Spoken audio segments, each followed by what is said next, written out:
I'm going to get into this momentarily. Okay, cool.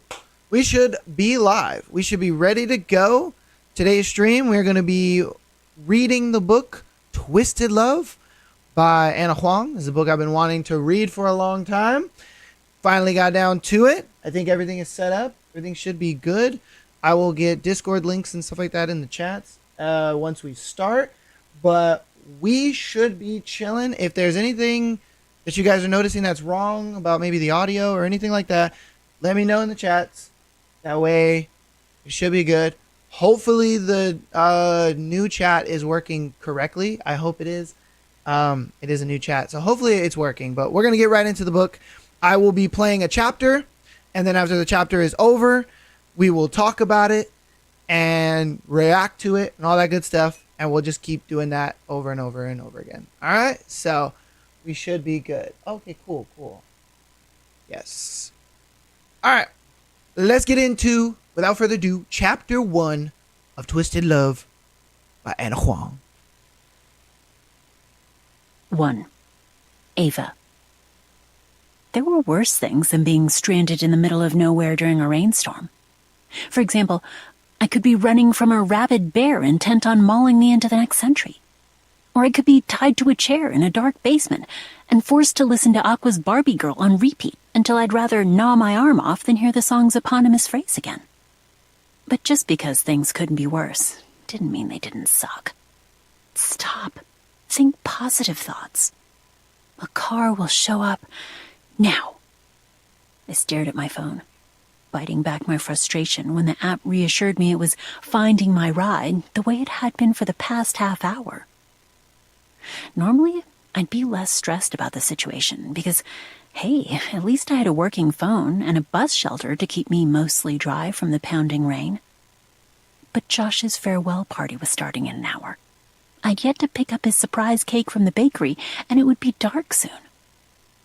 I may be a glass-half-full kind of gal, but I wasn't an idiot.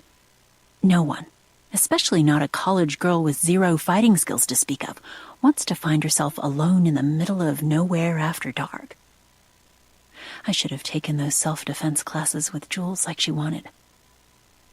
I mentally scrolled through my limited options.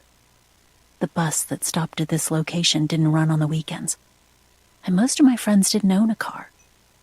Bridget had car service, but she was at an embassy event until 7. My rideshare app wasn't working, and I hadn't seen a single car pass by since the rain started. Not that I would hitchhike anyway. I watched horror movies, thank you very much. I only had one option left, one I really didn't want to take. But beggars couldn't be choosers. I pulled up the contact in my phone, said a silent prayer, and pressed the call button. 1 ring. 2 rings. 3. Come on, pick up. Or not. I wasn't sure which would be worse, getting murdered or dealing with my brother. Of course, there was always the chance that said brother would murder me himself after putting myself in such a situation, but I'd deal with that later. What's wrong? I scrunched my nose at his greeting. Hello to you too, brother dearest. What makes you think something is wrong? Josh snorted. You called me? You never call unless you're in trouble. True. We preferred texting, and we lived next door to each other. Not my idea, by the way, so we rarely had to message at all. I wouldn't say I'm in trouble, I hedged. More like stranded. I'm not near public transport, and I can't find a ride share. Christ, Ava, where are you?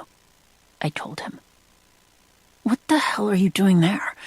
That's an hour from campus. Don't be dramatic. I had an engagement shoot, and it's a 30-minute drive. 45 if there's traffic. Thunder boomed, shaking the branches of nearby trees. I winced and shrank farther back into the shelter. Not that it did me much good.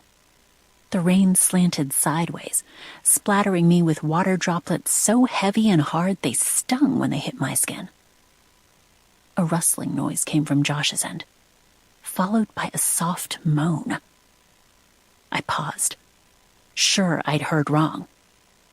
But nope, there it was again. Another moan. My eyes widened in horror. "Are you having sex right now?"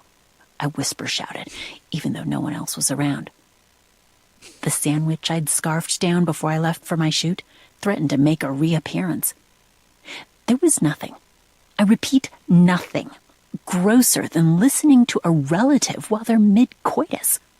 Just the thought made me gag. Ew. Technically, no. Josh sounded unrepentant. The word technically did a lot of heavy lifting there. It didn't take a genius to decipher Josh's vague reply. He may not be having intercourse, but something was going on, and I had zero desire to find out what that something was. Josh Chen! Hey, you're the one who called me. He must have covered his phone with his hand, because his next words came through muffled. I heard a soft, feminine laugh, followed by a squeal, and I wanted to bleach my ears, my eyes, my mind. "One of the guys took my car to buy more ice," Josh said, his voice clear again. "But don't worry, I got you. Drop a pin on your exact location and keep your phone close. Do you still have the pepper spray I bought for your birthday last year?" "Yes. Thanks for that, by the way." I'm doing I'd good, wanted a new Bananas. I'm camera doing bag. good. But Josh had bought me an How are 8-pack you? of pepper spray instead. I'd never used any of it, And my which cat meant all 8 children. bottles, minus the one tucked in my purse, were sitting snug in the back of my closet. My sarcasm went over my brother's head. For a straight-A pre-med student, he could be quite dense. "You're welcome. Stay put and I'll be there soon.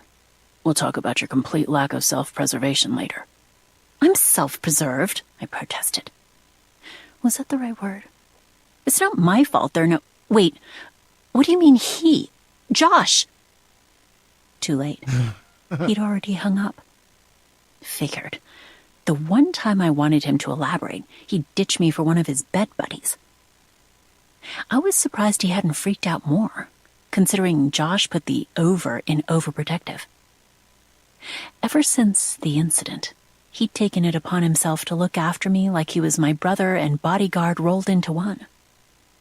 I didn't blame him. Our childhood had been 100 shades of messed up, or so I'd been told. And I loved him to pieces, but his constant worrying could be a bit much.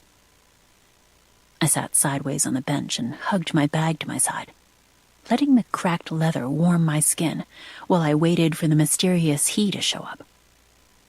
It could be anyone. Josh had no shortage of friends. He'd always been Mr. Popular, basketball player, student body president, and homecoming king in high school. Sigma fraternity brother and big man on campus in college. I was his opposite. Not unpopular per se, but I shied away from the limelight and would rather have a small group of close friends than a large group of friendly acquaintances.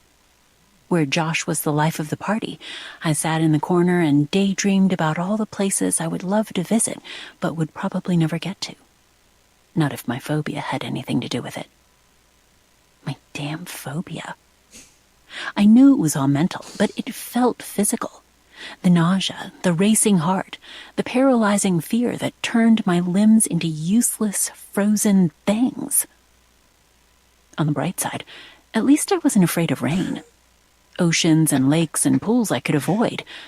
But rain? Yeah, that would have been bad. I felt that wink.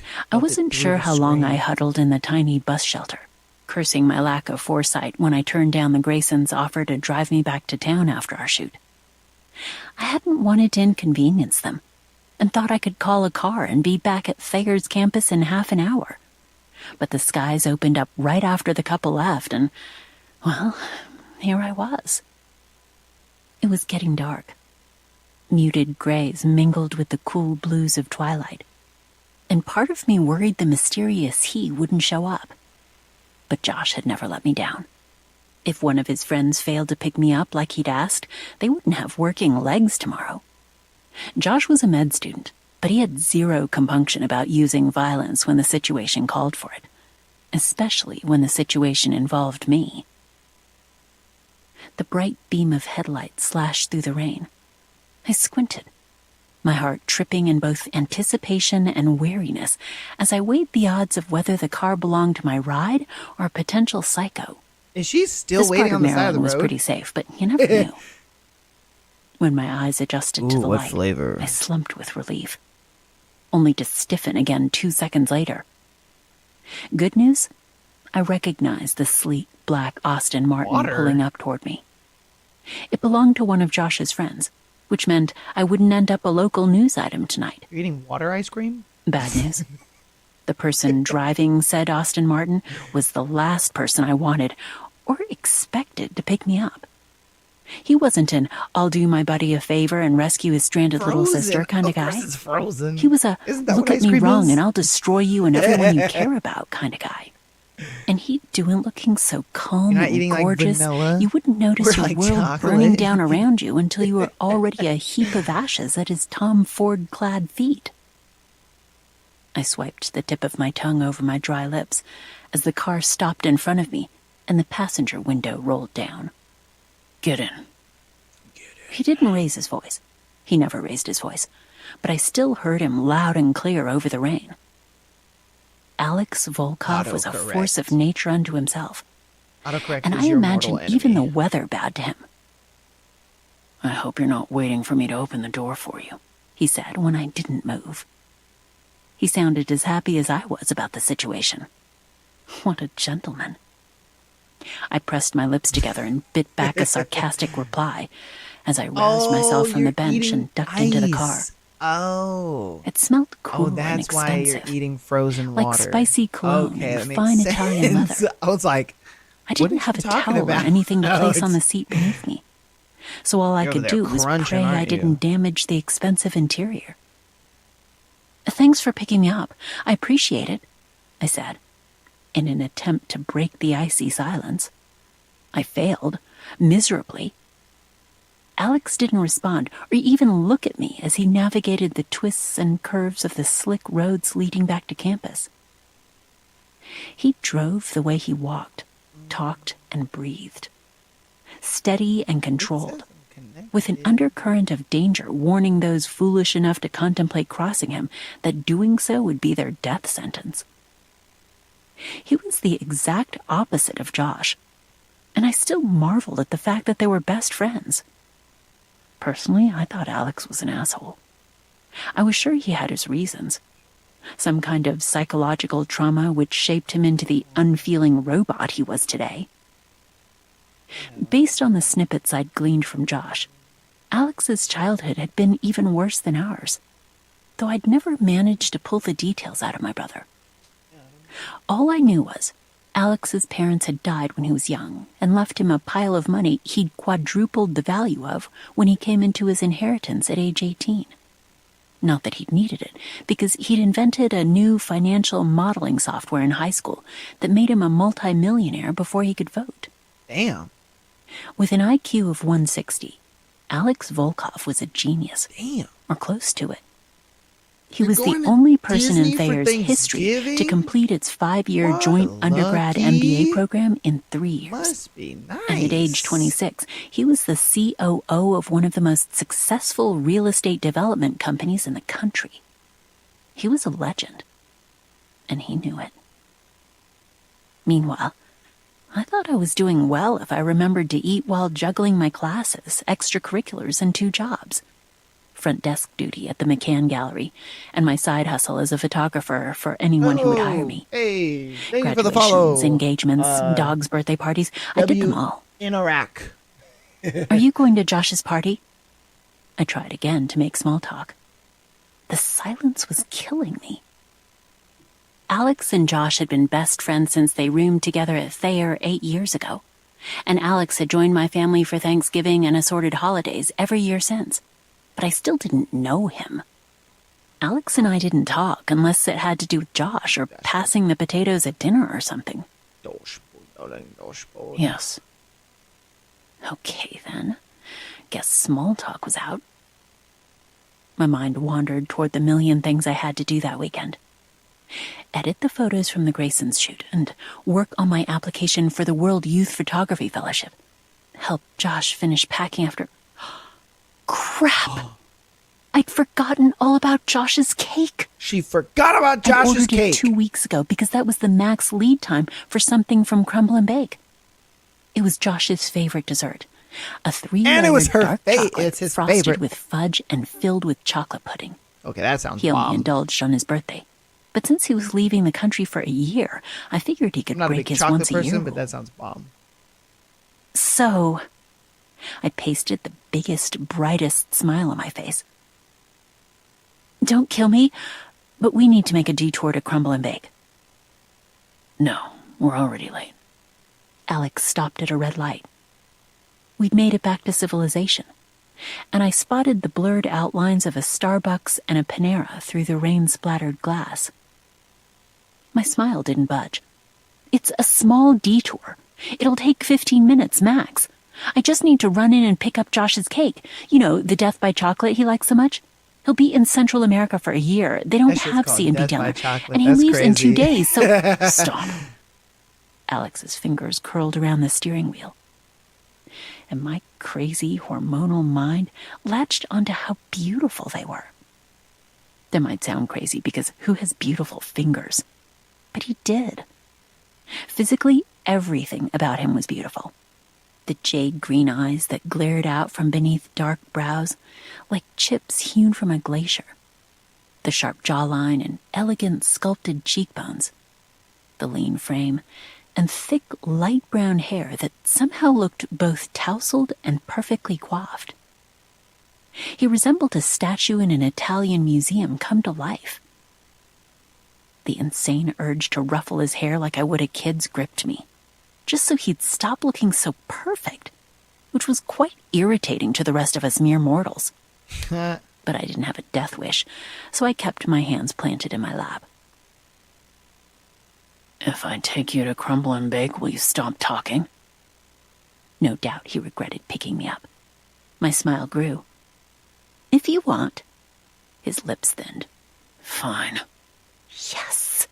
Ava Chen 1, Alex Volkov 0.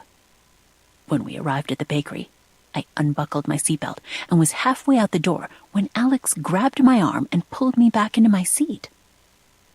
Contrary to what I'd expected, his touch wasn't cold. It was scorching, and it burned through my skin and muscles until I felt its warmth in the pit of my stomach. I swallowed hard. Stupid hormones.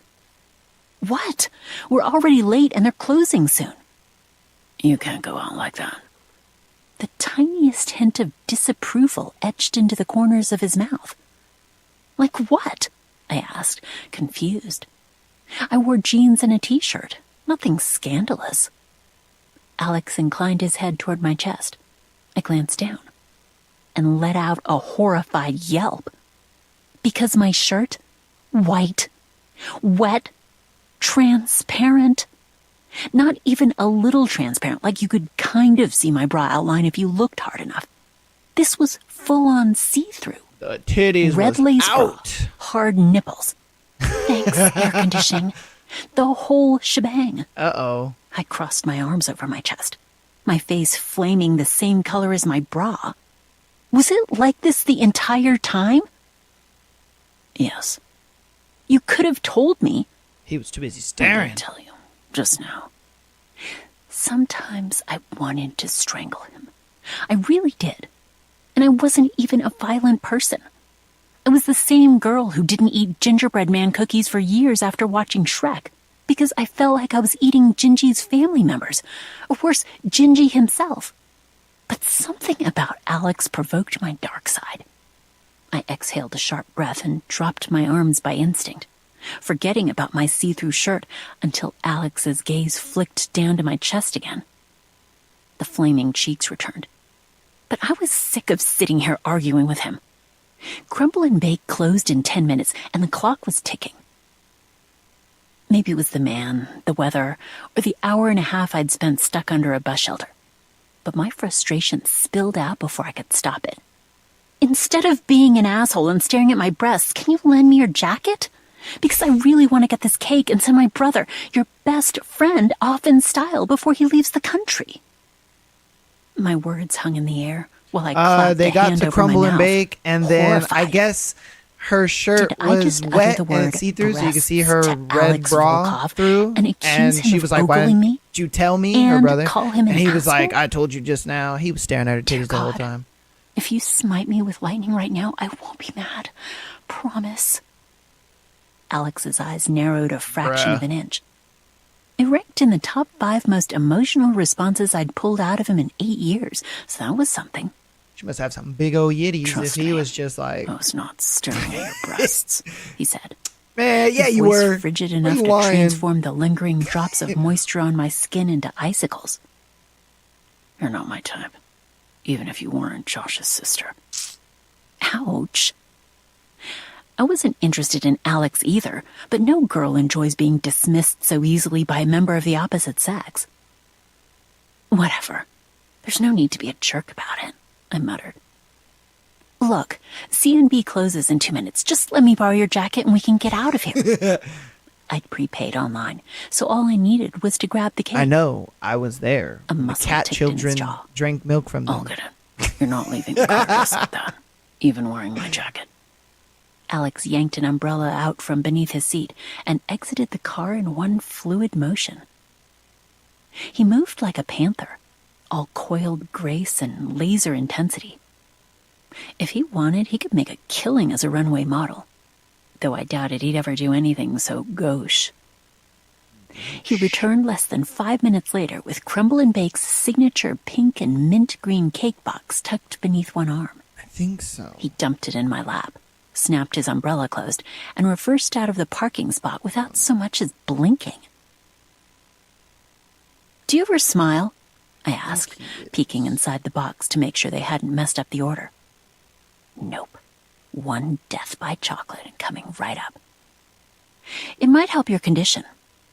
What condition? Alex sounded bored. Okay. Stick up the assitis. I'd already called the man an asshole, so it was one more insult. I was watching. I might have imagined it, but I thought I saw his mouth twitch before he responded with a bland, No, the condition is chronic. My hands froze while my jaw unhinged. Did you make a joke? Explain why you were out there in the first place. Alex I know my limits, all right? Changed I'm trying to keep my hands. I had whiplash. You know, He made Zayda a joke. cut him off. I wouldn't have touched believed it, it had I not see? seen it with my own eyes. I had a photo shoot with clients. There's a nice lake. Spare me the details. I don't care. A low growl slipped from my he's throat. a too cool for school Why kind are of you guy, here? huh? Didn't figure you for the chauffeur type. I was in the area, and you're Josh's little sister. If you died, he'd be a bore to hang out with. Alex pulled up in front of my house.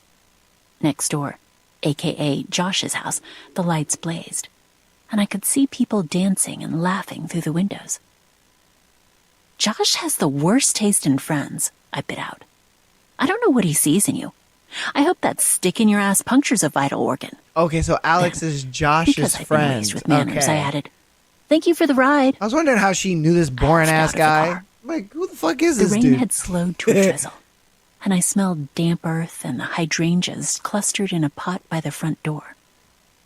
I'd shower, change, then catch the last half of Josh's party. Hopefully he wouldn't give me shit for getting stranded or being late because I wasn't in the mood. I never stay angry for long, but right then my blood simmered, and I wanted to punch Alex Volkov in the face. He was so cold and arrogant, and She was calling him was hot so like infuriating. a couple minutes I was ago. did enough to deal with him often. Josh usually hung out with him in the city, and Alex didn't visit Thayer even though he was an alumnus. Thank God. She was If I like, had to he's see super Alex more than a attractive. few times a And year, now she's like, I'm I'd gonna go punch him in the crazy. face. 2. Alex. All right.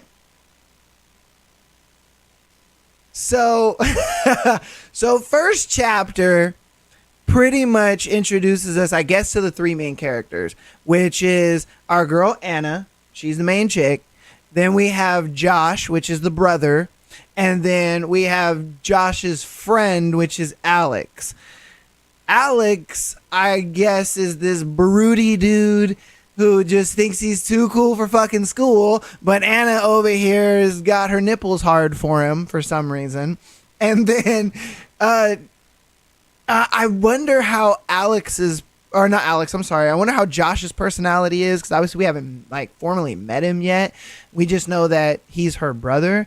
But I wonder if he's like the broody type as well, or is he more upbeat? I don't know.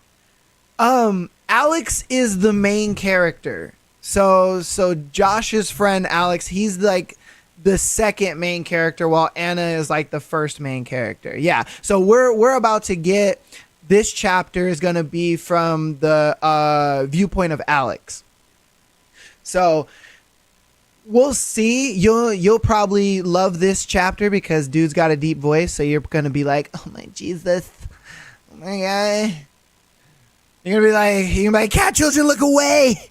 Look away. Mama is his... Whoo! All right, how long have you been doing? What do you mean? What do you mean how long? Like how long has the stream been going? I mean we're only like 30 minutes into the stream. Yeah, we're only 30 minutes into the stream. This is like the first chapter. So we're pretty much, I'm just going over the first chapter pretty much with everybody. And kind of catching everybody up just in case you missed something. But yeah, pretty much all we did was Anna was on the side of the road. She was in the rain waiting for Alex, which is her brother Josh's friend. Alex picks her up, and then she's just like, oh my God, there's this great cake place and it has like this super chocolatey chocolate thing. And he's like, you want to go get the chocolatey thing, don't you? And she's just like, no, not really. You know how you girls are. You say no, which actually means yes. And so they went to go get the chocolatey thing. Anna didn't realize that since she was out in the rain, her shirt got washed out. And so you can see her red bra. She probably got some big old yitties, and I bet my man was just like driving kind of similar to something like this. Let's be honest. He was looking at them titties. That's why he didn't say anything until they got into the chocolate place. All right, let's be honest here. And then they pretty much just got to talking. She was looking at him and's like, you know what? He's kind of attractive, this and that. But then realized he's kind of a broody weirdo. And then was just like, oh, okay. What we're going to do is I want to punch him in the face now. So that's pretty much as far as we've gotten so far. But this chapter is going to be about Alex. And from his point of view, I don't know if he's going to push the story forward or if we're just going to see what we already saw just from his point of view. But we'll see. We'll see what's up. We'll see what's up. Bananas, if you keep getting kicked from the live, you can also watch on YouTube or YouTube, because I know you're on YouTube over there. I know it doesn't really kick you out on YouTube over here. Twitch, I don't know, or I mean TikTok, I don't know. TikTok's kind of weird, but you can also watch over there if it keeps kicking you out. All right, let's get on into this next one. I'm ready. Hopefully y'all ready. But this one's going to be Alex, chapter 2, baby. We should take this somewhere more private. The blonde trailed her fingers down my arm, her hazel eyes bright with invitation as she swiped her tongue over her bottom lip. Or not. Whatever you're into. My lips curved. Not enough to classify as a smile, but enough to broadcast my thoughts. You can't handle what I'm into. Despite her short, tight dress and suggestive words, she looked like the type who expected sweet I nothings. knew you would love his voice. Love making in bed. I knew you were going to be over there talking about his voice. Oh my God. Love making. I ain't going to lie to you. I'm wearing headphones and it's got music to my ears. Won't lie to you. Not hardcore BDSM, but not soft. BDSM. No kissing, no face-to-face contact. Women agreed, then tried to change it up halfway through, after which I'd stop and show them the door. Yeah, his voice is deep. I have no tolerance for people who can't keep to a simple way deeper agreement. than Zayd's. That was why I stuck to a roster of familiar rotating names when I needed a release. Both sides knew what to expect. The blonde, was not making it onto that roster. Not Damn. tonight. I swirled the ice in my glass. It's my friend's farewell party. She followed my gaze toward Josh, who was basking in female attention of his own.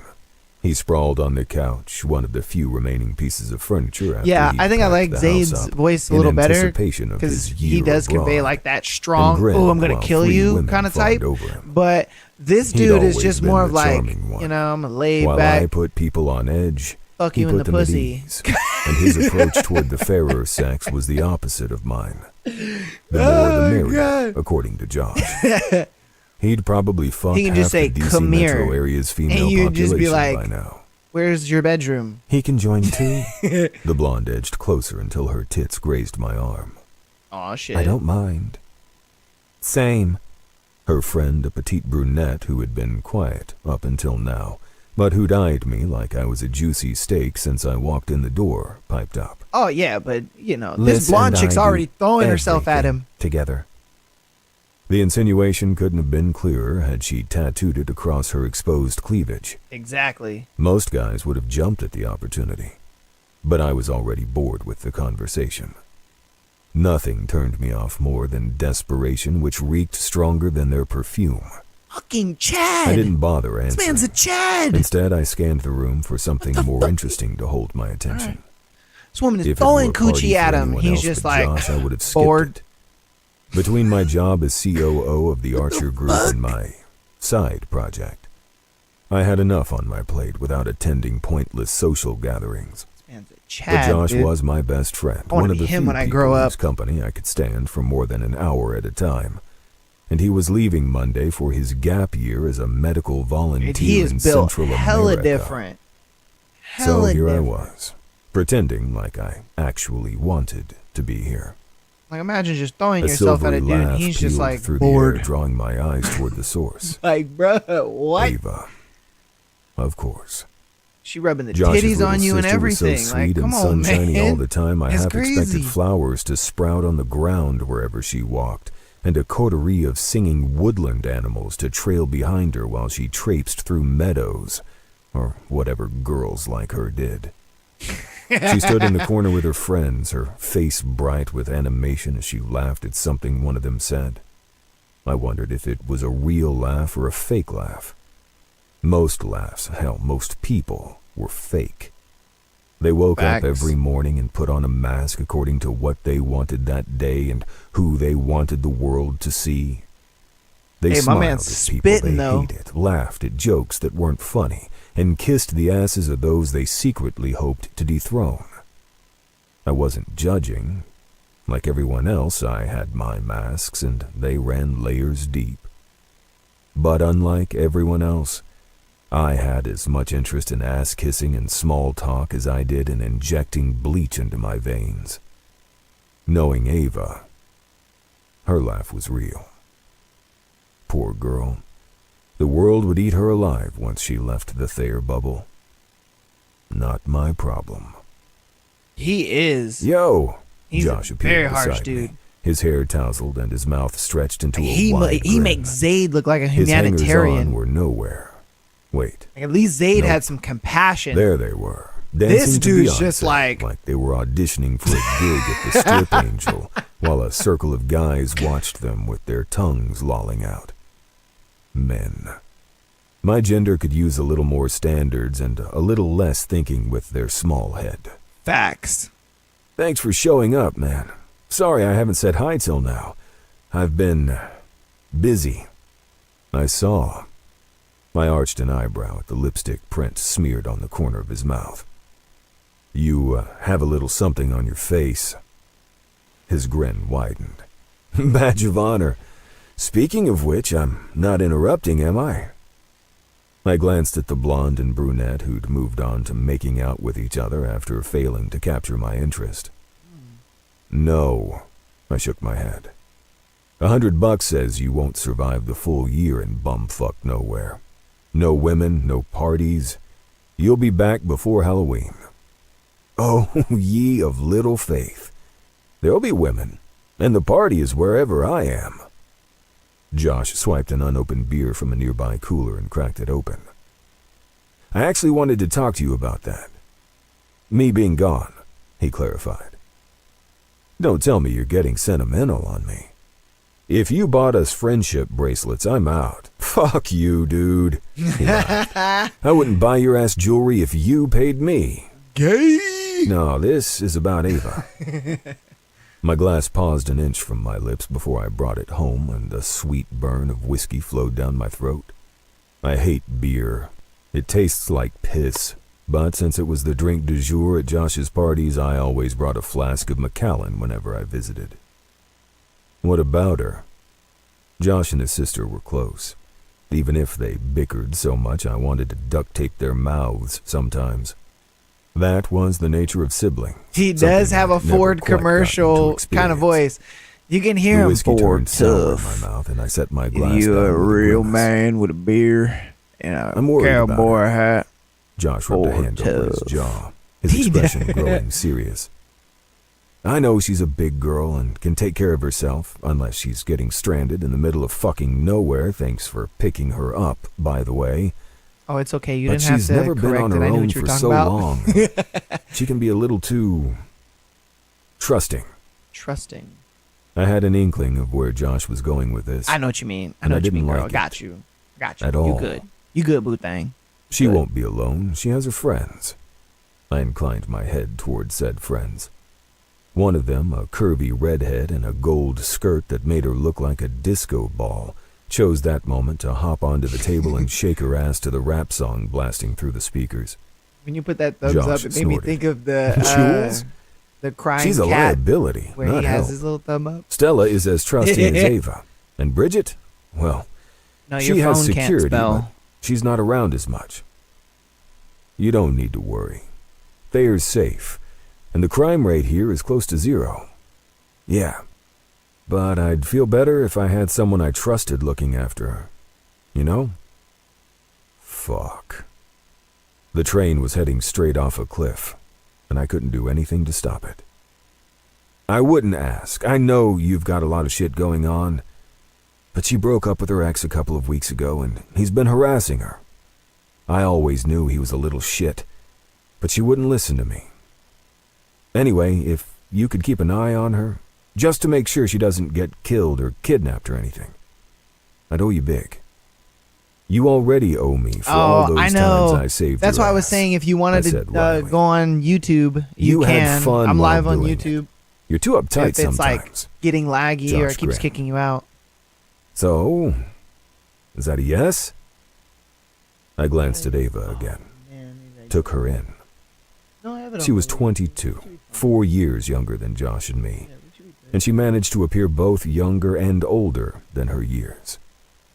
It was the way she carried herself, Oh, okay. like she'd seen it all, the good, the bad, the downright ugly. Are you going and home still or are you on your believed in way goodness. to It was as stupid No, as it I was didn't think you were admirable. driving at all. Are She you must have going felt me to staring the because she paused I her think you said it was an conversation amusement and looked park, or are you directly coming at home me, from it?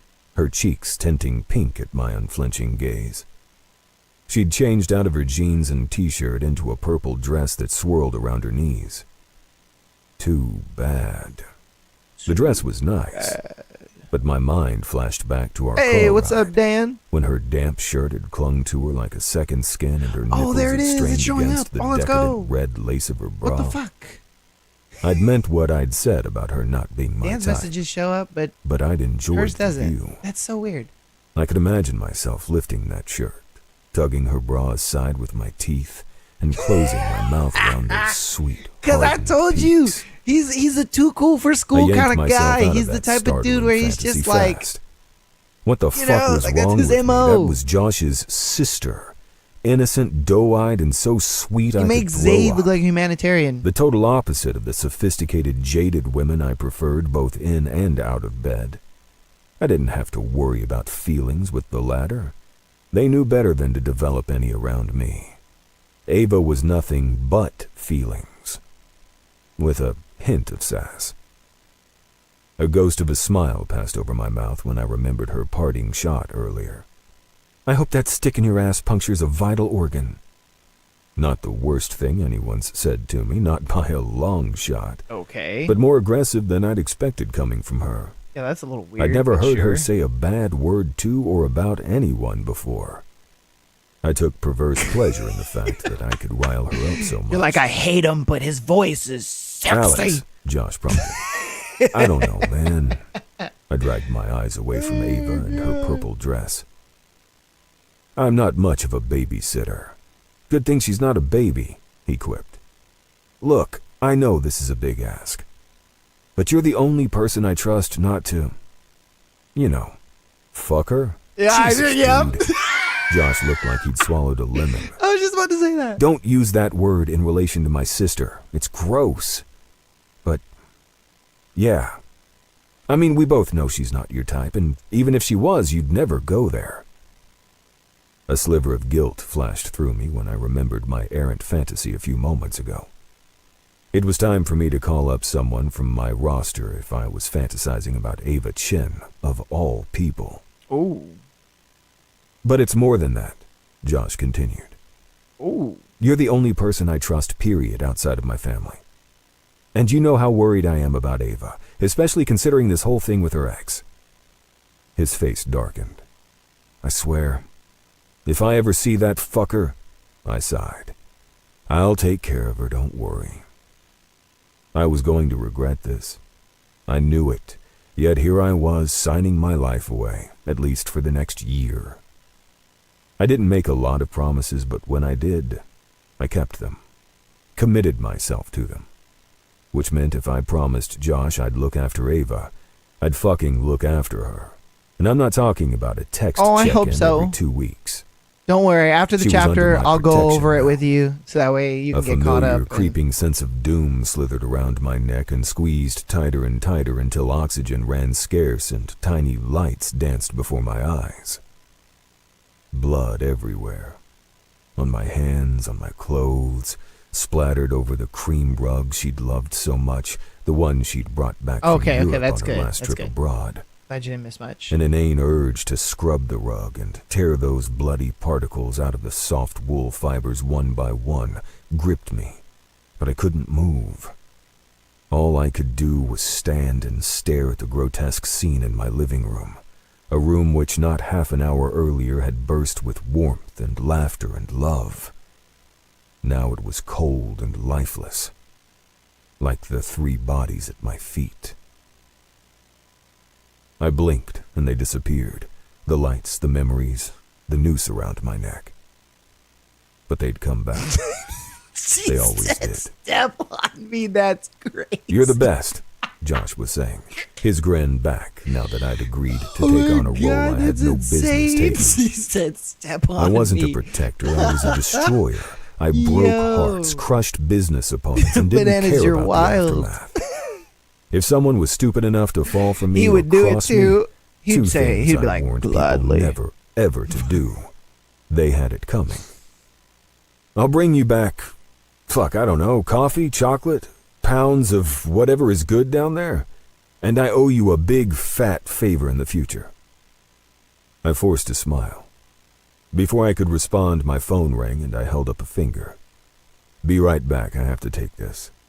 Take your time, man. Oh, well, I tried. Josh was already distracted by the blonde and brunette who'd been all over me earlier and who found a much more willing audience in my best friend. It's my retarded dinosaur. By the time I stepped into the backyard and answered my call, they had their hands beneath his shirt. Dietko, I said, using the Ukrainian term for uncle. Alex, my uncle's voice rasped over the line, scratchy from decades of cigarettes and the wear and tear of life. I hope I'm not interrupting. No. I know, I glanced right? through the sliding Little glass Russian door at accent? the revelry inside. Okay. Josh had lived in the same rambling 2-story house off Thayer's campus since undergrad. We'd roomed together until I graduated and moved to D.C. proper to be closer to my office, and to get away from the hordes of shrieking, drunken college students that paraded through campus and the surrounding neighborhoods every night.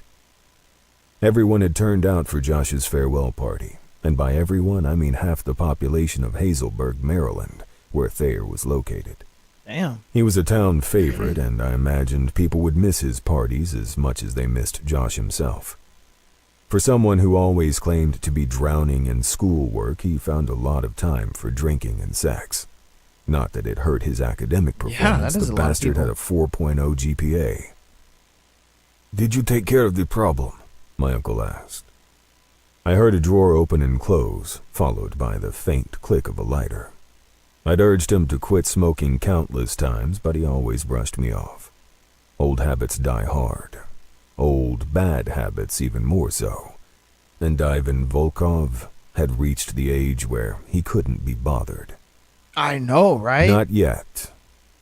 The moon hung low in the sky, casting ribbons of light that snaked through the otherwise inky darkness of the backyard.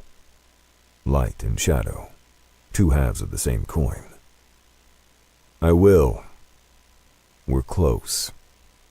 To justice, vengeance, salvation. For 16 years, the pursuit of those three things had consumed me. They were my every waking thought, my every dream and nightmare, my reason for living. Even in situations when I'd been distracted by something else, the chess play of corporate politics, the fleeting pleasure of burying myself into the tight, warm heat of a willing body, they lurked in my consciousness, driving me to greater heights of ambition and ruthlessness. I love dark romance. 16 I years think might it seem like a adds long time, so much to but I like specialize in the long game. it's the tension. It's the It tension doesn't matter how many between the years two I characters. have to wait, as long as the That's end what I love about it. is worth it. That's my shit. And the end of the man who had destroyed my family, it would be glorious. Good, my uncle coughed, and my lips pinched. One of these days I'd convince him to quit smoking. That's why Haunting Life had Adeline was so driven any good, because like the sentimentality out tension of me between years those ago, two, but Ivan like was my Zayd was only doing living all relative. this stuff, but he took me wouldn't in, fuck her, and I'm raised me just as like, his own, oh, and the stuck moment by he me through does, every thorny she's twist gonna of my die. path toward revenge. So I owed him that much, at least. Your family will be at peace soon, he said. Perhaps. Whether the same could be said of me, well, that was a question for another day.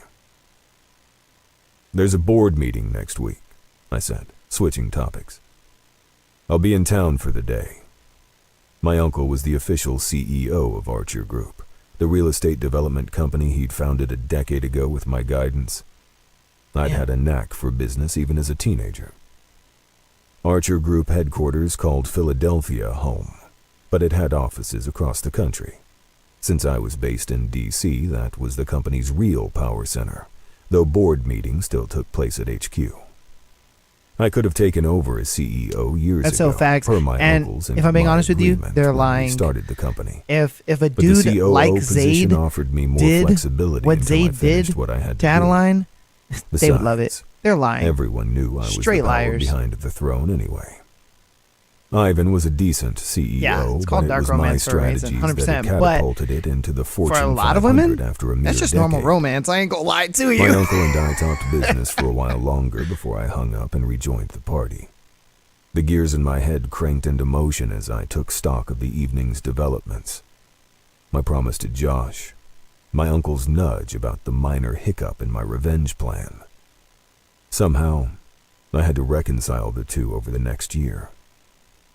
I mentally rearranged the pieces of my life into different patterns, playing each scenario out to the end, weighing the pros and cons and examining them for potential cracks until I reached a decision. "Everything good?" Josh called out from the couch where the blonde kissed his neck while the brunette's hands became intimately acquainted with the region below his belt. Oh, Yes. ho, ho, ho. To my irritation, my gaze strayed toward Ava again. She was in the kitchen fussing over the half-eaten cake from Crumble and Bake. Her tanned skin glowed with a faint sheen of sweat from dancing, and her raven hair billowed around her face in a soft cloud. He like, I want a bite of that. About your earlier request, I have an idea. 3. Ava. Okay. Let's go ahead and go over chapter 2. That was Alex. So we finally got to meet Alex. We got to meet a little bit of Josh, which is Ava's brother. And then we got a bit of a backstory of Alex a little more and his family, his background, and kind of what they are, if I'm being honest with you. It seems like I don't know where the revenge plot is gonna play into this. I don't know who he's trying to get revenge from. A dude like that, I ain't gonna lie to you, I wouldn't want to have revenge being brought on me. If I'm being straight with you, I think that's kind of crazy, because homeboy seems like he's capable of just anything. Like at this point, like bro, he just doesn't give a fuck. He is too cool for school. He seems like the type of dude that will kill you for fucking popping your gum in his ear type shit. You know, dude just seems crazy. And the way he looking at Anna, you know, Josh already sees it. Like let's be real. Josh already sees it. Josh is like, all right, you trying to fuck my sister? It's cool, bro. It's cool. I know you trying to fuck my sister. It's fine, but you got to just be straight with me. You know what I mean? So, no, on the podcast, we're going to be doing a different book. So I'm going to be kind of doing two books at the same time. So I'm going to be doing a book that you guys will get on the Thursday episodes for the podcast. And then on Sundays, you guys will get a live book. So we'll finish Twisted Love and then we'll do a different book, but we'll do it live like this. And then on the podcast, you guys will get the book that we're going over. Yeah, just so that way you guys get more content and it's a lot more fun for everybody. It's a little more engaging. But back to the chapter breakdown. So we met his family. We found out that he's got revenge. You know, then goes back to their house and stuff like that. I'm not telling you the new book. On Tuesday, you'll get a bit of a sneak peek on it at the end of the episode on Tuesday. You'll get a sneak peek there, but I'm not telling you the book. I am not telling you book. It will be a surprise. I know, Bananas. You usually be getting the scoops and all that, but you know, we got to keep this one a surprise. All right. The fact that you're getting this book, you know, I'm spoiling you already. You know what I mean? No, I'm just kidding. I do it because I love it. All right. But yes, so we met the family, found out, you know, a little more about Alex's backstory and his revenge story and all that kind of stuff. Can't wait to see what. Yeah, you can guess. You can guess what book. It's a book you recommended. So we got a little bit of his backstory. Now we're kind of back at their house, and you know he's kind of noticing Anna looking kind of thick out here and tan and sexy. So, you know, let's see what happens. We're gonna get into the third chapter. This one is from Anna's perspective. So let's see what's up. Let's see how their sexual tension builds up, because I believe their sexual tension is gonna be crazy. Especially when my man, you know, bitches be throwing themselves at him and he's just like bored. But I think Anna's going to give him that fight that he's looking for. So let's get into this chapter and let's see what's going on. All right, let's do it. I hope you appreciate what a good friend I am, Jules yawned as we tromped across our front yard toward Josh's house. And YouTube watchers, Before I waking see up you at the guys. butt-crack You know, of if you dawn want to help your brother to clean throw and your pack, comments, when I you know what I don't mean, in even the like chat, the dude. what you're thinking, I laughed all that good and stuff. looped my arm Let me through know, hers. okay? I'll buy you a caramel mocha from the morning roast after. Promise. Yeah, she paused. Large, with extra crunch toppings. You know it. Fine. Jules yawned again. Nope, Who it is makes not it somewhat false worth prince. Jules and Josh were not fans of each other. I'd always found that strange, Which considering one they is were it? so similar. I gotta. They were both remember outgoing, which one it charming, was. Hold on. smart as hell, and total heartbreakers. Jules was Yes. a human version of Jessica Rabbit. All shiny red hair, shit. creamy skin, and curves that made me look at my body with a sigh. Ooh. Overall, I was happy with how I looked. But as a member of the itty-bitty titty committee, I did wish for an extra cup size or two without having to resort to plastic surgery. Nah, it's all about the itty bitty titties. Ironically, I'm Jules about it. sometimes complained about her double Ds. saying No, they were it's hard not on driving the my back. obsession. It is a book you recommended, There though. should be a Venmo for breasts that allow women to send and receive cup sizes with the press of a button. No. Like I said, I was happy with Keep how I your looked itty bitty most of titties, the time. girl. Ain't But nothing no wrong with one, that. Not even supermodels or movie stars was immune from insecurities. Little Besides small her titties, grievances with great her body, and a Jules was booty. the most confident person I'd ever met. Aside from my brother, whose ego was so large it could house the entire east coast of the United States with room left over for Texas. Ah, shit. I suppose he had a reason to be, considering he'd always been the golden boy. And though it pained me to admit it because he was my brother, he wasn't bad looking either. Girl, why are you 6'2" checking out your with brother? thick black hair and razor-sharp bone structure, which he never let anyone forget. She's just checking everybody out, I was huh? convinced Josh would commission a sculpture of himself and display it on his front lawn if he could.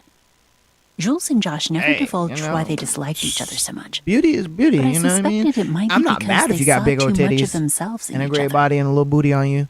I The ain't front mad door at was that. already open, I'm just so we saying. didn't bother knocking. There ain't nothing wrong with having small to my titties. surprise, the I house will was suck pretty on them clean. small titties. Josh had put most of his furniture into storage last week, Just let and the only know. things left to pack were the couch, I will which someone would pick suck up later, on small a titties. few stray kitchen items, and the weird I'll be in abstract there, like- painting in the living room. You know what I mean? Josh? My voice echoed in the large, empty space, while Jules sat on the ground and pulled her knees to her chest with a grumpy expression. If you couldn't tell, she wasn't a morning person.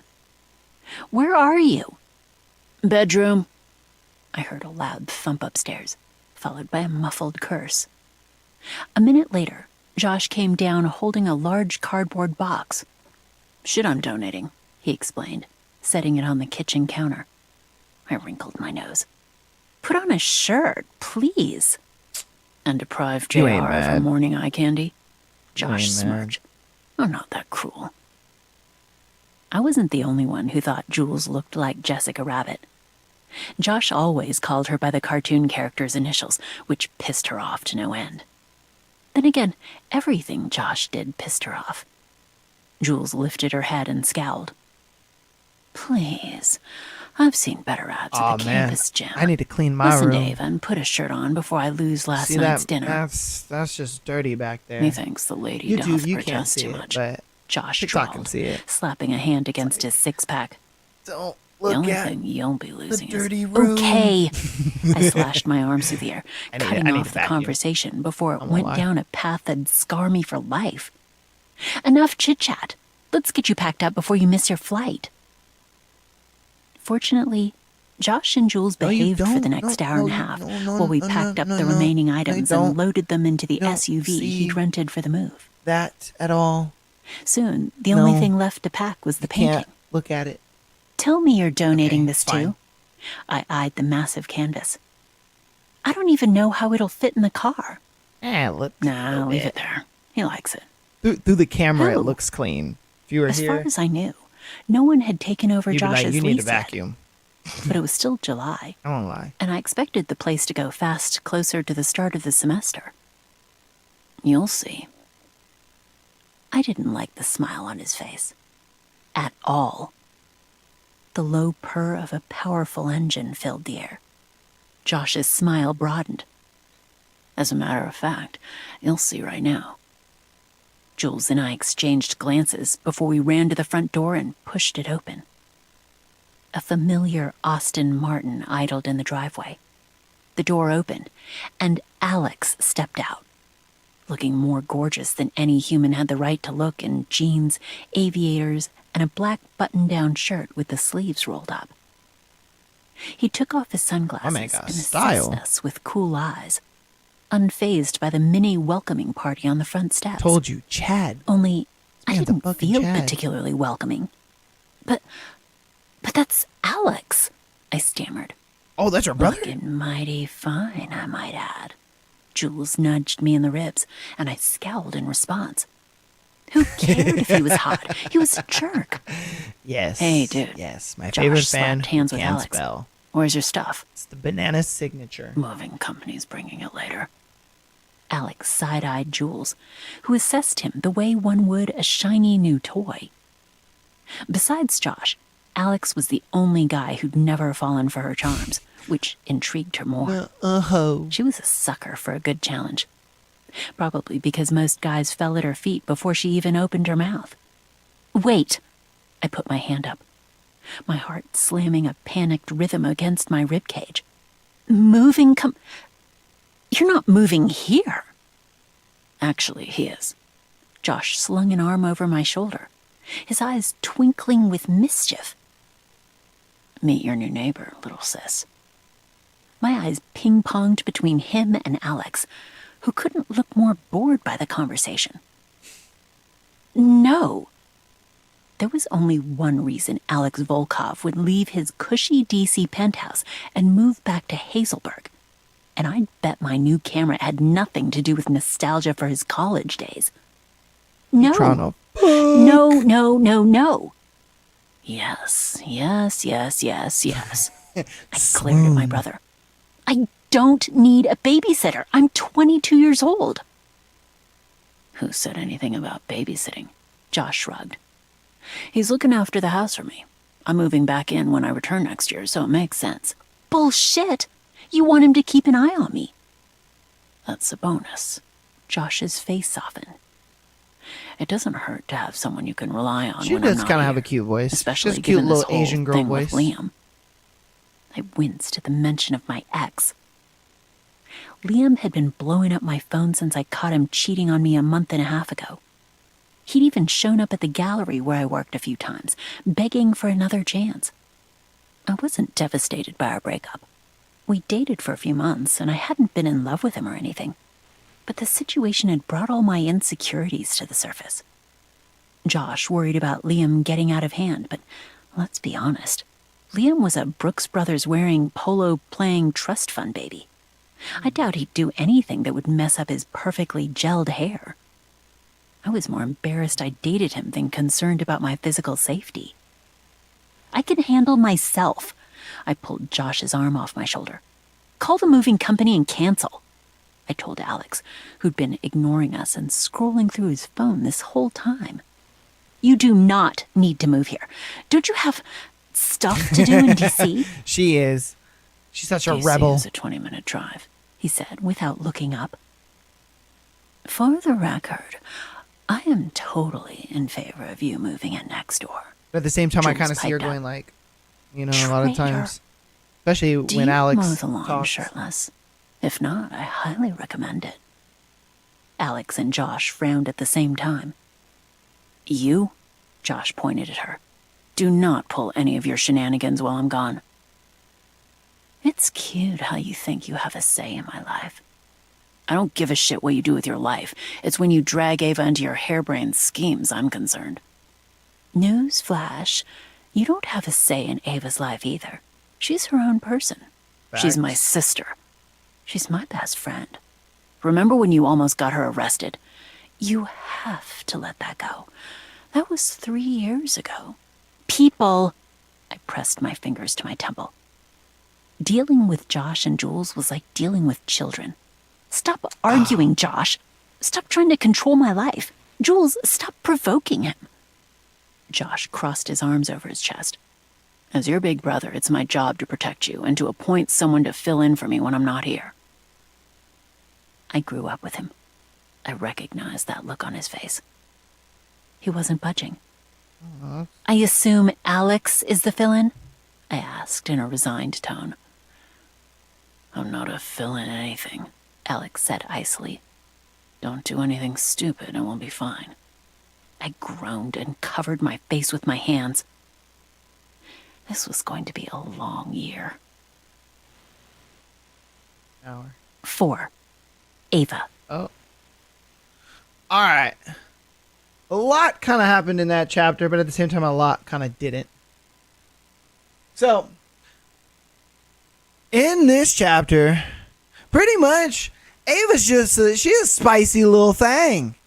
You know what I mean? She is a spicy little thing. She's just like, she keeps checking out her brother, which I think is weird. All right. like Josh came downstairs and he don't got a shirt on and she's just like,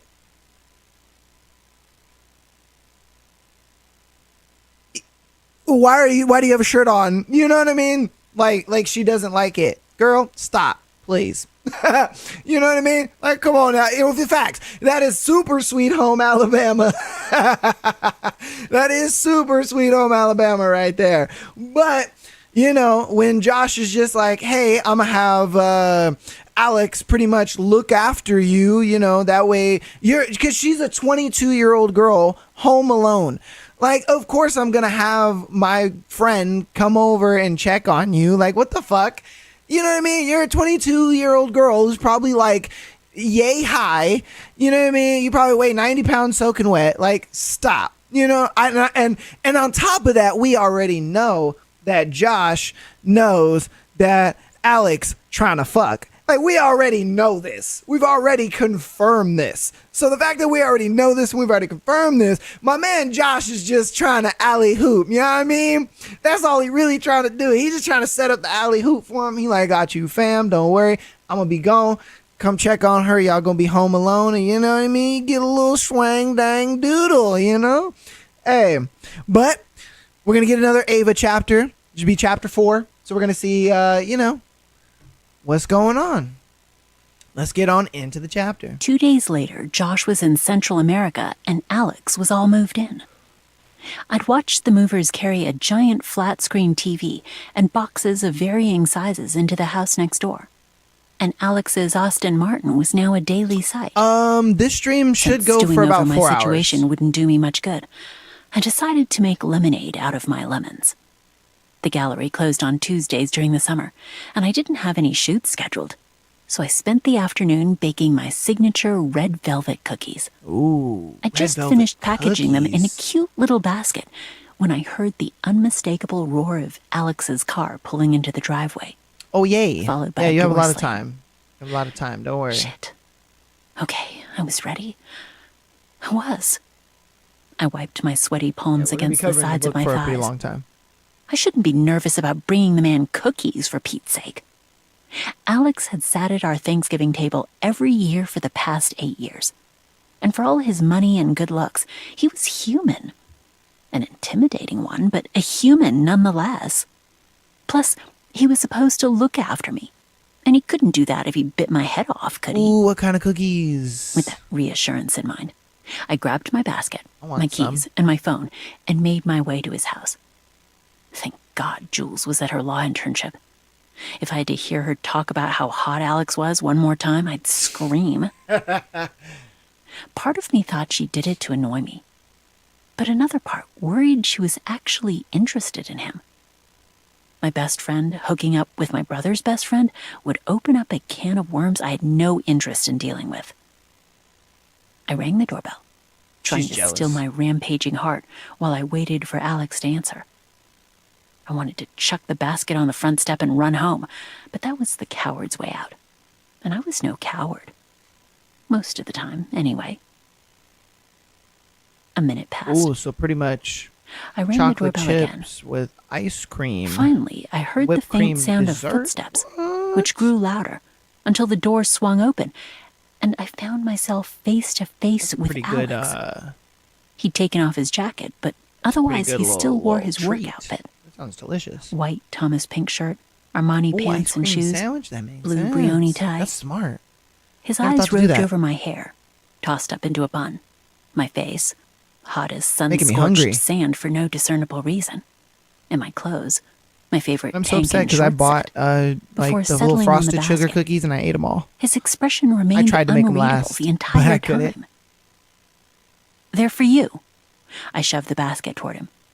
They're cookies.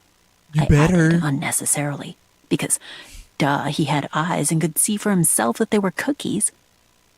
It's a welcome to the neighborhood gift. I ate them all. Oh, welcome They to the didn't, neighborhood they didn't gift. last like 2 He days. repeated. Yep, since you're new to the neighborhood. I sounded like an idiot. I know you don't want to be I here know. any more than I want you here. Crap, that came out wrong. But since we are neighbors, we should call a truce. Alex arched an eyebrow. Yeah. I wasn't aware a truce was necessary. We're not in a war. Don't No, kill but me. They were too good. I blew out a frustrated breath. He had to make this difficult. They're my obsession. I'm trying to be Love those nice, cookies. okay? We're stuck with each other for the next year, so I want to make our lives easier. Just take the damn cookies. You can eat them, throw them out, feed them to your pet snake Nagini or whatever. His mouth There's a twitched. pet snake? Did you just compare me to Voldemort? What? No. Maybe. I used the snake as an example. You don't seem like the type who'd have a furry pet. You're right on that account. But I don't have a snake either. He took the basket off my hands. Thank you. I blinked. Blinked again. Did Alex Volkov thank me? I'd expected him to take the cookies and shut the door in my face. He'd never thanked me for anything in my life. Except maybe for that one time I passed him the mashed potatoes at dinner. But I'd been drunk, so my recollection was hazy. He's trying to get laid. I was Come still on now. frozen in shock when Come he on, girl. added, "Do you want to come in?" You're trying to eat her cookie. This was a dream. It had to be. Because the chances of Alex inviting me inside his house in real life were lower than me solving a quadratic equation in my head. I pinched myself. Ow! Okay, not a dream. Just an incredibly surreal encounter. I wondered if aliens had abducted the just real keep it Alex real, on his way girl, home you and know? replaced him with a nicer, more civil imposter. Sure, I managed, because, hell, I was curious. However you do that. I'd I never don't been know how to do inside that. Alex's home before, and I was curious to see what he'd done True. with Josh's place. He'd moved in 2 days ago, so I expected to see True. stray boxes lying about. But everything was so polished and put together, it looked like he'd been living here for years.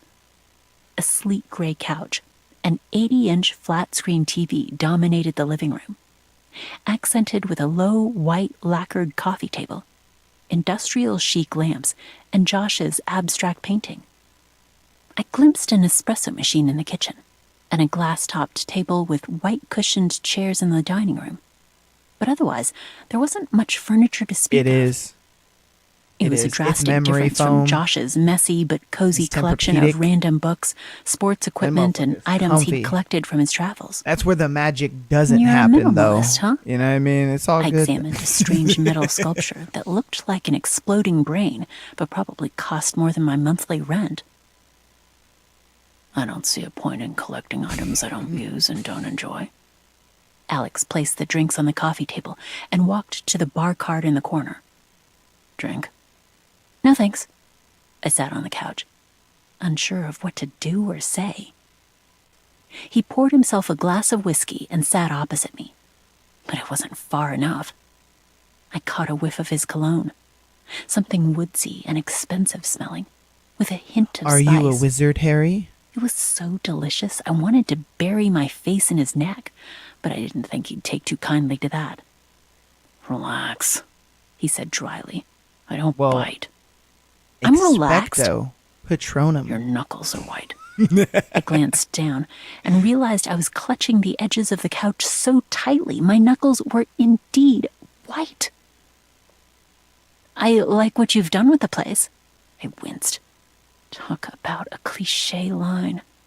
No photos, though. In fact, I didn't see any personal effects. Nothing that showed I was in an actual home and not a model showroom. Why would I need photos? I couldn't tell if he was joking or not. Probably not. Alex didn't joke, except for that one blip in his car a few days ago. For the memories, I say, like I was explaining a simple concept to a toddler. To remember people and events? I don't need photos for that. The memories are here. Alex tapped the side of his forehead. Everyone's memories fade, photos don't. Show her messages. At least not digital ones. Not mine. He set his empty glass on the coffee table, his eyes dark. I have a superior memory. My snort slipped out before I could stop it. Someone has a high opinion of himself. That earned me the shadow of a smirk. I'm not bragging. I have hyperthymesia, or HSAM, highly superior autobiographical memory. Look it up. What the fuck? I paused. Okay. That I hadn't expected. Yeah, me neither. You have a photographic memory? No, they're different. People with photographic memory recall details from a scene they've observed for a short time. People with HSAM remember almost everything about their life. Every conversation, every detail, every emotion. Alex's jade eyes morphed into emeralds, dark and haunted, whether or not they want to. Josh never mentioned this. Not once. Not a hint. And they'd been friends for close to a decade. Josh doesn't tell you everything. I'd never heard of hyperthymesia. It sounded fantastical. Like something out of a science fiction movie. But I heard the truth in Alex's voice. What would it be like to remember everything? Facts. My heart rate picked up. It would be wonderful. And terrible. Because while they were memories I wanted to keep close to my heart, as vivid as if they were happening right before my eyes, there were others I'd rather let fade into oblivion. I couldn't imagine not having the safety net of knowing horrible events would eventually recede until they were only faint whispers from the past. Then again, my memories were so twisted I remembered nothing before the age of 9, when the most horrible events of my life had occurred. "What's it like?" I whispered. How ironic that the two of us were sitting here. Me, the girl who remembered almost nothing, and Alex, the man who remembered everything. Alex leaned toward me, and it was all I could do not to back away. He was too close, too overwhelming, too much. "It's like watching a movie of your life play out before your eyes," he said quietly. "Sometimes it's a drama, sometimes it's horror."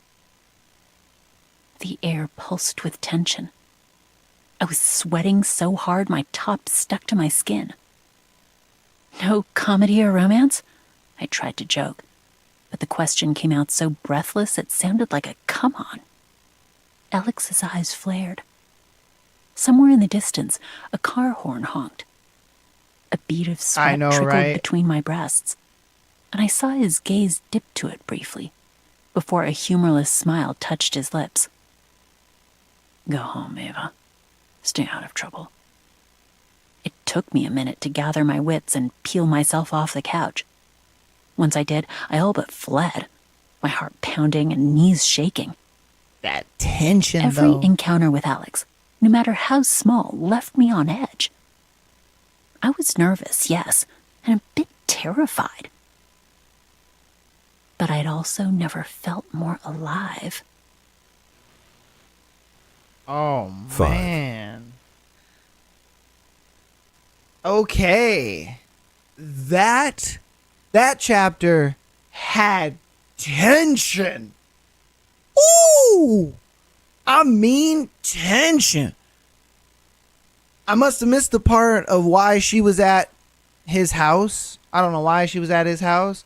But it seemed like every single interaction, though, that they had, it was just full of tension.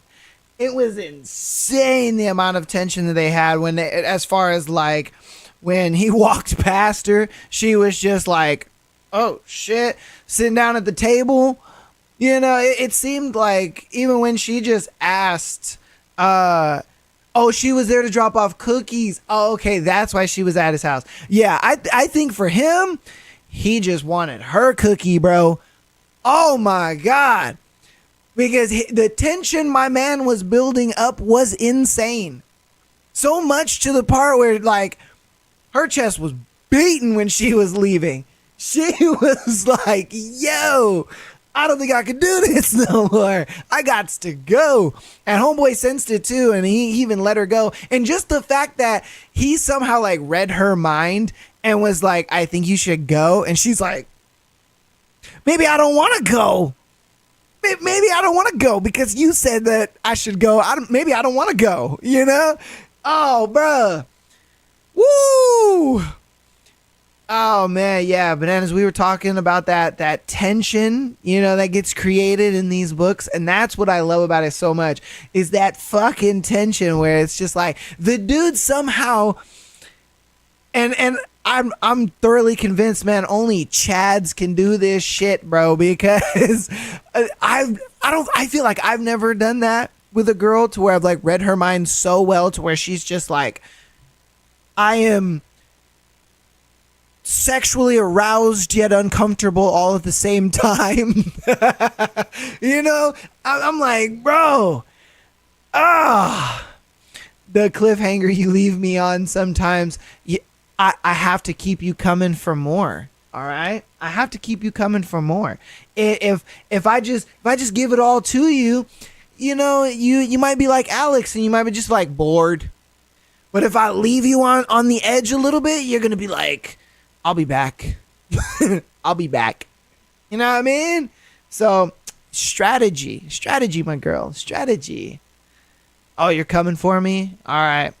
I'm gonna be a Chad like Alex, and I'm gonna be like, I'm bored. I'm bored. You throw the coochie at me. I'm bored. You put your titties on me. Bored.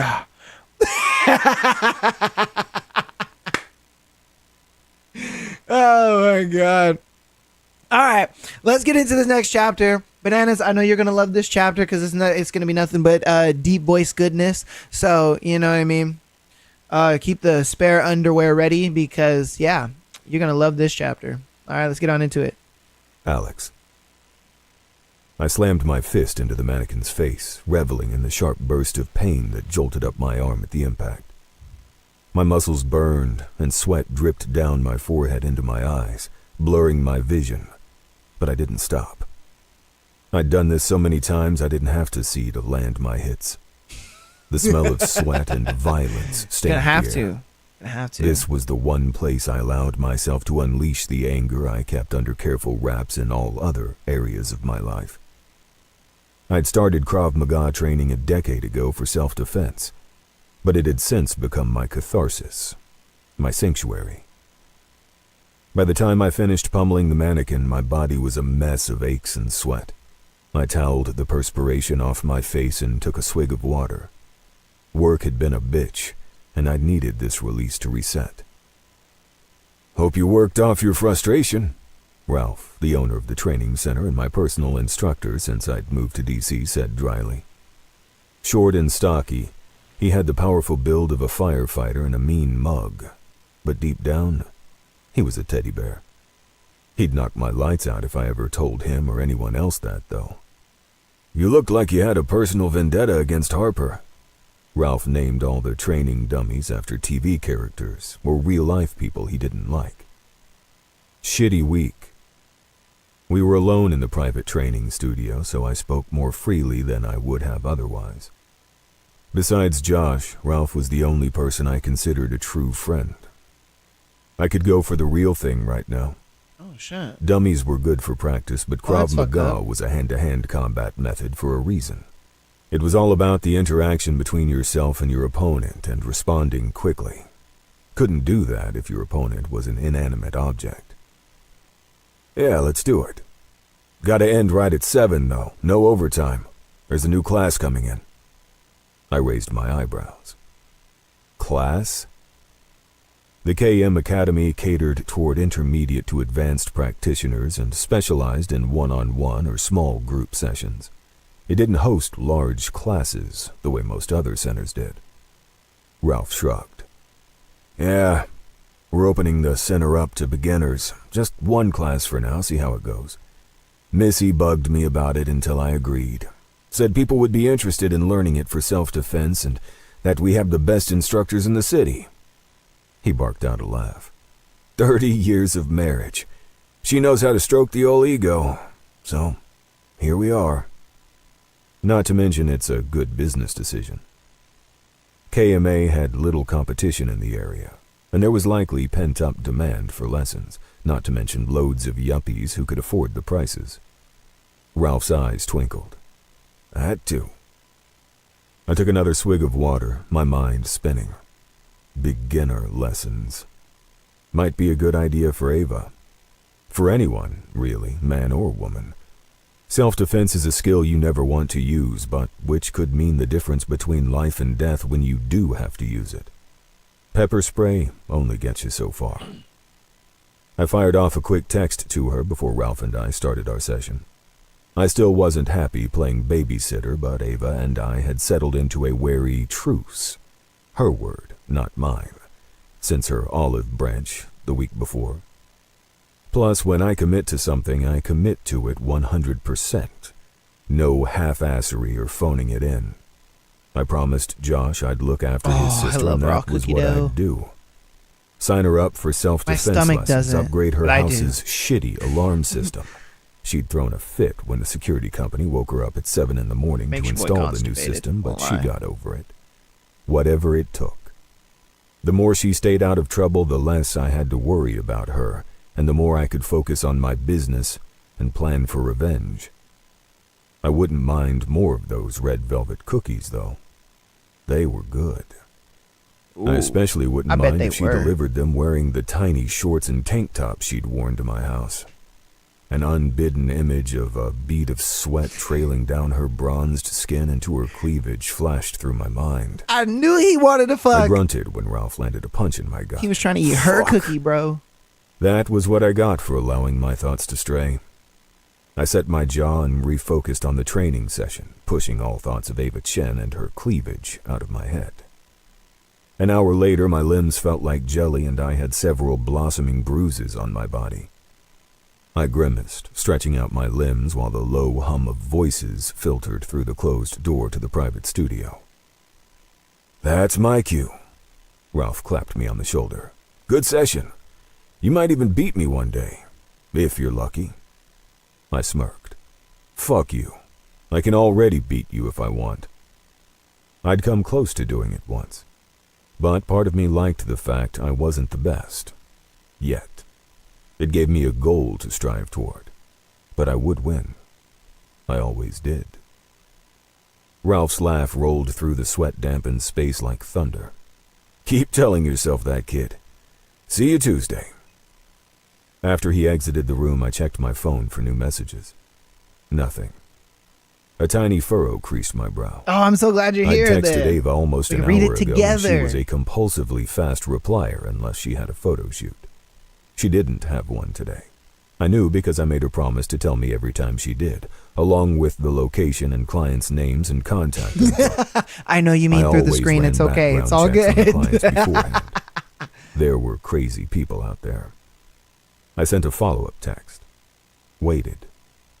Nothing. I called. No answer.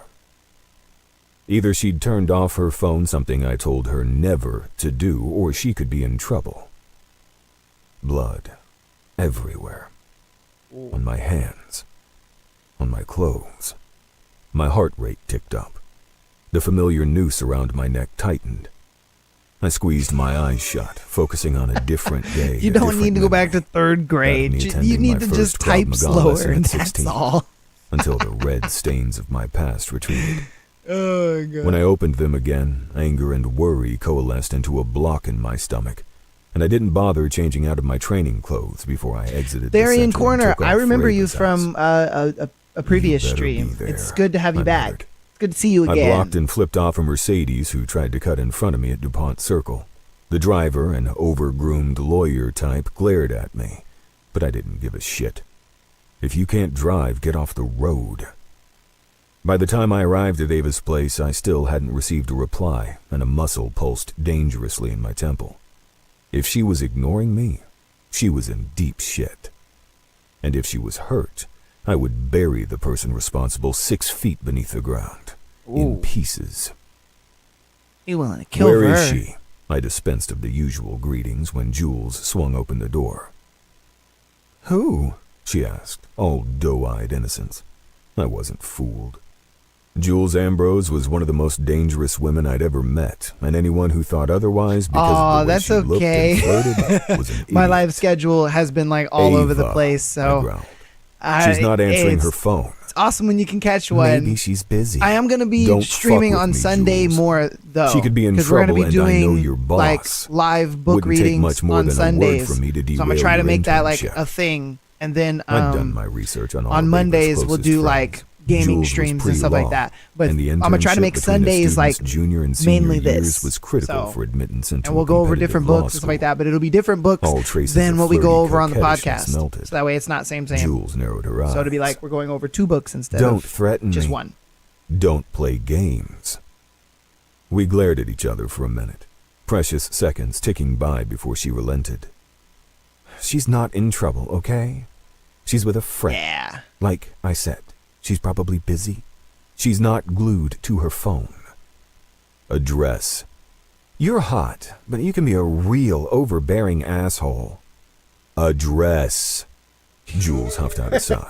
Even homeboys I'm like, only you're a telling good-looking you if I can dude, go but you're with an you. asshole. To make sure you don't do anything stupid.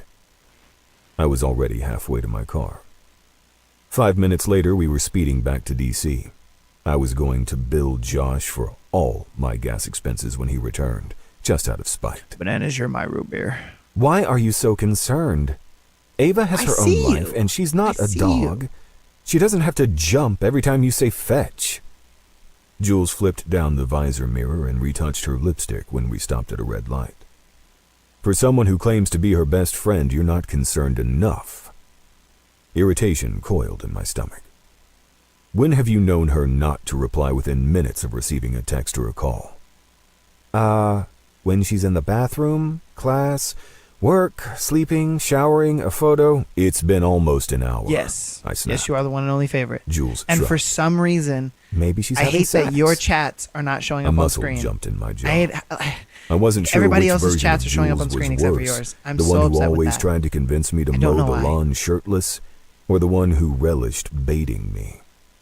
Why couldn't Ava have lived with one of her other friends? Booty. Stella seemed more accommodating, and given her background, Bridget I'm trying a would new never chat say box. the shit Jules And said. it should. Okay. But no, I was stuck with the red-headed menace. No wonder Josh always complained about her. You said she's with a friend. I pulled onto the street where said friend's house was located and parked. A male friend? She unbuckled her seatbelt with a beatific smile. Thanks for the ride and conversation. It was enlightening. I didn't bother asking her what she meant. She'd just feed me a heap of sugar-laced bullshit. While Jules took her sweet time, I exited the car and banged an impatient fist against the front door. It swung open a minute later, revealing a skinny, bespectacled man with confusion stamped on his face when he saw Jules and me Yeah, standing you're back, there. but for some reason your Can chats I are help not you? showing up on screen. I Where's don't know Ava? why. Like when Dan She's came upstairs, but who? I shouldered And my he- way past him, he which wasn't typed on hard there, it considering showed. he weighed 160 but for some reason yours is tops. not showing. Hey, don't you know can't why. go up there, he yelled. They're in the I can middle try of something. disconnecting it and then reconnecting Fuck it. Let me see. that. If Ava was having sex, a dangerous rhythm It is pulsed so behind mean. my temple at the thought. That was all I the more switched to reason this for an interruption. chat box so that way Horny your chats would college be on guys screen. were some of the most dangerous creatures Did in this for existence. you, Bananas. I wondered if she'd gotten back together with her ex. Josh mentioned the weasel had cheated on her, and she didn't seem like the type who'd crawl back to someone after they treated her terribly. But I wouldn't put anything past Miss Sunshine and Roses. That bleeding heart of hers would land her in a heap of trouble one day. Once I reached the second floor, I didn't need to guess what room she was in. I heard sounds bleeding through the half-open door at the end of the hall. Yeah. You're so Behind me, special Jules and that your spectacles pounded up the chats steps. don't show up The on latter screen. still blabbering about how I couldn't be up here even though I was already fucking here. I don't know how humans survived this long. Most people were idiots. I opened the door all the way and froze. Not sex. Worse. Ava stood in the middle of the room, clad in a skimpy No, you black never did. lace getup That's why I that just call you left Bananas. little to the imagination. She huddled next to a guy with spiked blonde hair holding a camera. Yo, Dan, what's They up, were dog? whispering and laughing while staring at the camera's display screen, so engrossed in their little tete-a-tete they didn't notice they had company. Oh, My temple pulsed that's harder. why you're Bananas. What?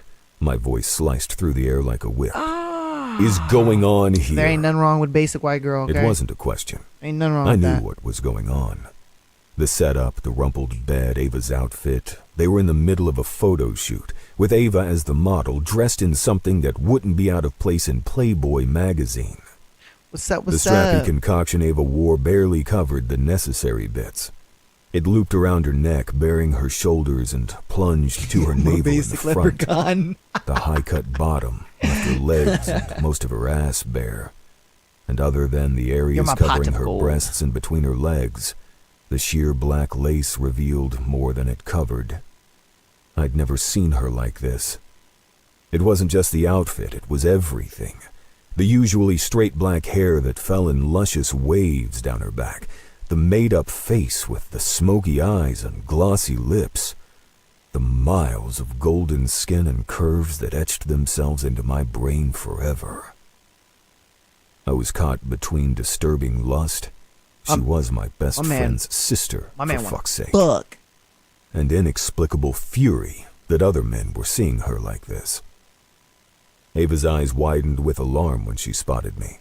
Yo, Dan, aren't you Alex, going live pretty soon? What are you doing here? Are you ready? Have you been practicing? I tried to stop him. Spectacles panted, out of breath. Living proof that skinniness does not equal fitness. He's here for you, babe. Jules leaned against half the an doorway, hour, dude. her half amber an eyes hour. glowing with amusement. You look super hot. I'll by the probably way. run Can't your wait stream to on see my the phone pics. while I'm You are practice. not seeing the pics. 12-hour stream I ground incoming, out. bro. No one. Yeah, I'll run is your stream seeing on my the phone pics. while I'm I streaming. yanked the blanket off the bed and tossed it over Ava's shoulders, covering her up. We're leaving. Right now. And Blondie here is deleting every photo he took of you. I got you, Her fam. jaw I got dropped. you. No. I'm not. Dude, and no, I'm so he's upset. not. You can't Why tell does me what to do. Bands show up She threw on the screen, blanket on the ground and lifted her chin in defiance. but Bananas doesn't. You're not my That's so father crazy. I or don't brother, get and it. even if you were, you have no say in what I do in my free time. He's taking photos of you half naked, I snapped. Oh, Do you know how destructive those can be if they're leaked? he mad If a as hell future about that. employer sees them? I volunteered for this, she snapped back. It's boudoir photography. Artistic. People do this all the time. It's not like I'm bearing it all for a porn site. How did you even know I was here? Oops, Jules said from behind us. She didn't sound sorry at all. You might as well be. The simmering in my blood had reached a full boil. Get dressed. No. Ava's glare intensified, and she dragged out the word no until it had 2 syllables. Hey, dude, I don't mean no harm. Blondie let out a nervous chuckle. Like she said, this is art. I'll edit it so her face is in shadow and no one can tell it's her. I just need the photos for my port. What are you doing? Get ready to He look at the squawked in camera. protest when I What do you snatched mean? the camera out of his hands and started deleting photos, but fell silent when I leveled him with a death glare. Stop! You're being ridiculous! Ava tried to retrieve the camera to no avail. He's Do you know how cooked. long those photos took? Stop! You When are... did I become She cooked? yanked on my arm. It didn't bulge. Oh, Bing! hey, look at that. Another That was yank. cool. Same result. Hey, Unreasonable. that was cool. Appreciate that, Dan. I'm protecting you since you clearly can't do it yourself. My mood darkened further when I saw the pictures of her lying on the bed staring sultrily at the camera. How long had she and Blondie been doing this? Alone. It didn't take a genius to figure out what had been going through his mind the entire time. It was the same thing that would have gone through any red-blooded male's mind. Sex. I hoped Blondie enjoyed his working pair of eyes while he still had them. Ava stepped back for a minute, then lunged for the camera in a poorly concealed attempt to catch me off guard. I expected the move, but I still grunted at the impact as she scrambled over me like a fucking spider monkey. Her breasts grazed my arm, and her hair tickled my skin. My blood heated Oh, at especially the when he talks sensations. about Anna. She was so close I could hear her breath coming When out he of her talks about soft Anna, pants. I'm like, yo, I I gotta tried see not this to notice girl, how her bro. chest heaved, or how smooth her skin felt pressed Man. against mine. There were dangerous, twisting thoughts that had no place in my mind. Not now, not ever. Give it back, she ordered. It was almost cute how she thought she could order me around. No. Ava narrowed her eyes. If you don't give it back, I swear to God, I'll walk out into the street wearing this outfit. Oh, Another bolt of fury sizzled through me. You wouldn't. Try me. Our there's faces that. were There's inches that apart. Our sassiness words you love so soft much, no one could hear Bananas. them except us. Nevertheless, I lowered my head so I could whisper right in her ear. If you step a foot outside this room in that outfit, I'll not only delete every picture on this camera, but I will destroy your friend's career until he has to resort to advertising shitty $5 an hour headshots on Craigslist. Yo! A wintry smile touched He me. pretty much was just like, if I catch you, You I wouldn't want fuck that, you. would you? That was pretty much There like are two his ways to thing. Oh, threaten God people. damn, son. Attack them directly or attack those they care about. I wasn't above doing either. My man wasn't Ava's playing. mouth trembled. She believed me, as she should, because I meant every word. I wasn't guess she a senator supermodel. or a How'd he- lobbyist, but how'd an she obscene pull a net man like worth, him? I'm thick jealous files over of fictional blackmail material, and characters. years of networking had granted me more than my fair share I know, of me too. influence in Me too. DC. I'm jealous over him too. You're an asshole. He's harsh Yes, though. I am. But And don't you forget it. she likes it. I straightened. Get dressed. Ava didn't argue, but she also refused to look at me as she disappeared into the bathroom across the hall to change. Blondie in spectacles gaped at me like the devil himself had poofed into their house. Meanwhile, Jules grinned like she was watching the most entertaining movie of the year. I finished deleting the photos and shoved the camera back into Blondie's hands. Never ask Ava to do something like this again. I towered over him, relishing the subtle shake of his shoulders as he tried not to cower. If you do, I'll know, and you won't like what happens next. Okay, Blondie squeaked. The bathroom door opened. Ava brushed past me and said something to Blondie in a low voice. It's okay. He nodded. You can pet it. She placed a hand on his arm. I put my leave-in and my conditioner jaw in it, ticked. so that way it's nice and soft. Let's go. It's not like brittle. The words came out sharper than I'd intended. Ava finally looked at me, her eyes flashing. We'll go when I'm ready. It's funny because on Wednesday, I me didn't and know Dan how were talking Josh about dealt that. with her all these years. 2 weeks in, and I already yes, wanted to yes. strangle her. She murmured something else to Blondie before she stalked past me without another word. Jules followed, still grinning. I cast one last glare in Blondie's direction before I left. Silence permeated the car as we drove back to Thayer. Jules sat in the back seat tapping away on her phone, while a stone-faced Ava stared out the window from the passenger seat, her shoulders tight. I didn't mind silence. I craved it.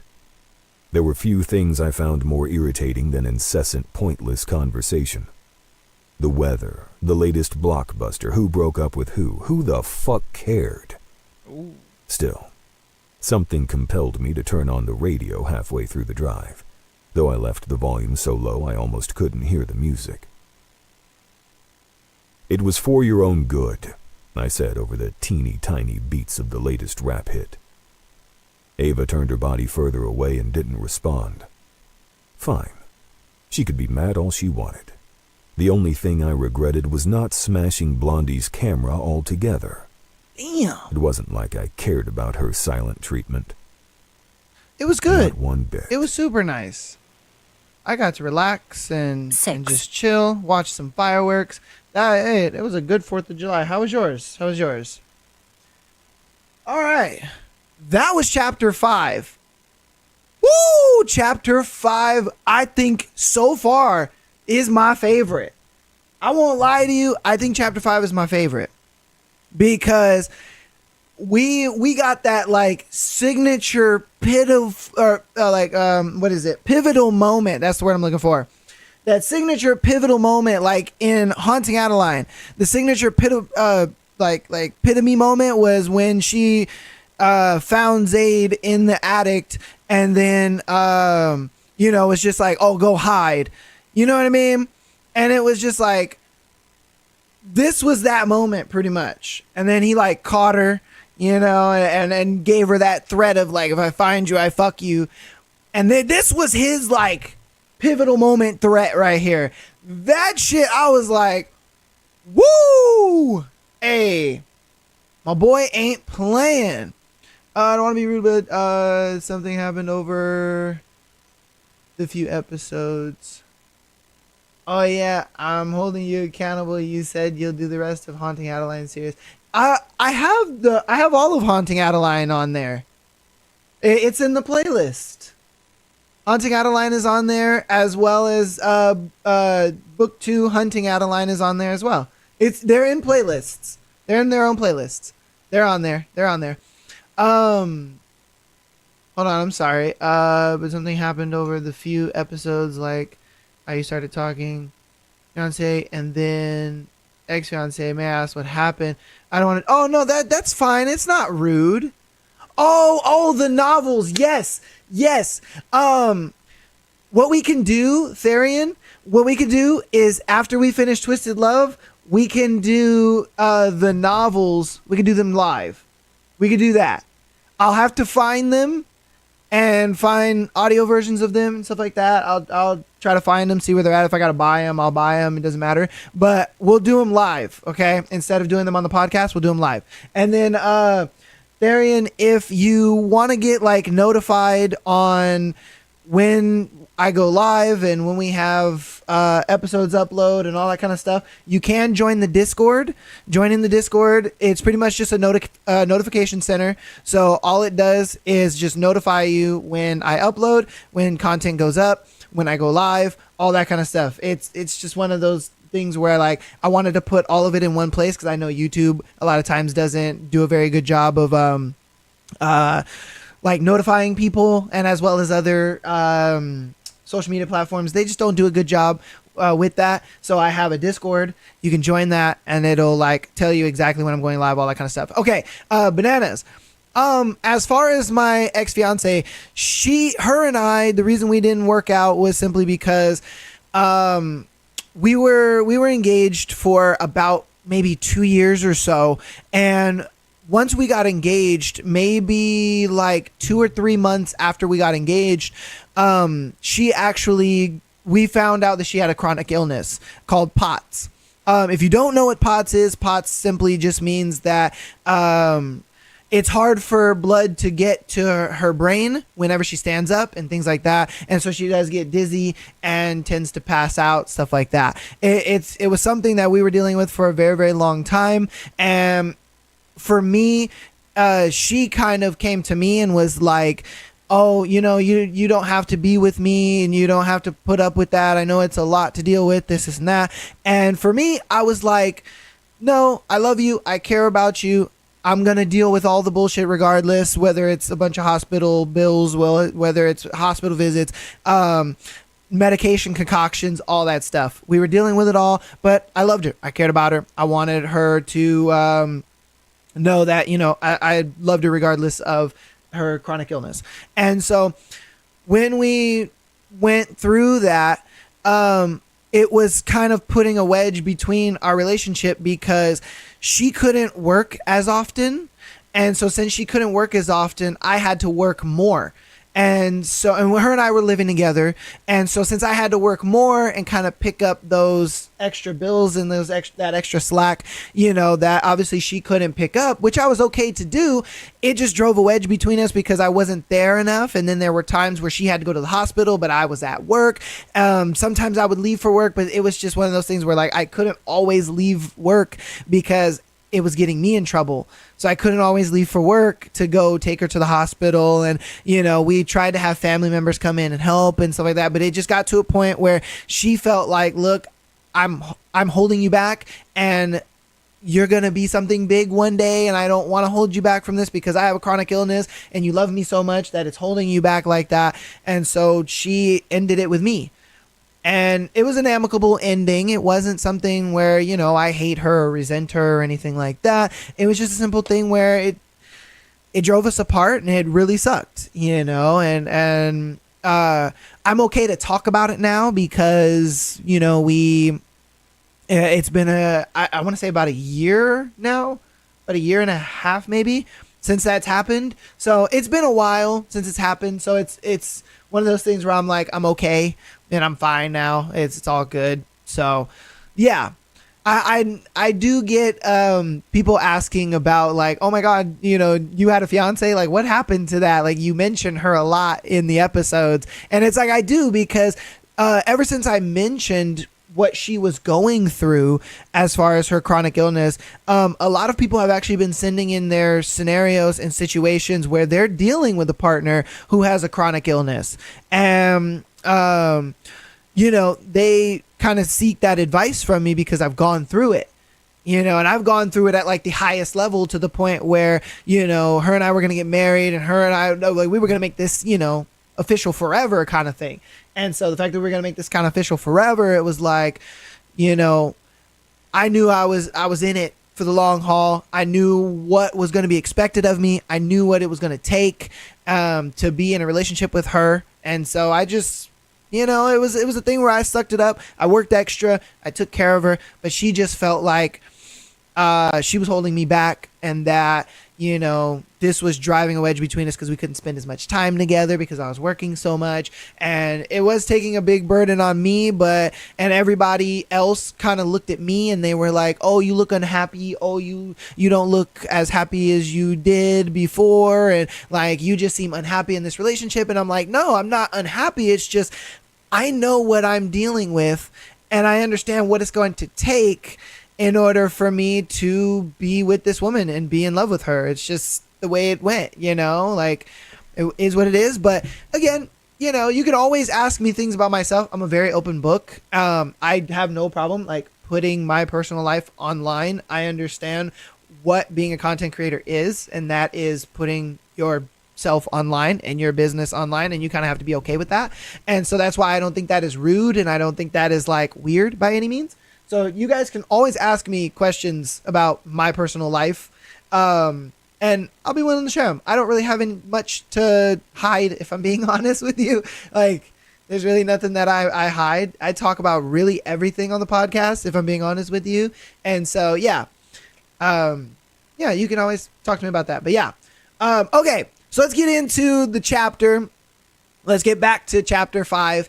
If you guys have questions, you can get them in, but let's go back to chapter 5. Chapter 5, again, it was that pivotal moment, and I feel like Alex and Anna's or Ava's relationship, where I feel like they are now, like, I believe at the pinnacle, where they've reached like the peak of the like tension building, and I feel like the next one that comes through, that next pivotal moment, they gonna fuck it.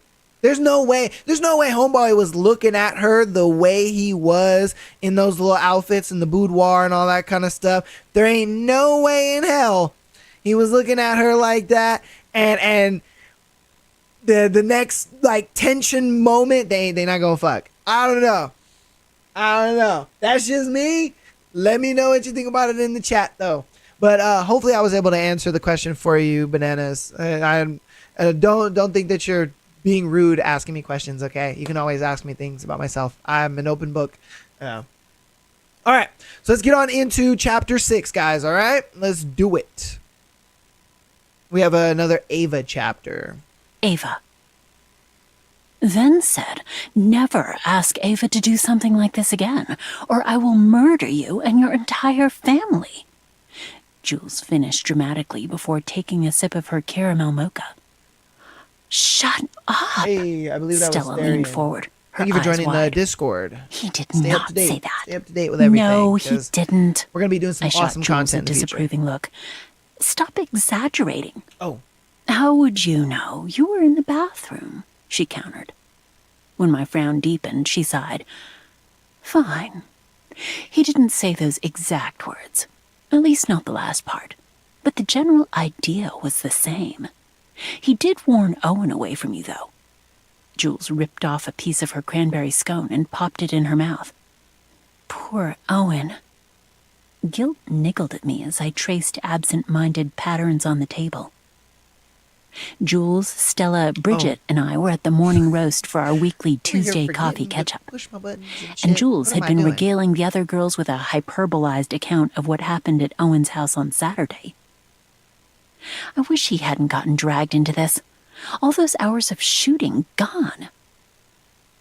I worked with Owen at the McCann Gallery, where I'd served as a gallery assistant for the past year and a half.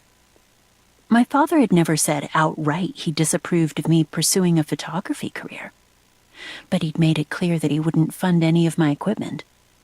He paid for my tuition and other school-related expenses, but if I wanted a new lens, camera, or even a tripod, that was all me. I tried not to let his unspoken disapproval bother me. I was beyond lucky I'd graduate with no student loan debt, and I wasn't afraid of hard work. The fact I'd shelled out my own money for every piece of equipment made me cherish them a little more, and I enjoyed my job at McCann. It was one of the most prestigious photography galleries in the Northeast, and I loved my coworkers, though I wasn't sure whether Owen would want anything more to do with me after what Alex had done. Even now, my skin heated with anger at the memory of his overbearing attitude. I couldn't believe he'd had the gall to show up and boss me around like that, to threaten my friend, to act like I was a servant or his employee. Even Josh had never gone that far. I stabbed at my yogurt with my fork, furious. Sounds like I missed an interesting time, Bridget sighed. All the fun stuff happens while I'm away. Bridget had been attending an event at Eldora's New York consulate, as was required of the Princess of Eldora. That's right. She was an honest-to-God, real-life princess, second in line to the throne of a small but wealthy European country. She looked the part, too. With her golden hair, deep blue eyes, and elegant bone structure, she could have passed for a young Grace Kelly. I hadn't known who Bridget was when she, Jules, Stella, and I found ourselves assigned to the same suite freshman year. Besides, I would have expected a freakin' princess to have a private room. But that was the great thing about Bridget. Despite her insane upbringing, she was one of the most down-to-earth people I'd ever met.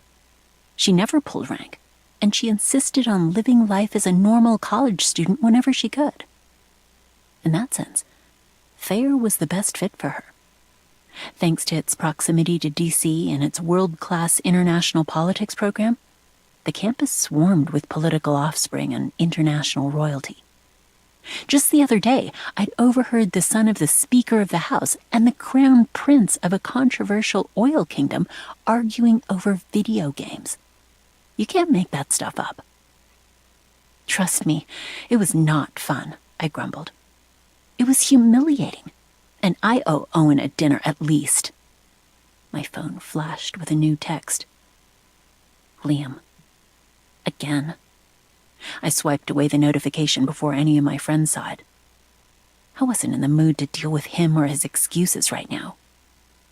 Au contraire, I thought it was hilarious. Jules finished the rest of her scone. You should have seen Alex's face. He was pissed. How is that hilarious? Stella snapped a photo of her latte before joining the conversation. She was a big fashion and lifestyle blogger with over 400,000 Instagram followers, and we were used to her capturing everything for the gram. Ironically, for someone with such a big social presence, she was the shyest in the group. But she said the anonymity of the internet made it easier to be herself online. Did you hear me? He was pissed. Jules placed extra emphasis on the last word, like it was supposed to mean something. Bridget, Stella, and I stared at her blankly. She sighed, obviously exasperated by our lack of comprehension. When was the last time any of us saw Alex Volkov pissed? Or happy? Or sad? The man doesn't show emotion. It's like God gave him extra helpings of gorgeousness and 0 doses of human feeling. That's facts. I think he's a psychopath, Stella said. She blushed. No normal person is that controlled all the time. I was still upset with Alex, but a strange part of me felt compelled to defend him. You've only met him a few times. He's not so bad when he's not being bad, Bridget finished. All I'm saying is he's Josh's best friend, and I trust my brother's judgment. Jules snorted. This is the same brother who wore that hideous rat costume to last year's Halloween party? I wrinkled my nose, while Bridget and Stella burst into laughter. I said judgment, not taste. Sorry, I didn't mean to upset you. Stella tilted her head until her glossy, dark curls cascaded over her shoulder. We always joked that she was the United Nations of humans because of her multicultural background. German and Japanese on her mother's side, black and Puerto Rican on her father's side. The result was 5 foot 11 inches of leggy limbs, deep olive skin, and cat-like green eyes. Damn. Supermodel material. Yeah. If she had any interest in being a supermodel, which she didn't. It was just an observation. But you're right. I don't know him well enough to judge. Statement retracted. I'm not upset. I faltered. What the hell was I doing? Alex didn't need me defending him. It wasn't like he was here listening to us. Even if he were, he wouldn't care. If there was one person in the world who didn't give a shit what others thought of him, it was Alex Volkov. She does. Guys, you're missing the point. She does sound really Jules pretty. waved a hand in the air. The point is, Alex did show emotion. Over Ava. We could have fun with this. Oh no. Jules's idea of fun usually involved a heap of trouble and a potential dose of embarrassment on my part. What kind of fun? Bridget looked intrigued. I think light kicked her blue under like the the table. sky Don't is better. encourage her. That's actually my favorite color. Sorry. is The light blonde blue. made a face. But all I have going That's on my lately favorite color, are... girl. Goddamn. She glanced around to make sure no one was listening. They weren't, except for her bodyguard It's funny how we were Booth, talking about who blue sat at eyes, the table and then behind someone us and named pretended Blue-Eyed to read the Angel newspaper joins the while chat. actually keeping a sharp eye on the surroundings. That's funny. Diplomatic events and ceremonial duties. It's terribly boring. Meanwhile, my grandfather's sick, my brother's acting weird, and I need something to Oh, take you my like mind off it emerald all. green? That Her means you're grandfather and horny. brother, a.k.a. King Edward and Crown Prince Nikolai of Eldora. I had to remind myself they were human beings like everyone else. But even after years of friendship with Bridget, I wasn't used to her speaking so casually about her family, like they weren't literal royalty. I have a theory. Jules leaned forward, and the rest of us, even me, leaned in, eager to hear what she had to say. Call it morbid curiosity, because I was sure I wouldn't like what was about to come out of her mouth. I was right. Ava somehow gets under Alex's skin, Jules said. Oh, she does. We should see how far it goes. How much can she make him feel? I rolled my eyes. All those long hours you put in at your internship must have scrambled your brain because you're not making any sense. Oh, come on, She Ava. ignored me. She's talking about coitus. I call it, dramatic pause, Operation Emotion. She looked up and drew an arc with her hand like the words would magically appear in the air. Creative, Stella teased. Hear me out. We all think Alex is a robot, right? Well, what if she, Jules pointed at me, can prove he isn't? Don't tell me you guys don't want to see him act like an actual human being for once. No! I tossed my empty coffee cup into the nearest trash can and almost beamed a passing student in a Thayer sweatshirt.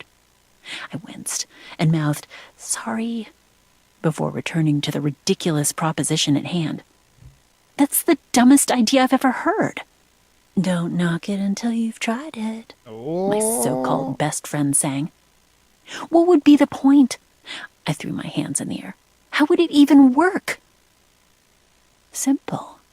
Jules pulled a pen and notepad out of her bag and started scribbling. Show her how it's done, Jules. We come up with a list of emotions, and you try to make him feel each one. Rah. It'll be a test of sorts, like giving him an annual physical to make sure he's functioning properly. Sometimes, Bridget said, the way your mind works scares me. So No, she like I jerked this repeated, man off not or what? happening. It does seem kind of mean. Stella tapped her gold-polished nails on the table. What Oh, emotions I did you love have in mind? pickles. When I get burgers, I ask Stell? for extra pickles. What? She cast a guilty look in my direction. I'm curious. Off the top of my head. And I'm weird because, we've like, when I already get seen the him angry. the pickle Happiness, stalks, sadness, I like to fear, scrape the disgust. seeds off the top A wicked first smile before I eat slashed like the across actual Jules's pickle. face. People always say it's disgusting, but I just Jealousy. love eating pickles that way. I snorted. Please. He'd never be jealous of me. He was a multi-millionaire executive with a The only way to eat genius-level pickles. IQ. Come on now. I was a college student who worked 2 jobs and ate cereal for dinner. No contest. Not jealous of you, jealous over you. Ooh. Bridget perked up. You think he likes Ava? No. I was tired of saying that word. He's my brother's best friend, and I'm not his type. He told me so. He lied. Jules waved away my protest like she would a mosquito. Come on, bruh. Men don't know what they want. Besides, don't you want to get back at him for what he did to Owen? What we do, we I just don't, lie. I said firmly. And I am not going along with this crazy idea. 45 minutes later, we decided Phase 1 of Operation Emotion would commence in 3 days. I hated myself for caving. Somehow, Jules always convinced me to do things against my better instincts. Like that time we drove 4 hours to Brooklyn to watch some band perform because she thought the lead singer was hot. And we ended up stranded in the middle of the highway when our rental car broke down. Hey, that's Or dedication. Though. that time she convinced me to write a love poem to the cute guy in my English lit class, only for his girlfriend, who I hadn't known existed, to find it and hunt me down in my dorm. Jules was the most persuasive person I'd ever Yo, met. Jules is, A good she's quality nasty, for an bro. aspiring lawyer, but not She's so much nasty. for an innocent friend. For example, me, who wanted to stay out of trouble. That night, I climbed Jules into is bed and messy. closed my eyes, She's a messy one. trying to sort through my racing thoughts. Operation Emotion was supposed to be a fun, light-hearted experiment, but it made me nervous, and not just because it erred on the side of mean-spirited. Everything about Alex made me nervous. I shuddered, thinking of how he'd retaliate if he found out what we were up to. And thoughts of being flayed alive consumed me until I fell into a light, fitful sleep. Help! Mommy, help me! I tried to scream those words, but I couldn't. I shouldn't. Because I was underwater, and if I opened my mouth, all the water would rush in, and I would never see Mommy and Daddy and Josh again. That was what they told me. They also told me not to go near the lake by myself, but I wanted to make pretty ripples in the water. I liked those ripples. Liked how throwing one little stone could cause such a big effect. Only, those ripples were suffocating me now. Thousands and thousands of them, dragging me further and further from the light above my head. Tears trickled from my eyes, but the lake You mean swallowed my them children, and my buried stepchildren? my panic until it was just Tell them, me and my tell them silent stepdad pleas. said hello, that he loves them. I'm never getting out. My babies, Never my getting chippy out. tenders. Never getting out. Mommy, help! I couldn't hold it in any longer. I screamed as loud as my little lungs allowed. Screamed Yes, until my yes, throat was thank you. raw. Thank and you. I felt like I would My pass out. stepchildren. Or maybe that was the water rushing in, filling my chest. So much water. Everywhere. They would run away from me and they're no like, "You're not my air. dad." Not enough air. I thrashed my arms and legs in hopes it would help. But it didn't. It made me sink faster. I cried harder. Not physically, because I couldn't tell the difference between crying and existing anymore, but in my heart. Where was Mommy? She was supposed to be here. Mommies were always supposed to be with their daughters. And she had been there, with me on the deck, watching me, until she hadn't. Had she returned? What if she was sinking beneath the water too? The blackness was coming. I Good. saw it. I mean, Felt I am it. so sorry for your loss. My brain went fuzzy, and my eyes drooped. I didn't have the energy to scream anymore, so I mouthed the words. Mommy, please. I jerked upright, my heart beating a million drums of warning while my faded screams soaked into the walls. My covers twisted around my legs, and I threw them off, my skin crawling at the sensation of being entangled, of being trapped with no way to free I have myself. a secret to tell you. It was me. The glowing I red killed him. letters of my alarm clock told me it was 4:44 a.m. A pinprick He of dread touched what's blossomed at the base mine. of my neck and slithered down my spine. In Chinese culture, the number 4 is considered unlucky because the word for it sounds like the word death. Si, 4. Si, death. The only difference between their pronunciation is a tone inflection. I've never been a superstitious person, but chills swamped me every time I awoke from one of my you guys learned nightmares how to during the say 4 a.m. death hour, in which Chinese. was almost always. I couldn't remember the last time I'd awoken during a different hour. Sometimes I woke up not remembering I had a nightmare, but those blessed occasions were far and few in between. I heard the soft patter of footsteps in the hall and schooled my features into something other than stark terror before the door opened and Jules slipped inside. She flicked on the lamp, and guilt swirled through me when I saw her rumpled hair and exhausted face. She worked long hours and needed sleep, but she always checked on me, even after I insisted she stay in bed. "How bad was it?" she asked softly. My bed sank beneath her weight as she sat next to me and handed me a mug of thyme tea. She'd read online that it helped with nightmares and started making it for me a few months ago. It helped. I hadn't had a nightmare in over 2 weeks, which was a record. Yes, But I mine. guess my I was good like, luck wait, ran what are you out. talking about? What yours? Nothing no, out yes, of the ordinary. Yes. My hands trembled so much liquid spilled over the side of the mug and dripped onto my You know what I'm favorite gonna Bugs do, Bunny darling? shirt from high school. I'm gonna get a diamond collar Go back to and sleep, put it Jay. around your You have a neck, presentation today. so Fuck all the that. little bitties can Jules raked a see. hand through her tangled You're red hair. mine. I'm already up. Besides, it's almost 5. I bet there are dozens of overambitious Lululemon-wearing fitness junkies jogging outside right now. Oh, I'm sure you're not, darling. I mustered a I'm weak sure smile. you're not. I'm sorry. I swear we can soundproof my room. I wasn't sure how much that would cost, but I'd deal with it. I didn't want to keep waking her up. How about no? That's totally unnecessary. You're my best friend. Jules wrapped me into a tight hug, and I allowed myself to sink into her comforting embrace. Sure, she led me into dubious situations sometimes, but she'd been my ride or die since freshman year, and I wouldn't have anyone else by my side. Everyone has nightmares. Not like me. Oh yeah, my James impression. Yeah, I'd had these nightmares, God, these I've gotten awful, good vivid nightmares that with my I James feared weren't impression ever nightmares since at I all, started but listening to him actual a lot more. memories for as long as I could remember. For me, that was the age of 9. Everything before that was a haze, the canvas peppered with faint shadows of my life before. The blackout, as I called the divide between my forgotten childhood and my later years. Stop. It's not your fault, and I don't mind. Seriously. Jules pulled back and smiled. You know me. I'd never say something was okay if I wasn't actually okay with it.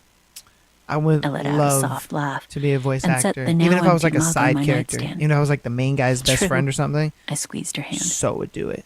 I'm fine. So would. Go back to sleep, jog, or make yourself a caramel mocha or something. Or I'll be like the little cuck husband, you scrunched up know, her and nose. like the main guy Me? fucks my wife, and I'd be Jog? like, no, I don't think so.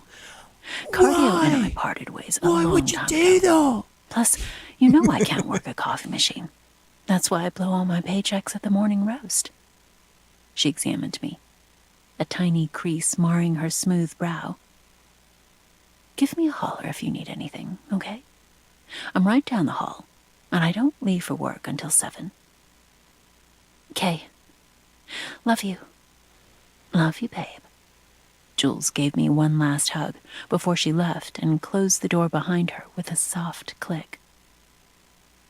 I sank back into bed and pulled the covers up to my chin, trying to fall asleep, even though I knew it was a futile exercise. But even though I was tucked beneath my comforter in a well-insulated room in the middle of summer, the chill remained. A ghostly specter warning me that the past is never past, and the future never unfolds the way we want it to. 7. All right. That was a pretty interesting, and I mean very, very interesting chapter.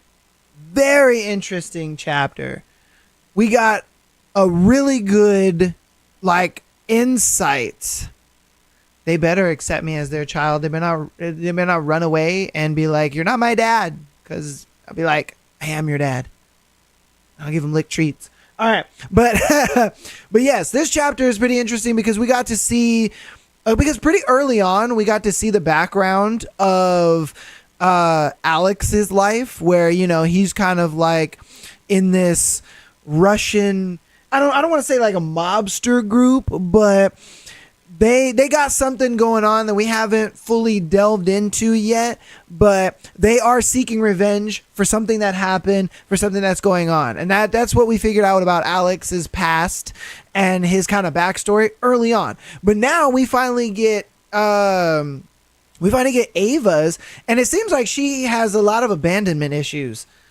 Am I wrong on that? I mean, you guys could let me know in the comments. Do you guys feel that way? She has a bit of abandonment issues, like with her mom and like being left alone. You know what I mean? Like even with her friends, she can't really be left alone. She doesn't feel like safe, and I think that's why she's very close with her brother, because she feels like if she's not around her brother or around someone that she feels loves her, then she feels like abandoned and like, oh hell no. And that's what I'm getting. Banana seems to agree with me. Hope you guys on YouTube, let me know, put it down in the comments or in the chat and get a part of it. But yeah, so I'm excited to see how I guess Alex will deal with this, when he finds out about this part of her. And then also how, okay, yes, even Therian agrees. But I wonder how Ava is going to feel about Alex's past. You know what I mean? Like, think about it. Ladies. If you, were kind of intimately involved with a dude and, he was fine as hell. He got that deep voice like you like, you know what I mean? He hit the coochie right, but he's kind of a killer. He's kind of a killer and he's kind of a crazy man. Like how would you deal with that kind of past, So I feel like they're kind of almost made for each other. If I'm being real with you, it kind of seems like they're almost, she said green flag. Bananas is like, if you're willing to kill for me, I'm about it. You will have dinner waiting when you come home, and I will wash the blood off your hands. Girl, you is insane. She said green flag. Oh man. But yeah, I think they're kind of perfect for each other because they almost balance each other out in a way, because I feel like Alex, hopefully he could be, right now, he doesn't seem like he's the type of guy that would be able to, I don't know, be sensitive to that side of her, because he is a bit of a dick. Like, let's be honest. Homeboy's a bit of a dick. He kind of is. You know what I mean? So I don't know if he would be able to, as girls love to say, have the emotional intelligence to kind of deal with that side of him. But even Arian's like, green flag. If he's willing to kill for me, I will have dinner waiting. You girls are insane. But I shouldn't be surprised because you guys love Zaid. So, you know what I mean? But again, this dude makes Zaid look like a humanitarian. I won't lie to you. Like, Zaid kills, but Zaid kills because it's the right thing to do. This guy kills because he, I think, finds some enjoyment in it. I won't lie to you. I think he finds some enjoyment in killing. I don't know. Maybe I'm wrong, but it kind of seems like he has some enjoyment in it. Like when he was threatening the camera guy to not like spread the boudoir pictures out and like keep it professional and shit like that. Homeboy had some malicious intent. Homeboy seemed like he was trying to he was like, motherfucker, I will kill you. I will break your camera. I will destroy your career and I will fuck you up till you're eating out of a fucking test tube. You know what I mean? Like, homeboy seems like he just gets some enjoyment out. I don't know. This next chapter is an Alex chapter, so we might get a little more of his backstory or either a little more of him. We'll see. Maybe his character changes over time. Maybe he has some development growth. Maybe he has a soft spot. Maybe he has a soft spot for Ava, and he's only able to show like that soft side to her. And then that's why he's able to kind of be nice when she is in like that abandonment issue type, mode. Hopefully, I don't know. We'll see. I don't know. Does anybody in the chat, have anything they want to add to that? If you want to add to that, definitely do now. Because, like I said, I definitely think they're gonna be a crazy couple. I mean, real with you, you're gonna be a bit of a crazy couple. So, all right, well, let's get into chapter 7. But if you have anything about chapter 6, you want to put in the chat, definitely do. All right, let's get on into 7, guys. This one's a bit of a short one. It's only 10 minutes. Don't do this. I poured myself a cup of coffee, leaned against the counter, and took a leisurely sip before responding. I'm not sure why you're calling me, Andrew. I'm the COO. You should talk to Ivan. That's bullshit, Andrew spat. You pull the strings behind the scenes and everyone knows it. Then everyone is wrong, which wouldn't be the first time. I checked my Patek Philippe watch. Limited edition, hermetically sealed and waterproof. The stainless steel timepiece had set me back a cool 20 grand. I'd bought it after I sold my financial modeling software for 8 figures. 1 month after my 14th birthday. It's almost time for my nightly meditation session. I didn't meditate, and we both knew it. I wish you the best. I'm sure you'll have a flourishing second career as a busker. You took band in high school, didn't you? Alex, please. Andrew's voice turned pleading. Oh, do they? I have a family, kids. My oldest daughter is starting college soon. Yeah, they're probably like, Dad? Whatever you have against me, don't drag them or my employees into it. But I don't have anything against you, Andrew, I said conversationally, taking another sip of coffee. Most people didn't drink espresso this late for fear of not being able to sleep. But I didn't have that problem. I could never sleep. This is business. Nothing personal. It baffled me that people still didn't. I don't know. I have to see the Maury Personal test. appeals had no place in the corporate world. It was eat or get eaten, and I, for one, had no grand aspirations of becoming prey. Only the strongest survived, and I had every intention of remaining at the top of the food chain. So I don't know. Alex. I tired of hearing my name. It was always Alex this, Alex that. People begging for time, money, attention, or worst of all, affection. It was a fucking chore. They have my nose, don't they? It really was. They have my nose. Good night. I hung up before he could make another plea for mercy. Been told. There was nothing sadder Totally than real seeing, proof. or in this case hearing, a CEO reduced to a beggar. It's undeniable. The hostile takeover of Grupman Enterprises would go ahead as planned. Yep. I wouldn't have cared about the company, except it was a useful pawn in the grand scheme of things. Archer Group was a real estate development company, but in 5, 10, 20 years it'd be so much more.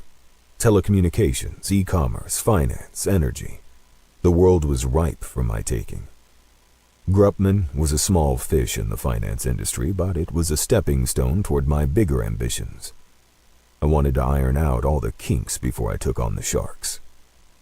Besides, Andrew was an asshole. I knew for a fact that he'd quietly settled with several of his past secretaries out of court over sexual harassment charges. I blocked Andrew's number for good measure and made a mental note to fire my Yeah, I assistant for will. allowing my Got personal you. cell information to slip It's into the okay. hands of someone outside my I know, tightly I know. controlled contacts They list. need sweaters for She'd the winter, already fucked up several and they times. need Christmas presents Paperwork and with food. errors, appointments scheduled for the wrong Snacks, times, missed calls scratchy from posts. VIPs. I know. And this I know. was the last straw. I got you. I'd only kept her on so long Them's as my a favor babies. to her father, a congressman who wanted chicken his daughter to tenders. get real work experience. But her experience was over as of 8 a.m. tomorrow morning. I'd deal with her father later. Silence hummed in the air as I placed my coffee cup in the sink and walked toward the living room. I sank onto the couch and closed my eyes, letting my chosen images play through my mind. I didn't meditate, but this was my own fucked up form of therapy. October 29, 2006. My first birthday as an orphan. Brooke? It sounded depressing when I put it like that, but it wasn't sad. Bro. It just, Yeah, you know what I'm talking Was. about. You know, I didn't care about birthdays.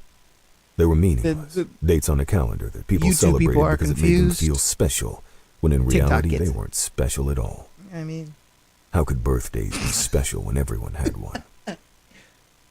I used to think they were special because my parents always made a big deal out of it. One year, they took the entire family I and 6 never of my ruined closest it. friends to Six I just Flags in New used it. Jersey, where we ate You hot brought dogs this and up. rode roller coasters until we puked. you brought this up like 2 streams ago. Another okay, year, they so bought me the latest You made me PlayStation, look it up and I was the everything. envy of my class. So now I'm But gonna some use it. things were the same year. I'd stay in bed, pretending to be asleep while my parents snuck into my bedroom wearing goofy paper cone hats and carrying my favorite breakfast. Blueberry pancakes drenched in syrup with hash browns and crispy bacon on the side. My dad would hold my breakfast while my mom tackled me and yelled, "Happy birthday!" And I'd laugh and scream while she tickled me fully awake. It was the one day of the year they let me eat breakfast in bed. After my sister was old enough to walk, she'd join them, climbing over me and messing up my hair while I complained about girl cooties getting all over my room. Now they were gone. No more family trips. No more blueberry pancakes and bacon. No more birthdays that mattered. Bow, wow, wow, wow, wow. My uncle tried. I hate that I don't have that sound effect. He bought me a on- big chocolate on cake this stream and deck. brought me to a popular I only have it arcade on in this town. stream deck over here. I sat at a table in the dining I use that area, Riz sound staring all the out time on the window, pod. Thinking, remembering, analyzing. I hadn't touched any of the arcade games. "Alex, go play," my uncle said. "It's your birthday." He sat across from me, a powerfully built Hey, man with salt and pepper hair and Well light brown eyes, timed, you almost know, identical to my wow, wow, father's. wow. He wasn't a handsome man, but he was Just vain, so his hair was cuteness. always perfectly coiffed and his shoulders I know I perfectly do. There pressed. a lot of times I forget to do it though, Today he wore a sharp blue because I'm like suit so that busy like looked woefully reading, out of you know place what I mean, amongst all the sticky scenario children and like haggard-faced trying to think of what I'm gonna t-shirt-clad say parents and stuff like roaming that. through the arcade. Because when I do like a lot of the scenarios and stuff like that, it's all I off hadn't the top seen of my Uncle head, Ivan so I often have to kind of before. like get the information, day. then kind of give advice. He and Make my it father funny. had a falling out. So a lot of when times I was forget to 7 push and the my father buttons, and I'm never like, spoke of him no. again. A Vine boom would have been Even funny so, right Uncle here. Ivan had taken like me in a instead of little letting me whoop. drift through the That would have been foster funny system, too. which was nice of I him, always do that. guess. I don't want to play. I rapped my knuckles against the table. Knock, knock, knock. 1, 2, 3. 1, 2, 3 gunshots. Ooh. 3 bodies falling to the floor. I squeezed my eyes shut and used all my strength to shove those images out of my head. They'd return, as they had every day since that day.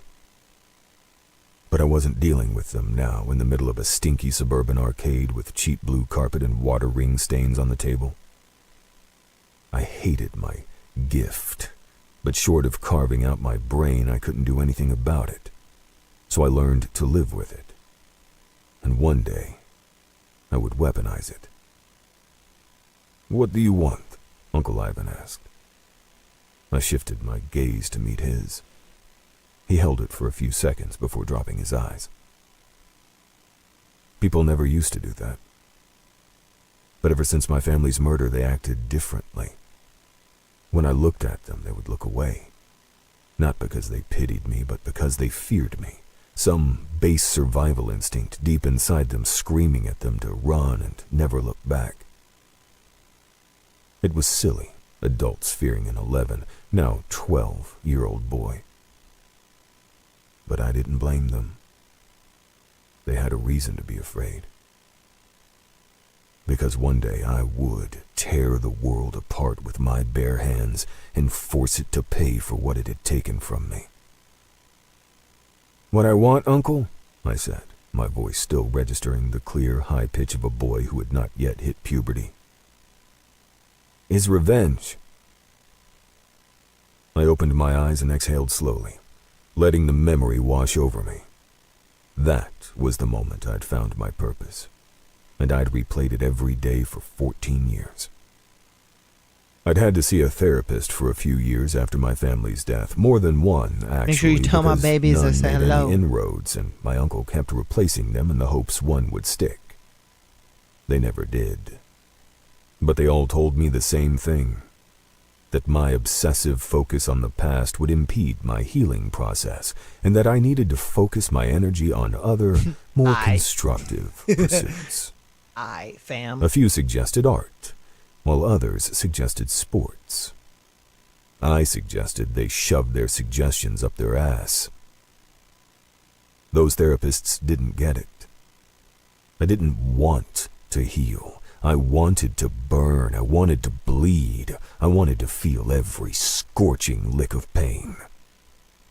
And soon, the person responsible for that pain would feel it too. 1,000-fold. Okay. God dang. So as I predicted, we did get some backstory on our boy, Alex. Oh, man.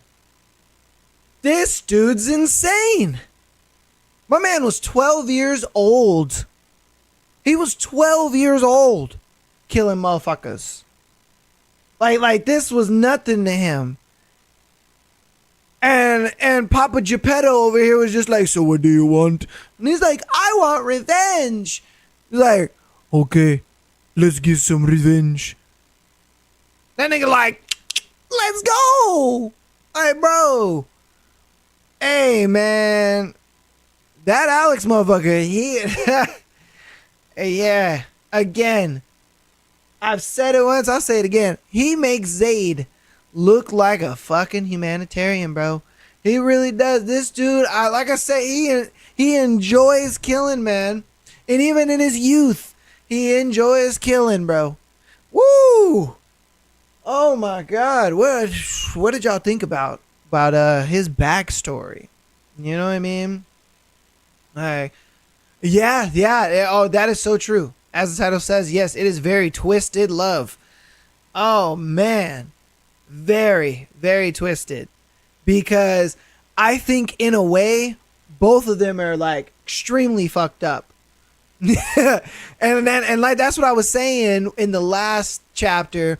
I was like, I think they fit together because they're just both fucked up, man. They just both fucked up, and I think they're going to find that common love and ground and just that, and, you know, that's just going to be it.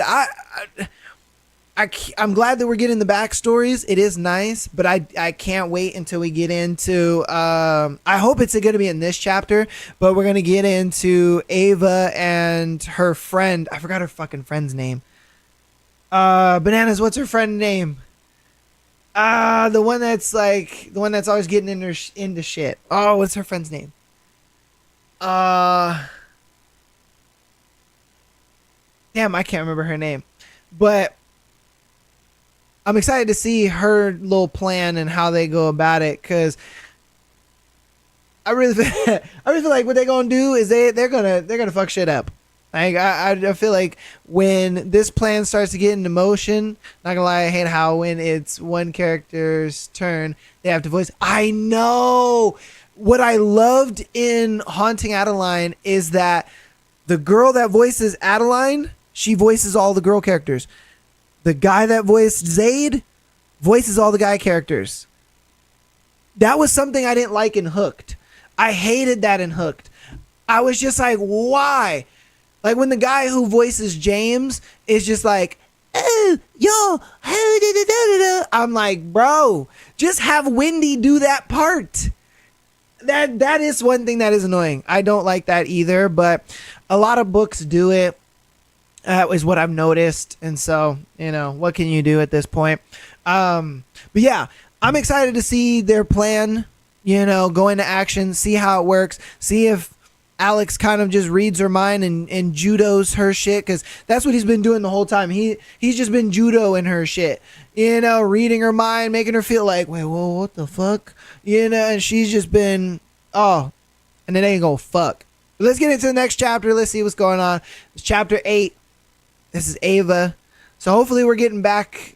We got the lore. The lore is over. Hopefully we're getting back into the like, I guess nowadays timeline, if you will. So let's go. Let's get on into it, baby. Let's go.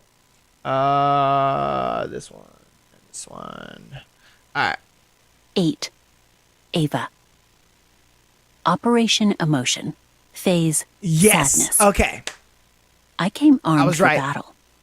I applied makeup, brushed my hair, and wore my favorite white cotton sundress with yellow daisies at the bottom. It was both pretty and comfortable, and it showed off just enough cleavage to intrigue. Liam had loved it. I love sundresses. Whenever I wore it, we ended up at his That's place, my and my shit. dress ended up on the floor. I'd considered throwing the outfit away after we broke up because he'd loved it, but I thought better of it. I refused to let him ruin the good things for me, Yeah, whether it was thing, a girl. dress or mint chocolate ice cream, which he used to buy me whenever I had my period cravings.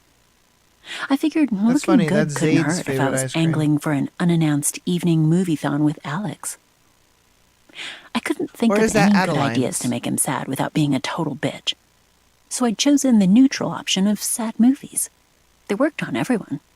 Yes, even men. All right, Darian. Thank you I for saw coming Josh by. cry once at the Hopefully, end of now that you're in the Titanic, Discord, you can though he claimed it was allergies and threatened join to toss more my camera from more the top of the lives. Washington Monument if I told anyone. Oh, okay, so mint Can't chocolate wait. chip was Zaid's, huh? A decade later, and he still couldn't shut up about how there had been room for Jack on the door. I agreed with him, but that didn't mean I couldn't make fun of him. Since Alex was a teensy bit more reserved than Josh, I skipped Titanic and brought out the big guns. Oh, Walk to okay, it was Remember, Adeline's. Okay, Sadder all than right. The Notebook, and Marley Thank you and Me. in your I knocked on the door to your Alex's house. misspelling. I clearly To my remember the surprise, scene it him opened saying, less than 2 "No, it seconds tastes like later. toothpaste." That's right. Hey, That's right. I But he stopped, ate it anyway stared. for Adeline. And when I'd he licked her expected to ice see cream, Alex in a suit she from was the like, office or "Ooh, casual do that loungewear. to my coochie." Though So nothing he owned yeah, was I remember really that casual. scene. I remember that scene. Golden Even scene. his t-shirts cost Golden hundreds scene. of dollars. Instead, he wore a deep gray shirt tucked into dark denim jeans and a tailored black Hugo Boss blazer. Awfully dressy for a Thursday night. Did I catch you on your way out? I tried to peer behind him and see if he had company, but Alex's frame blocked most of the doorway. Should I move so you have a clearer view of my living room? He Well, asked see, it's sardonically. gonna be like the Heat ponytail scorched my thing. cheeks. You know, you didn't Busted. think your hair looked all that good in ponytails. I don't know and what then you're you were talking like, about. Your living room isn't you that were like, interesting. I don't look half I bad. fibbed. You know, you Lack never of know. color, I know no your style is personal like effects. grunge. You know, you like What the grunge am I style. saying? But Someone you know, stop me. a little The painting's little ugly, too. sundress. You know what I mean? Where it's Stop like me it's like now. tight up here and then it's Could like use a poofy at woman's the touch. bottom. You know what I mean? Fuck me sideways. It's because I did got a not haircut just say that. and got certain bangs. Alex's lips pressed together. Oh. Had he been anyone else, I could have sworn he was trying not to Beautiful, laugh. darling. Absolutely I beautiful. see. The painting technically belongs to Josh, you know. Which should have been the first red flag. This time, a tiny And got a smirk curtain did touch bangs. Alex's mouth. Oh, To curtain answer your bangs. question, Okay. I That's was on the that's way the ones out. where they go like I had a across, date. right? I Yeah, blinked. yeah. No, I caught myself. I caught Alex myself. was on Because the once you date. put curtain again, I was Does like, not oh, she compute. meant curtain, not certain. Yeah, that's the one that Because goes like of course across, the right? guy dated. You know? Yeah, Look yeah, at yeah. him. Does But yours I'd like never go heard or across seen and then like evidence of they're like activity in long on his the love life. sides? Did you Unless do you them counted like the women that? throwing Or is it themselves at you're him just- wherever we went. so I had assumed he was one of those workaholics who had an exclusive relationship with his job. I mean, we'd been neighbors for over a month, and I hadn't seen him bring a single woman home. Though, admittedly, I wasn't watching his house 24/7 like a total creep. The thought of Alex dating was strange. I'll look it up. That was the because only word I I'm could use to extremely, describe the niggling feeling in my stomach, negligent when it one comes that to made girl my skin hairstyles, itch. you know. And my pulse beat double time. I don't want to hold you up then. I stepped back and tripped over nothing, because of course I did. Oh. He reached out to steady me, and my heart jumped. It wasn't a big cheerleading competition-worthy jump. All right. It was just a tiny I skip, see. really. But it was enough to fluster me further. I'll see you later. All right. Since you're So they go like might that. as well tell me why. Right?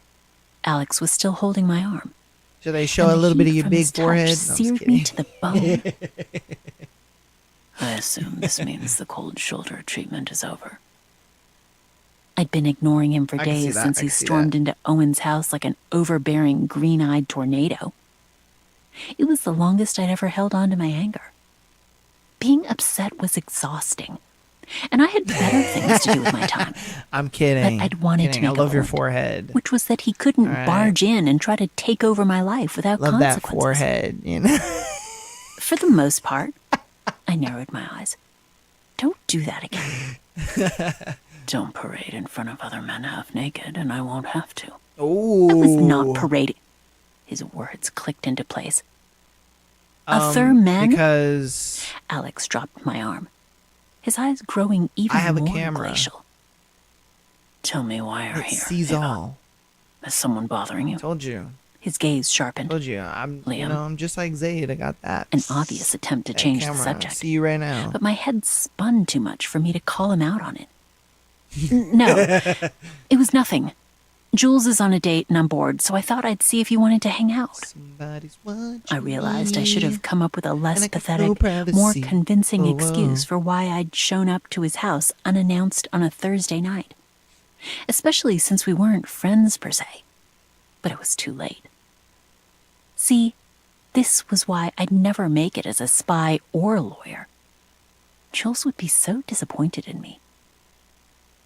You're a terrible liar. Oh, well, see, Alex connection looked is low unimpressed. right now because of the stream. Tell me the real reason you're here. Mainly off stream is when the connection is its I strongest, had to come you know? up with another so, like, excuse. yeah. The way It my wasn't bank like I account could let him know works about is- Operation Emotion. I figured you could use the company now that Josh isn't here, I said. I haven't seen you hang out with anyone else since he left, so I thought you might be lonely?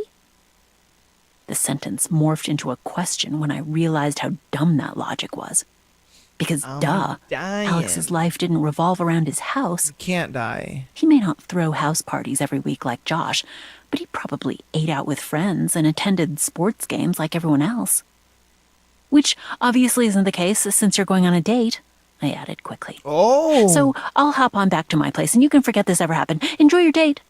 Our boy Josh Stop. got a date. I froze, my heart thundering against my chest, as I wondered how this encounter had gone so off the rails. The funny thing was, it wasn't actually off the rails. It just felt like it. Alex widened the door and stepped aside. Come in. What? But your date. Oh, Let me Alex worry is the about one that her. has the date. I don't know what's going on No with wonder you. she's so jelly. But since you broke your silent treatment to come over and hang out, something must be wrong. The seed of guilt blossomed into a full-blown tree, trunk and all, in my stomach. This was supposed to be a harmless experiment. I didn't want him to cancel his scheduled plans for me. But as I followed Alex into the living room, the thought that he was no longer going to dinner or whatever he had planned with some beautiful, mysterious woman pleased me more than it should have. I stifled a laugh at Alex's expression when he caught sight of the movies I'd brought over. Not a Mandy Moore fan? I teased, popping the DVD into the player and curling up on the couch while the pre-movie credits played. I still owned DVDs the way I still owned paperback books. There was just something so magical about holding your favorite That items looks yummy. rather than seeing them on screen. All for me? Thank you. You shouldn't have. I don't have anything against Mandy Moore, but I'm not a fan of maudlin or melodrama. Alex shrugged off his blazer and draped it over the back of the couch. His shirt stretched across his broad shoulders, and the top 2 buttons were undone, revealing a sliver of his chest and sexy collarbones. Ooh! I hadn't thought collarbones could be sexy, but here we were. I swallowed hard. It is not maudlin or Damn right. melodrama. It's romantic. Oh, you can't see it? Doesn't she die in the end? Way to spoil it. I don't poke I out that grumbled. much, but it's okay. He shot me a disbelieving look. Them You've already collarbones, watched it. though. But have you? I know what happens. People wouldn't shut up about it when it first came out. Shh. I nudged his leg with my foot. Movie's starting. He sighed. I loved A Walk to Remember, but I snuck peeks at Alex throughout the film, hoping to catch some sort of reaction. None. Nada. Zilch. Even during Jamie and Landon's wedding. How were you not crying? I demanded, brushing away my tears with the back of my hand after the end credits rolled. This movie is so sad. It's fiction, Alex grimaced. Stop crying. I can't stop it when I feel like it. It's a biological reaction. Biological reactions can be mastered.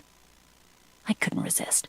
I scooted closer to him on the couch and pushed his shoulders forward so I could run my palm down his back. They're so close. Touch. They're on the couch. What? They're watching a He said movie. in a tight, controlled voice. They are What about are to you bang. doing? I'm searching for your control panel. I patted his back, His trying penis. and failing not to notice the sculpted contours of his muscles. I'd never seen Alex shirtless, but I imagined it was glorious. You must be a robot. I received a stony glare in response. See? Robot. Do you have to swap out your batteries or are you rechargeable? I teased. Should I call you R2D? I yelped when he grabbed my arm and spun me around until I straddled one of his legs. Oh! My blood roared in my ears as he tightened his grip on my wrist. Not enough to hurt, but enough to warn me he could easily break me if he wanted. Our eyes locked, and the roaring intensified. Beneath those jade pools of ice, I glimpsed a spark of something that sent heat curling through my stomach. I'm not a toy, Ava, Alex said, his voice lethally soft. Don't play with me unless you want to get hurt. I swallowed my fear. You wouldn't hurt me. That mysterious spark crystallized into anger. This is why Josh was so worried about you. You are trusting to a fault. He leaned forward a fraction of an inch, and it was all I could do not to lean back.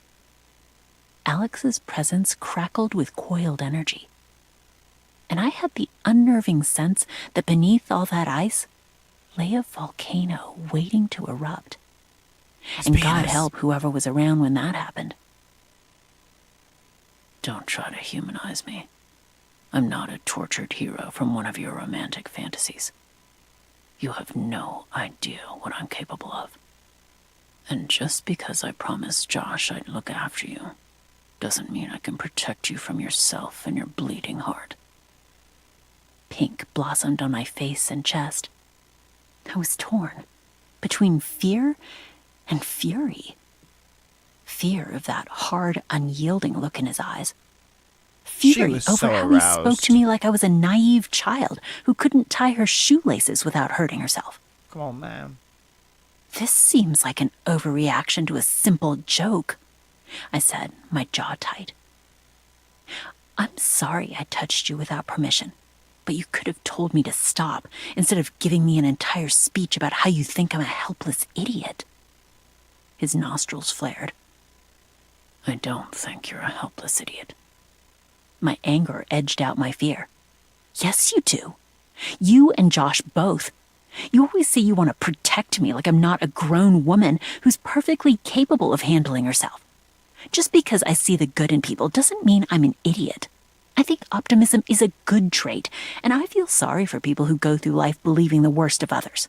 Facts. You go, girl. That's because they've seen the worst. People see what they want to see, I countered. Are there awful people in the world? Yes. Do awful things happen? Yes. But wonderful people exist, and wonderful things happen too. And if She's you focus sassy. too much on the negative, sassy you as miss fuck. all the positive. I think her sassiness is Silence. her way of Made all hiding the the more awkward by the horny. fact that I was still straddling Alex's leg. Exactly. I was sure he would yell at me.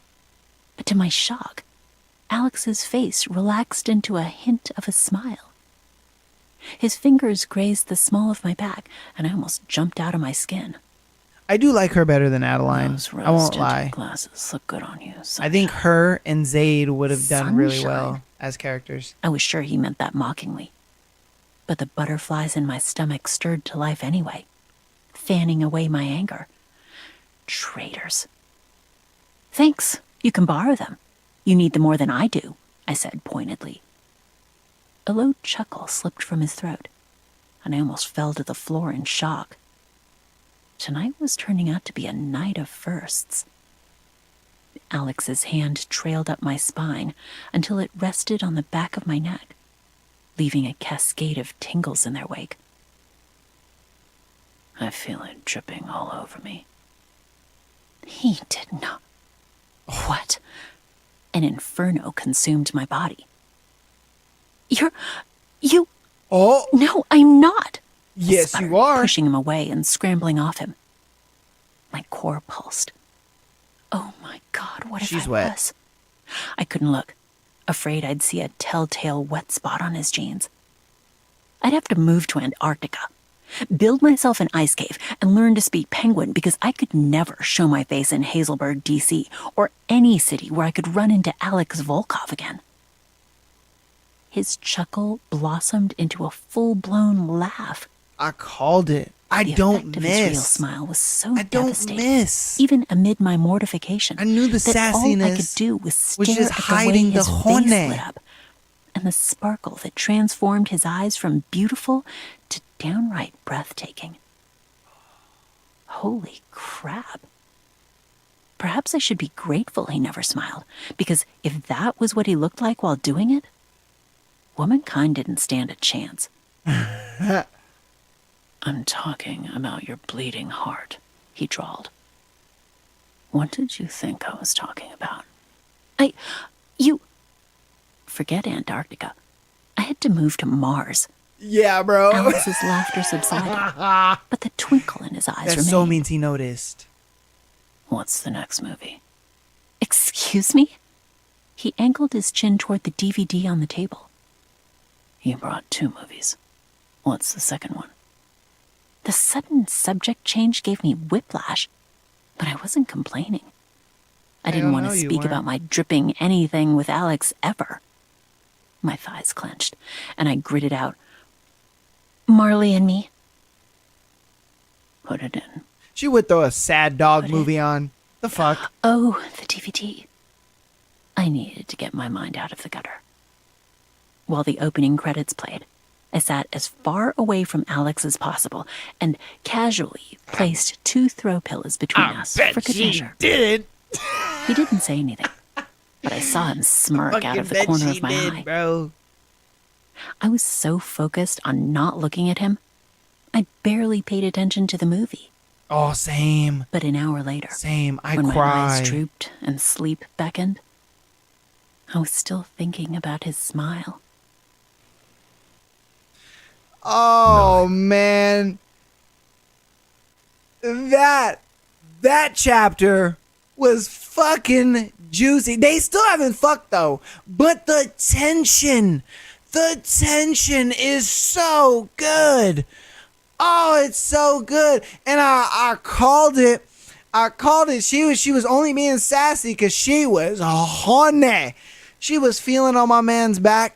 My man's back was all cut up, and she was like, "Oh lordy." And then out of nowhere she shifts and she's like coochie on man thigh. Come on, man.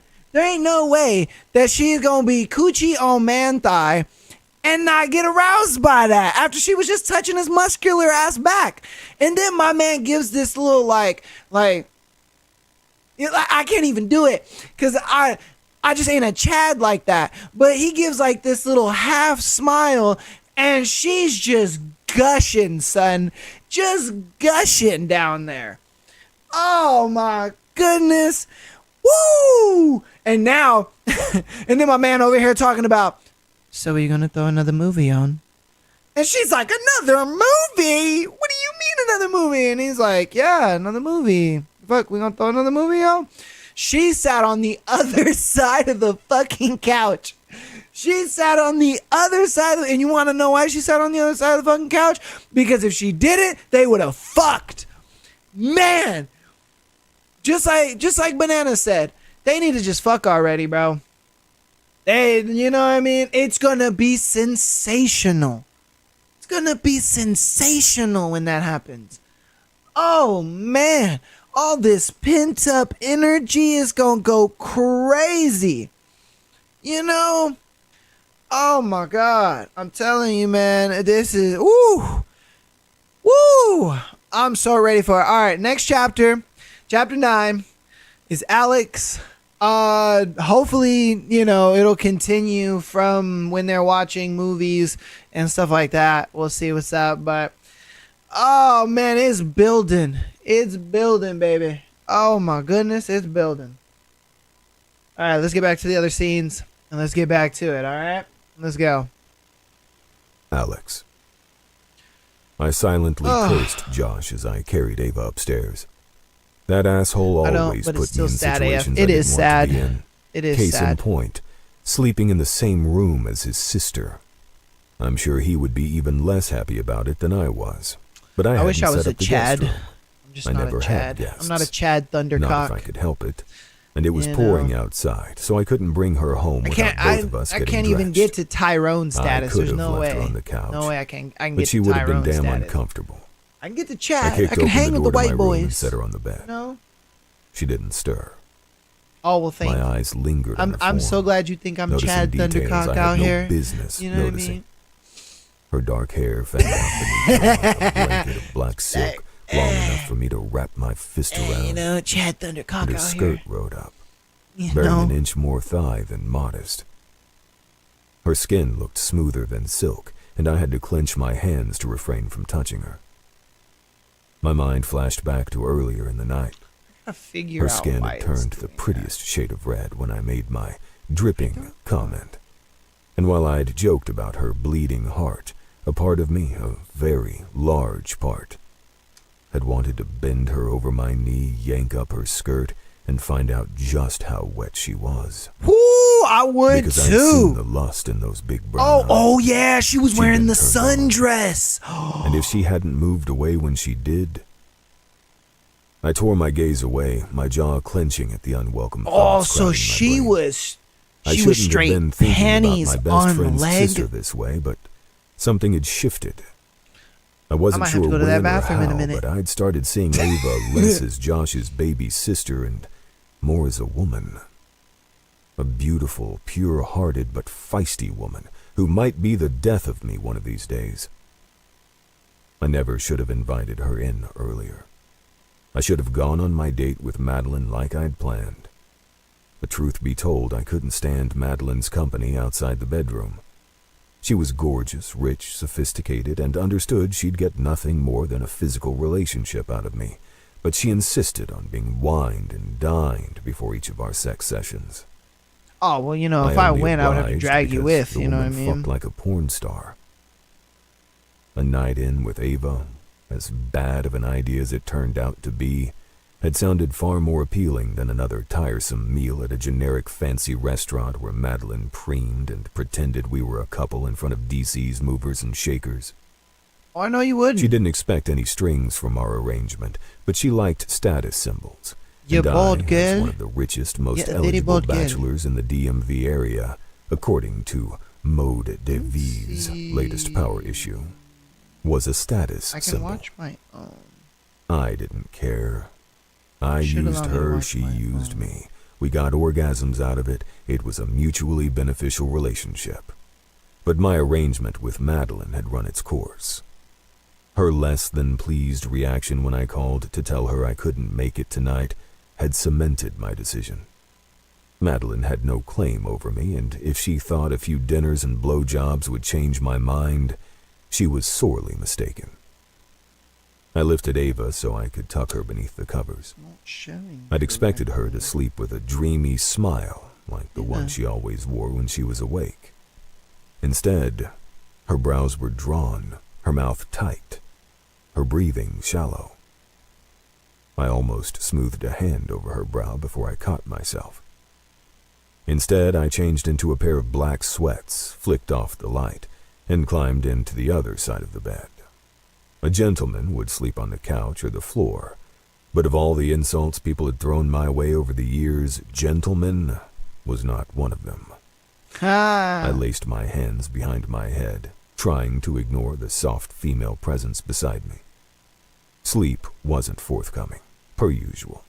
But instead of flipping to a specific day in my mental scrapbook, I let my mind wander I'm as it sleeping in the bed pleased. with you. The fuck? November 27th, 2013. Trust me, dude. My dad will be thrilled he has someone to talk football with. Josh hopped out of the car. Me being an NBA instead of NFL guy is his biggest disappointment. I smirked, following him up the driveway toward his family's imposing brick house in the Maryland suburbs. It wasn't as large as my mansion on the outskirts of Philadelphia, where I lived with my uncle, but it must have cost at least $1 million or $2 million. Yeah. Thick hedges lined the stone path leading up to the massive mahogany front door, and a fall-themed wreath of flowers accented with a silky bow hung over the brass door knocker. My sister's doing most likely, Josh said, noticing my gaze. My dad hates all that shit, but Ava loves it. Yes, they are about his rich. sister, other than that she I mean, was a dude few is in the years younger NBA, than us, so and she makes liked sense. photography. Josh had bought her a second-hand DSLR camera from eBay for Christmas because she kept dropping hints about it whenever they spoke on the phone. I met Josh's father first. He sat in the living room watching the Cowboys versus Lions game like Josh had predicted. Michael was shorter than his son, but his chiseled face and sharp eyes made him appear taller than his 5'8".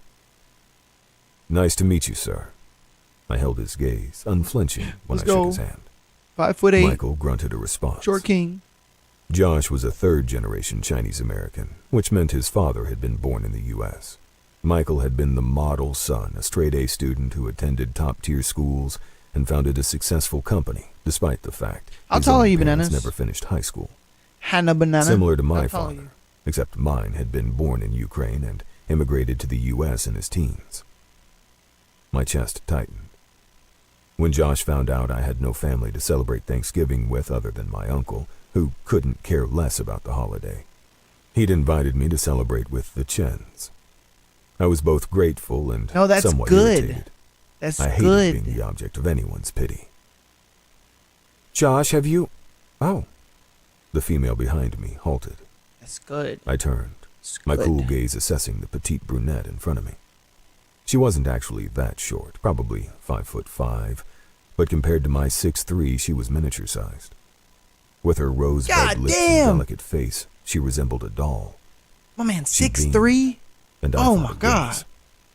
It All wasn't right. normal for smiles. Now we to know be why that Ava bright. likes him. Hi, I'm Man, Ava, Josh's 6'3"? sister. You must be Alex.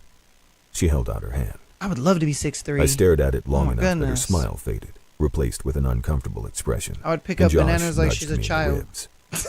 Dude, he coughed out the side of his mouth.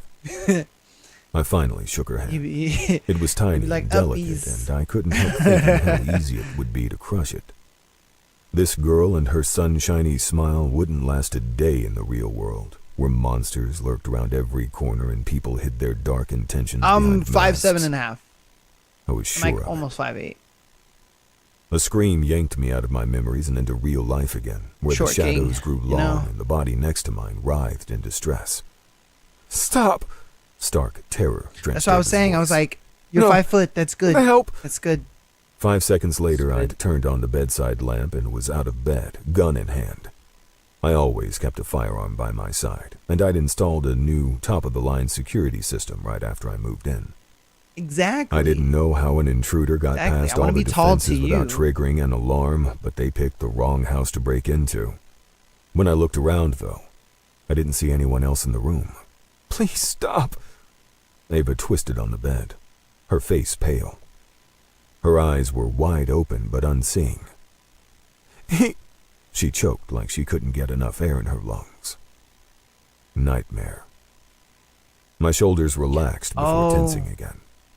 She wasn't having a nightmare, she was having a night terror. Powerful ones, if her reaction was anything to go by. Ava screamed again and my heart tripped. I almost wished there were an intruder so I had something physical to fight. I couldn't wake or restrain her. That was the worst thing you could do when someone had night terrors. All I could do was wait for the episode to pass. I left the bedside lamp on and kept an eye on her, in case she hurt herself with all the thrashing.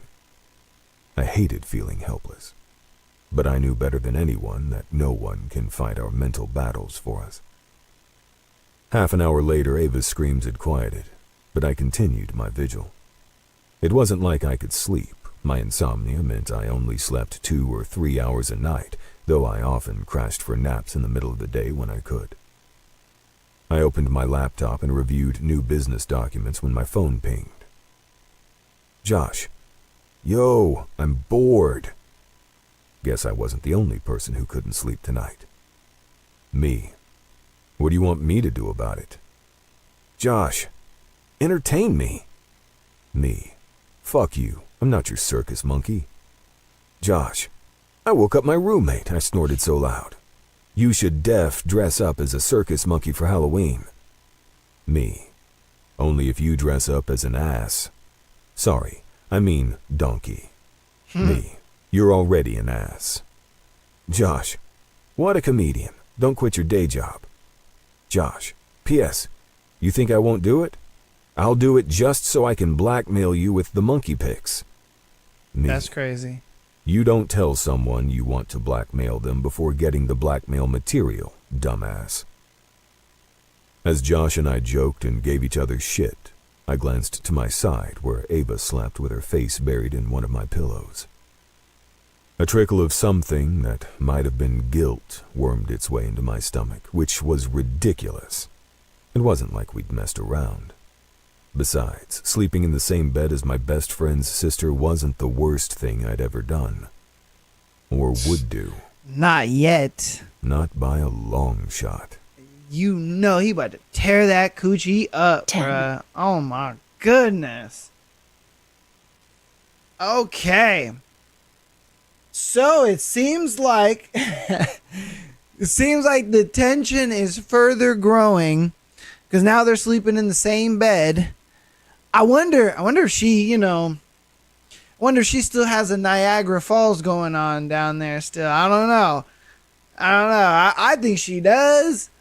And it's only a matter of time before, one of them rolls over or whatever, you know what I mean? It's a little one of those like she's having night terrors and all that kind of stuff. And she like rolls over into his arms kind of thing, I feel like something cliche is about to happen. And then out of nowhere, they're just like, she like looks up, and then he looks down, and their lips are already like super close to each other and whatnot. And it just like, you know what I mean? They just fucking get into it, man.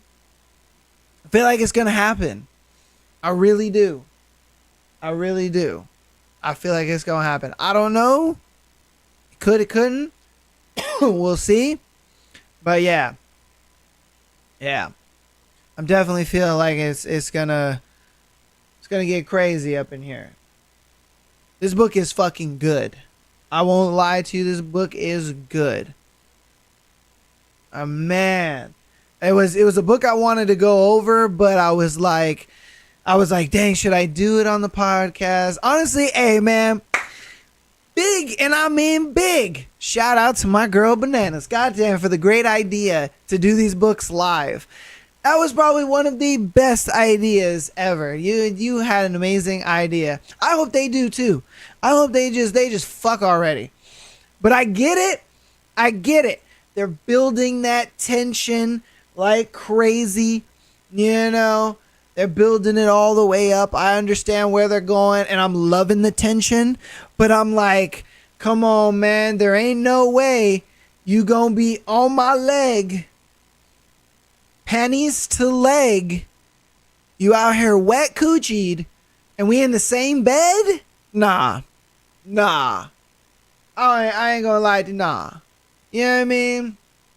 Like my Johnson is ready to go.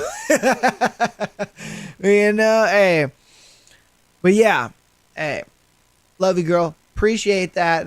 You did awesome with this. Yeah, I love this, and I can't wait to do more books. This is gonna be awesome. But let's get into chapter 10. This is gonna be Ava. Pretty much, probably, I'm sure, continuing on from them being in the bed together and all that kind of stuff. So, you know, let's keep going. We're 3 hours in. We'll probably maybe go another hour, maybe another 2 hours. I don't know. It depends on how juicy the book is and continues to be. We'll see. All right, let's see. I don't know. Bananas, how long do you want to go? Do you want to go another hour, another 2 hours? How long do you want to go? You let me know. But I'm Ava. All right. Something smelled delicious, like spice and heat. I wanted to wrap it around me like a blanket. Honestly, we so can go I all snuggled night. closer to the source, I have nothing wrong with enjoying that. the strong, solid warmth I beneath ain't got my nothing cheek. wrong with that. I didn't want to wake up, but I'd promised Bridget I would volunteer I don't know at if a you have local the pet shelter with her this stamina morning, for that, though. before you my know. afternoon shift at the gallery. I allowed myself one more minute of coziness. Had my bed always been this big and soft? Before I opened my eyes and yawned. All right. Weird. We'll go till the wheels room fall looked off. Different. This is a 13-hour-long book, photograph prints mind you. papering the walls. So No face we of still have like 10 sunflowers by the hours. bed. And See, I didn't did take a my nap. bed just move by But that's itself? okay. I'm up. My eyes You know what I latched mean? onto And if the anything, broad expanse of I have bare caffeine skin beneath me. in the My stomach dropped. in the refrigerator, so I'm I good. looked up, I'm good. I got caffeine, so we're chilling. straight may need to into get a something to pair eat. of familiar And I'm green straight. eyes. Eyes that stared back at me with no hint of the humor from last night. He flicked his gaze down. I followed it and You know realized what? to my You know what? abject We'll go till the horror wheels fall that I off. was touching We'll go till Alex the wheels fall off. Volkov's All right? dick We'll go till the wheels fall off. unintentionally, and he had on sweats, but still. I'll give you that. I was touching Alex Volkov's dick, Oh! and it was hard. You hear that? Mortification washed over You me hear in a that? She tidal was wave. touching his dick. Move your hand. Move it now. My brain screamed. And I wanted to. I really did. But I stayed frozen, paralyzed by shock and humiliation, and something else I would rather not name. A brief image flashed through my mind of what Alex must be packing beneath his pants. Oh! I had a feeling, She thinking about his pun dick now? intended, that it would rival that of any male porn star. Please remove your hand from my cock, unless you plan on doing something with it, Alex said coolly. I finally yanked my hand away and scrambled back, Right? my heart beating a wild rhythm in my chest as I tried to get my bearings. What happened? Why am I here? Did you and I gestured between us, sick with anticipation. Oh, God, Josh would kill me, and I couldn't even blame him. I'd slept with my brother's best friend. Josh wouldn't. He would be like, about time. That's what would happen. Relax. Alex rolled out of bed, lithe and graceful as a panther. Sunlight streamed through the windows and illuminated his sculpted frame, casting his perfectly carved chest and abs in a pale glow. You fell asleep during that dog movie, and it was raining, so I brought you up here. The end. So we didn't... Fuck. No. Oh, thank God. I pressed a hand to my forehead, relief a cool balm to the heat on my cheeks. That would have been awful. Come on, bruh. If they would have fucked, she would have known about I'll it. try not to take offense to that. Her Alex shit would have said been dryly. spread open. You know what I mean. Josh would have murdered us, brought us back to clean up the mess, then murdered us again. Coochie would have Not just that been I want to sleep stuck with you open. either way. Liar. An annoying voice in my head whispered. I shoved it aside. You're not my type. Alex's eyes narrowed. Cap. No? Then who, pray tell, is your type? It was too early for this. I scrambled to think of a safe answer. Ian Somerhalder? He let out a derisive snort. Better than the sparkly vampire, he muttered. Newsflash, sunshine, you and Ian aren't happening. I rolled my eyes and got out of bed, flinching when I saw my reflection in the mirror. Wrinkled dress, tangled hair, pillow creases on my cheek. And was that a line of crusted drool on the side of my lips? Yeah, I wouldn't win any beauty contest anytime soon.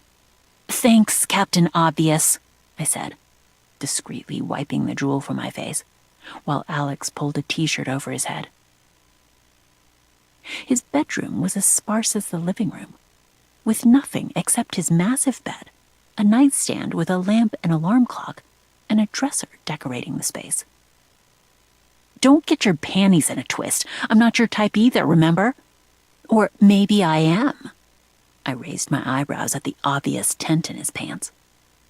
He wanted to be a jerk again. Two could play this game. Facts. Don't read too much into it. It's morning wood. Every guy gets it. Alex ran a hand through his hair, which, of course, was still perfect after a night's sleep. And my panties are not in a twist. If you say so, I sang. Also, stop calling me Sunshine. Why? Because it's not my name. I'm aware. It's a nickname. I released an exasperated breath. We don't know each other well enough for nicknames. We've known each other for 8 years. Yes, but we don't have that type of relationship. Plus, I'm sure you're mocking me, bleeding heart and all. Alex raised an eyebrow. Enlighten me. What type of relationship do we have? We were treading dangerous ground. We're neighbors, friendly acquaintances. I racked my brain for more because those terms didn't seem right. Movie buddies? That's we closed crazy. the distance between us, and I gulped, holding my ground. The deflect even is though wild. I wanted to run. You always sleep in the same bed as your acquaintances? He asked softly. I didn't ask to sleep in the same bed as you. I tried not to stare at the region below his waist, but it was difficult to ignore. My nipples hardened and scraped against my bra, and my skin flushed with arousal. That's crazy she slept with a bra. What the hell was happening? This was Alex, for Pete's sake. The Antichrist. The asshole. The robot. Except my body must have not gotten the memo, because I was suddenly fantasizing about pushing him on the bed and finishing what my hand had inadvertently started earlier. No. Get it together. You are not sleeping with Alex Volkov, now or ever. Anyway, I have to go. Volunteer, pets, I stammered, barely making sense to myself. Thanks for letting me stay over. See you later, bye. I beat a hasty retreat down the stairs and ran home. I needed a cold shower, ASAP. Phase sadness status? Failed. Yeah, hella failed. You All you did was touched give that nigga Alex's a boner. dick. Bridget's eyes And you widened. slept with him. Well, slept in the same bed with What did it him. feel like? Shh. I glanced around to see if anyone was listening, but everyone was too busy with their duties to pay attention to us. Bridget had volunteered at the shelter long enough the staff didn't blink an eye at the princess in their midst, and we were always the only volunteers on the days Bridget came in, per the royal family's request. It's unbecoming for a princess to say the word dick. Especially in Bridget's posh, lightly accented voice, which sounded like it was made to discuss fancy galas and Harry Winston diamonds, not male genitalia. I've said worse things than dick. As someone who's been friends with her for almost 4 years, I could confirm. It still sounded wrong, though. So, she prompted, what did it feel like? I don't know what you want me to say. It felt like a penis. Big hard. Nope. Not going there. Not now. Not ever. Bridget and I were cleaning and sanitizing the cages at Wags and Whiskers, a pet rescue shelter located near campus. She was a huge animal person and had been volunteering here since sophomore year. I accompanied her when I had time, as did Stella. Jules was allergic to cats, so she stayed away. But this shelter was Bridget's baby. She came twice a week without fail, much to Booth's consternation. I stifled a smile at the sight of the burly, red-headed bodyguard eyeing a parrot with suspicion. Despite its name, Wags and Whiskers took in all sorts of animals, not just cats and dogs. And it had a small but robust bird section. Booth wasn't scared of birds per se, but he disliked them. He said they reminded him of giant flying rats. Bridget seemed disappointed by my uninteresting response. And the movies really didn't make him sad. At all. Nope. I rolled up the newspaper from my cage and dumped it in the garbage can. Well, I fell asleep before the end of Marley and Me, but I doubt he cried or anything like that. He looked bored the entire time. Yet he continued watching both movies. Bridget raised a perfect blonde brow. Interesting. He didn't have a choice. I was already at his house. Please, this is Alex Volkov we're talking about. He'd throw someone out in a heartbeat if he wanted. True. I frowned and considered her words. He's nicer to me because I'm Josh's sister. Right.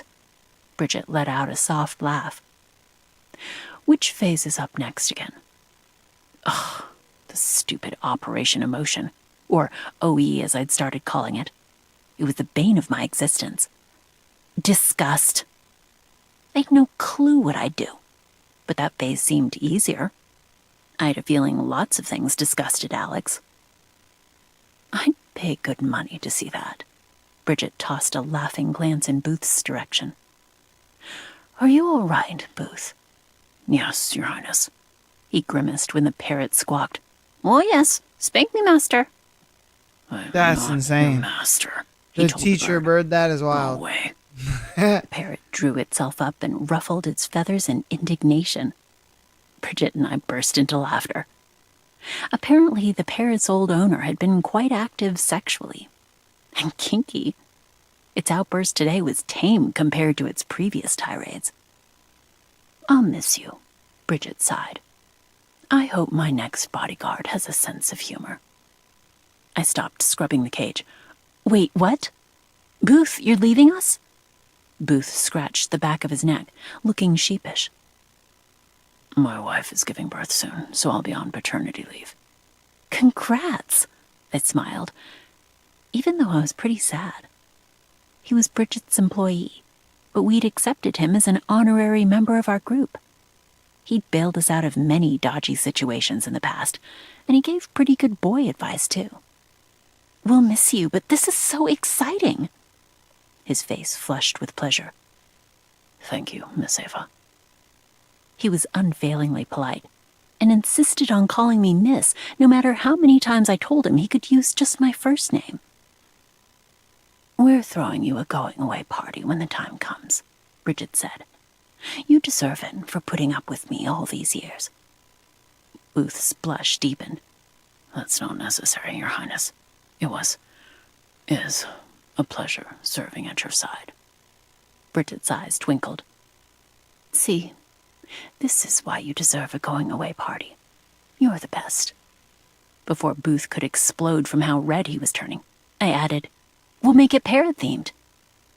Bridget and I collapsed into laughter again, while the bodyguard shook his head with a half-resigned, half-embarrassed smile. It was almost enough to take my mind off Alex. 11. It was almost. It was almost. But it wasn't quite enough to take her mind off of Alex's penis. Like, come on, man. We already know that the whole day, I know it's such a slow burn. Oh, I was like, come on, girl.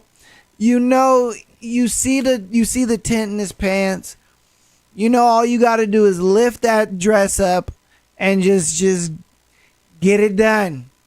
You wet and ready to go. Like, come on now. You know what I mean? Like, if I'm being honest with you, the whole, like, meat and potatoes of that whole chapter was really just in the beginning. You know, I'm like, bro, come on, man.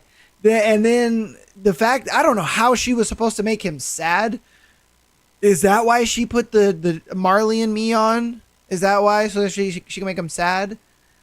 But like a dude like this, I don't think you can make him sad over a movie. Like, for me, yeah, I'd be sad over the movie, but I don't think it would make me sad in general. Or are they just trying to make him feel the sad emotion in general? I still haven't figured out exactly what their overall like idea of this plan, like this emotional plan is. I don't know. Personally, I don't know. What I do know though is that they need to hurry up and just fuck already. I'm waiting for it, man. I think we're all waiting for it. We're all waiting for it. I see what Anna Huang is doing. I wouldn't be surprised if they go this whole book without fucking. That would be crazy. I hope not, but I wouldn't be surprised if that does happen. Because that's insane. There's been so many opportunities. Like, bro, I would have took her on the couch and then we would have been done right then and there. The fact that she has her hand on my dick, we already up in there. You know what I mean? Like, your hand's on my dick, I'm putting my hand on the cooch. Yeah, I mean, it's going down. It's going down. And it's not like she would move his hand away. You know, it's not like she'd move the hand away. Nah, she would just be like, oh no, stop. What are you doing? How dare you do this? Oh no, I'm giving a big O. Like, come on, man. So, I'm gonna get an energy drink and some snacks, and I will be right back. And then we'll get into chapter 11. All right, hold on, I'll be back. Wait.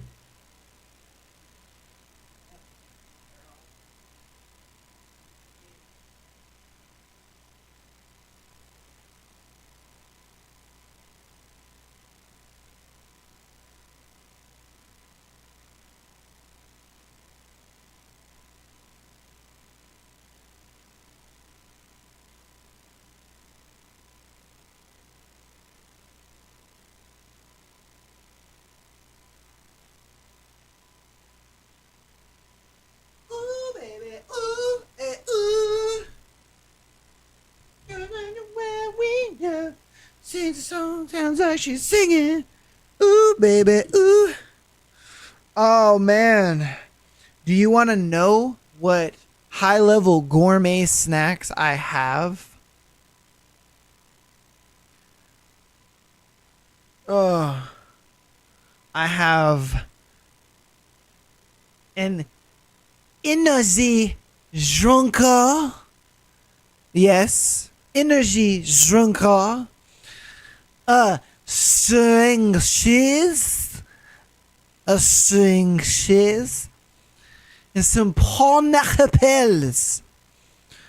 These are from the Middle East. Pineapples. Nah, it's just pineapples and string cheese and an energy drink. Because I ain't gonna lie to you, you know, your boy's falling asleep. And so I need an energy drink. Okay. Hey, okay. Bananas, you're watching Vertical, right? You're watching it like Yeah. No. Yeah, horizontal. You're watching horizontal, right? Because I want to get your... Oh, no. Are you watching vertical?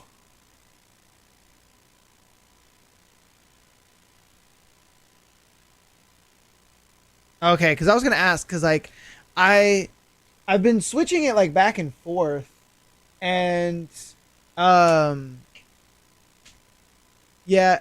Yeah, because I've been switching it back and forth. So, like, I have it to where I'm, like, on this screen. And then I'm like, okay, when I do the, like, chapter breakdowns, I'm, like, on this screen. And then when we're reading the book, I'm on this screen. And I was like, I don't know. Which one is better? Like, should I just keep this one the whole time, even while the book is playing? Or should I have this one just for when the book is playing, and then, like, I go to this one for when I'm talking? I don't know. I was like, I'm gonna get Banana's thoughts on it. You want to see my face? So I should keep it on this one? All right. I'll keep it on this one. On YouTube, I'll keep switching it. On YouTube, I'll keep switching it for you guys. Unless you guys want me to just keep it on this one too. Just let me know. Oh, all right. So I'll keep it on this one for Bananas, and then over here I'll switch. All right. From here. Ava. Eva. Operation Emotion. Phase Disgust. Yes, You gosh. already brought me welcome to the neighborhood cookies. What, you gonna show him some Alex dirty stared panties at or the something? basket Shit? on the dining table. These aren't welcome cookies. I pushed the basket toward him. These are an experiment. I tried a new recipe and wanted to see what you think. He made an impatient noise. I don't have time for this. Oh, no, I have you a don't. conference call in half an hour. It won't take you half an hour to eat one cookie. Yes, I had finagled an invitation inside Alex's house again. This time for the second phase of OE. W snacks. Neither Alex nor I mentioned his W snackies. morning wood situation a few days earlier. I didn't know about him, but I'd prefer if we forgot about that morning altogether. Fine. He peered down at the confections with suspicion. What flavor?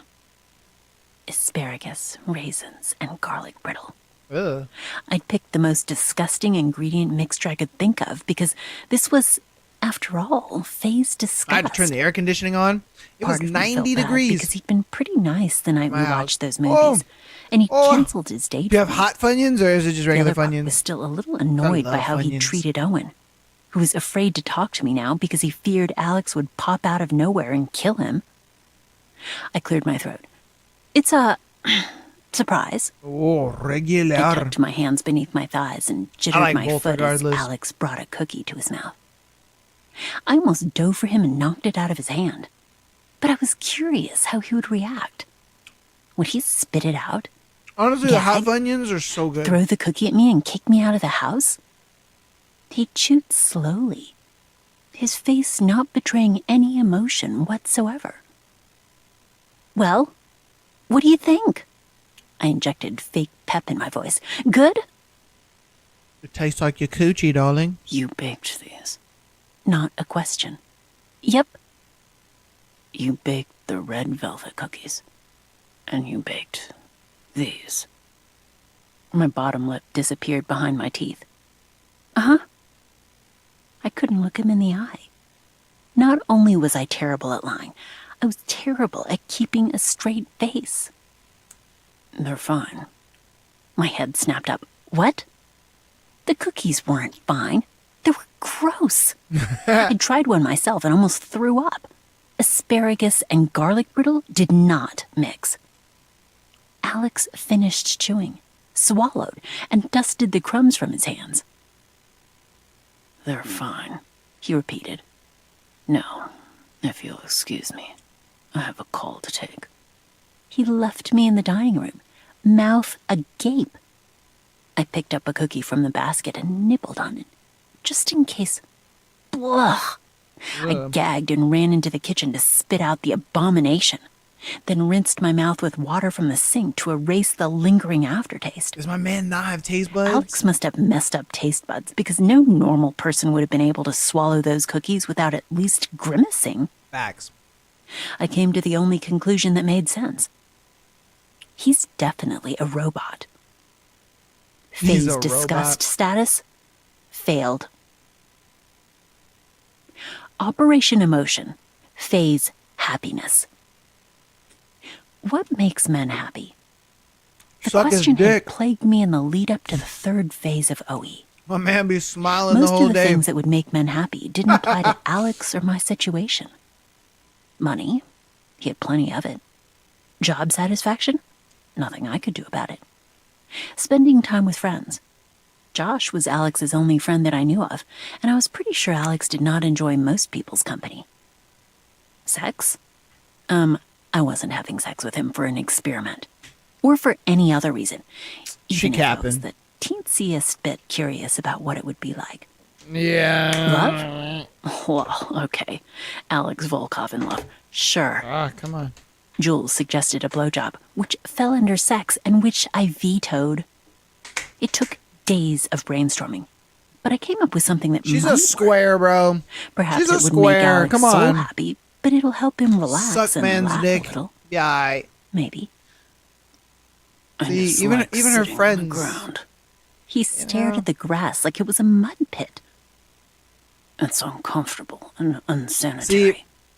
It's not. I wear How is it socks unsanitary? 24/7. I laid a know blanket out I'm a and anchored it madman with a and a picnic weirdo, basket so it wouldn't blow away. but I wear. I'd convinced him I to wear go for a socks picnic at 24/7. Meridian Hill Park. When I'd brought it up, he'd acted like I'd suddenly sprouted 2 heads, but he'd agreed. Now, if Your little only he would stop toesies. acting like such a grouch, we could enjoy the last days of summer. The grass is probably soaked with dog urine. Are you he trying to said. figure out if I'm I a winced at the feet mental guy? image.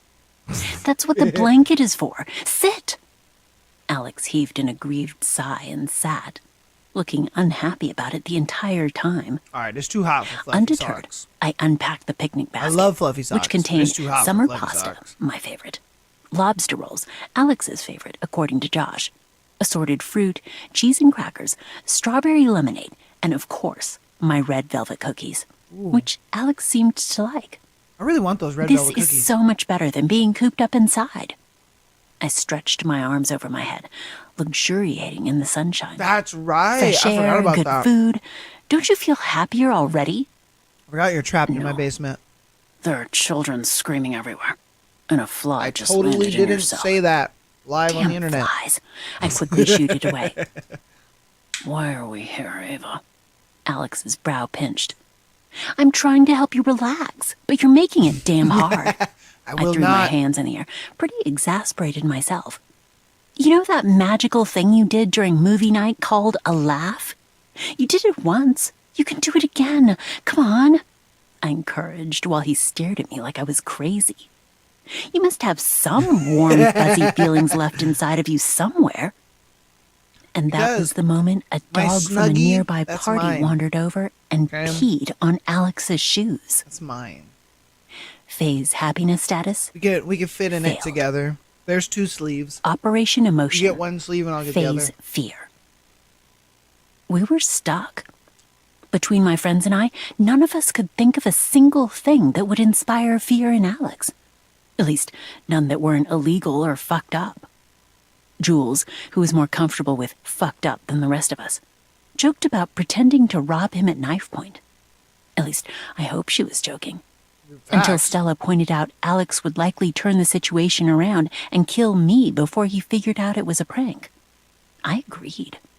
I was too young to die, so we Seriously. scrapped any Only ideas that would 22. involve a physical confrontation. In the absence of any light bulb moments, I turned to my last resort. Josh. We video chatted every week, catching each other up on our lives, and right now, he was telling me about his new friend with benefits. Seriously. Oh. Trust Josh to find women even in the middle of a tiny Central American village doing medical volunteer work. How is that possible? I demanded. There's less than 100 people in that village. I knew because I'd Googled it after Josh announced his placement. You said, hey man, cheeks are What cheeks. can I say? I'm charmed, he drawled. Wherever I go, women follow. I think she was there before you, Absolute dickhead. Chad. And I hope you're not neglecting your work to make out with your new friend. The fuck? She's jealous. Tell me you're kidding. I waved my hand in the air. I am. Don't get your knickers in a twist.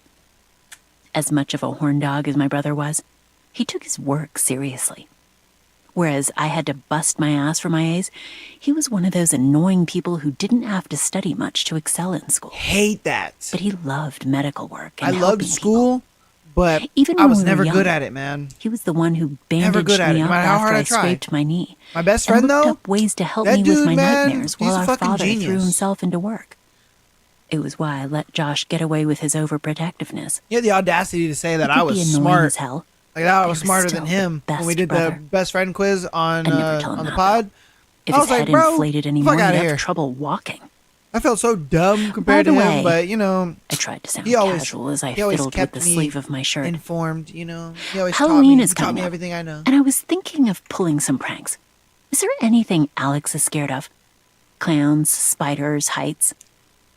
Suspicion crawled into Josh's face. Uh-oh.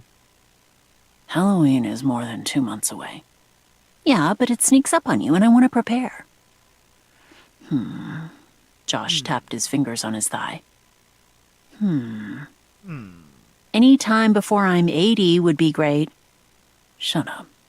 You know Exactly. how hard it is to think of something else. I've been friends with that dude for almost 20 I've years. known him for 8 years, and I've never once It's seen him insane. afraid. My face fell. Well, shit. If you ever met him, You could though, try the usual stuff he he'd would like. he would but be, I doubt you'd get He anywhere. would tell you to stay away Josh shrugged. because One he time would we ran say, into a bear while hiking, and the fucker didn't even blink. he would say, Just "That's my stood there, man." looking bored and annoyed until the bear wandered off. Yeah, we old, man. Jump scares don't work We're either. old. Trust me, I've tried many times to prank him in the past and failed every time. Good to know. Got to get the bifocals and cane out Perhaps this sometimes. phase was a lost cause. If Josh, who knew Alex better than anyone, couldn't scare him, none of us could. The suspicion returned to Josh's eyes. Is this your idea, or there's certain redheads? Mine? Bullshit. Josh scowled. Don't tell me she's still infatuated fight with you. Alex. He'll fight He's a you. lost cause when it comes to relationships. Won't ever get into one, and he only fucks certain women. I was dying to ask who these certain women were, but I couldn't without Oh, sounding let me like see, I what was time is interested it? in Alex, which I wasn't. Oh, okay. I don't think Jules was ever infatuated with him. We might I be able said. to call him. She just thinks he's hot. Maybe able to call Whatever. him. Josh And raked a talk hand to him through on his his hair. way home. Hey, And then you I guys have an can early fight it morning out. tomorrow, so I'm going to crash. Don't worry, I'll Let be me the know if you middleman succeed in of the pranking him, fight. and take a video of it for me. I could use the laugh. Sure. Concern replaced my earlier discomfort at hearing about Alex's certain women. I could tell Josh was worn Oh, out that's despite right. his jokes Oh, and you might wise-ass actually comments. beat him. I There were forgot. dark circles Forgot you beneath have the his eyes, Taekwondo skills and going for lines you. of tension bracketed his mouth. He'd begged off early our last few Oh, calls. damn, I'ma tell and him you're a usually champion he could black stay belt. up all night talking about the dumbest And stuff. he might be like, you know what? Once That's cool. he'd waxed That's cool, poetic you can about have his him. new sneakers until 3 in the morning. Yep. He might be like, nah, I'm Get good. some rest. If I have to know fly would down be. to Central America to kick Like, your nah, ass, I'm I'll be good. pissed. Make you some Josh cookies. snorted. You wish you could kick my ass. Night, Joshy. Don't call me that. He grumbled. Joshy?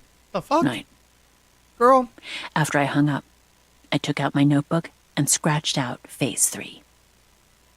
Phase fear status, on hold, On hold. indefinitely. Indefinitely. All right. 12. All right. Let's do our chapter breakdown here. All right. So they're pretty much just trying to get this dude to, I guess, feel some kind of emotion, which I don't get.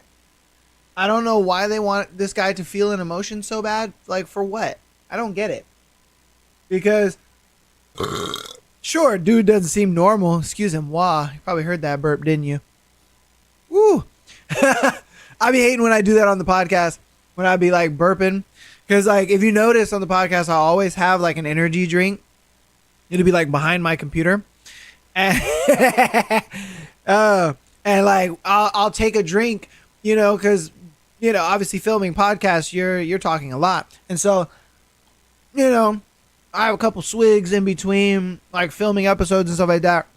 And I hate when I like have to burp, and I'm like, don't burp into the microphone. I try to keep it professional, but that's what I like about streams is I can kind of be super unprofessional. I can just burp all day long. But yeah. So I guess we're trying to get this dude to feel some kind of emotions. I don't know why. I think it's weird.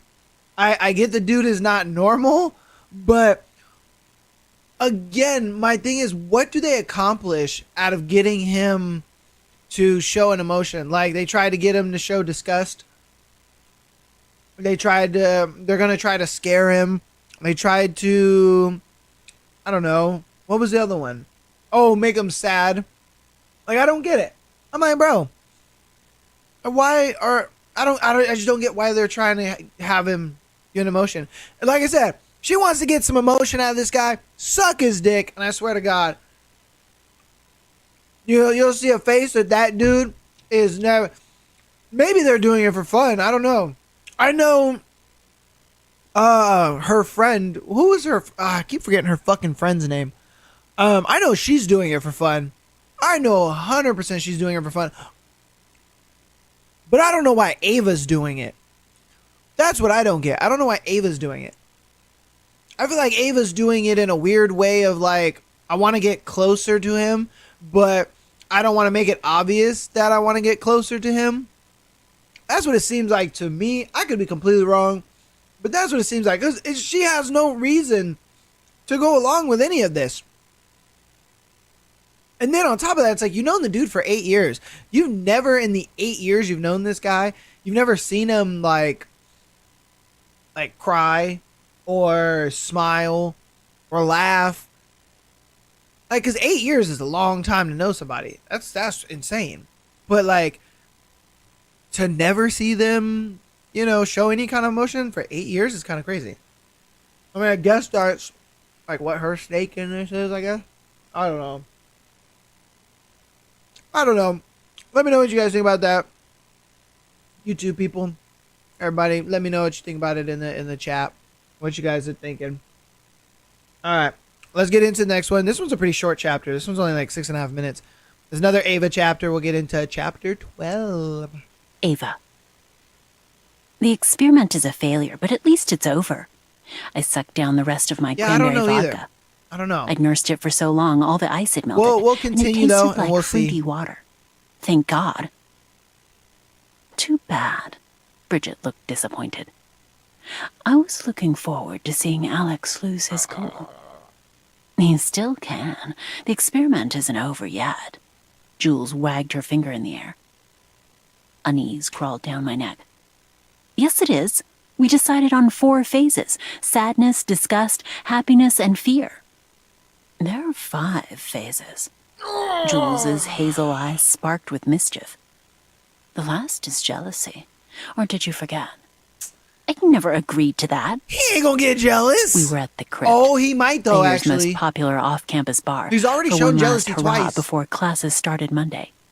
Students had started trickling back, and the bar was way more packed than earlier They might this get jealousy out of anything. But it's the best one. All she has to do is wear some stripper clothes. Don't ever. I stiffened at the sound of my name said in that voice. I know The voice that if used to Bananas was wearing whisper to some me at revealing night shit, and tell yeah. me He would get he spanked. loved me. The voice I hadn't heard in 2 months. Not since he showed up outside the gallery one day in My July whip. and demanded I speak with him. Like, I tilted my head until hazel eyes clashed with my dark brown ones. Liam towered over me, handsome and preppy as ever, in a navy blue polo and khakis. That's her He ex? cut his hair, the blonde strands no longer the mess of soft curls I'd loved running my fingers through, but shorter, closer cropped to his skull. My peripheral vision revealed my friend's reactions to his unexpected appearance in one sweep. Because I was just about to say, I'm like, why is Nervousness every dude on in this Stella's fucking thing face, handsome? But that makes trepidation sense. on That's your Bridget's, ex. anger on Jules's. What are you doing here? I told myself I didn't need to be scared. We were in public, sitting smack dab in the middle of a crowded bar. I was surrounded by my friends and Booth, who eyed Liam like he'd like to dropkick the guy. I was safe. Still, my skin tingled with unease. I thought Liam had given up his quest to win me back, but here he was, Liam, looking at me like nothing had changed. Like I hadn't caught him with his pants down and buried inside a strange blonde the night he'd claimed to have a fever. I dropped by his apartment hoping to surprise him with chicken soup and ended up being the one surprised instead. Can we talk? I'm busy. I could smell the alcohol in his breath. And I wasn't interested in talking to a sober Liam, much less a drunk my man one. said, Ava, please. I'm sorry. She Ava, I said can't she's make it. busy, asshole. And then Jules he was snapped. balls deep Liam in another glared at her. girl. That's They'd crazy. never gotten along. I don't remember speaking to you, he sneered. See if you remember when I stick my... 5 minutes, I stood, my shoulders stiff. What? Ava? Are you sure? My friends all spoke at once. I nodded. Yeah, I'll be back in 5, okay? If I'm not... I glared at Liam. You can come looking for me with torches and pitchforks. He'd hover all night unless I spoke with him, and I'd rather get it over with. I've more than torches and pitchforks, Booth growled. Liam flinched. I followed him outside the bar and crossed my arms over my chest. Make it quick. Squeeze me. I want you to give me another chance. I've already told you 1,000 times, no. Ooh. Frustration bled into his face. Babe, it's been months. What do you want me to do? Fall to my knees and beg? Haven't you punished me enough? It's not about punishment. For someone who'd graduated cum laude, Liam couldn't seem to grasp such a simple concept. 'Cause he It's wants to about the get back fact up that in you them cheated guts. on me. I don't care how long it's been or how sorry you are. Cheating is unacceptable, and we are not getting back together. Ever. We are never, ever, ever Frustration getting morphed back into together. Yeah, Liam. What? You got a new man? He growled. You have a new dick, and you don't need me anymore, is that it? Oh. I never knew you were such a slut. Fuck you. My heart pumped fast. Liam had never said such nasty things to me. Ever. He was a Your jealous 5 minutes are little up. boy. This conversation is over. I tried to leave, but he grabbed my wrist and yanked me back. It was the first time he'd laid a hand on me out of anger. My heart was racing triple speed now, but I forced myself to remain calm. Get your hands off me, I hissed, or you'll regret it. Who is he? Liam's eyes were wild, and I realized with a sinking stomach that he was not only drunk, but high. A dangerous combination. Tell me. There is no other guy, and even if there were, it's none of your business. Should I brought my pepper spray? Since I hadn't, I settled for the next best thing. Kneeing him in the balls. Hard. Liam released his hold on me Or you and could just. doubled over Oh, in he's pain. holding her. You bitch, he wheezed. You... I didn't wait to hear what he said next. What a I loser, fled back to dude. the house. He was gone. But my queasiness remained. You think you know someone until something happens that proves you never really knew them at all. I hate when that happens. 13. Alright. Oh, man.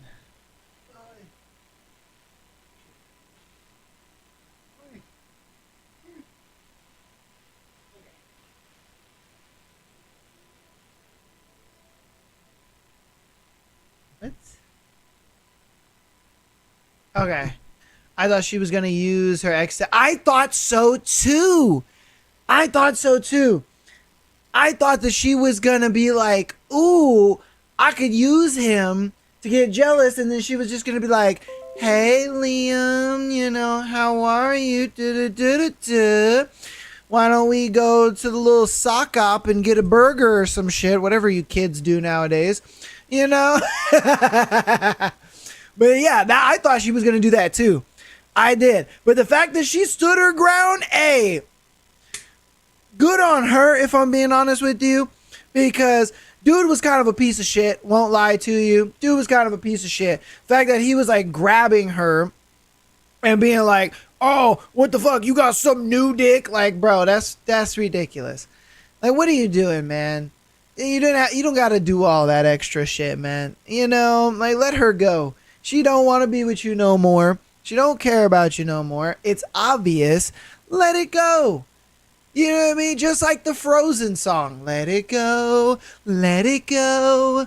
Can't hold on anymore. Gotta let it go, brother. But I did think the same thing though, Banana. I thought the same thing. That she was gonna use him to. She may do it in the future because her friend might be like, I don't know. I mean, you could just like use him to make him jealous. You never know. They could do it in the future. So it's not off the table, you know. But I think I like the way she handled it, if I'm being honest with you, just for the simple fact that she didn't like let him, you know, kind of I don't know, just get up in there for the free, you know what I mean? Like, bro, homeboy over here talking about, I'm sick, Ava. I can't see you. And then he's out here beating some other girl's cheeks. Like, come on, man. That's kind of crazy. But hey, I hope everything's good. Is the connection and everything still good? Let me double check. Oh, what the heck? Hold on, I need to check the Discord.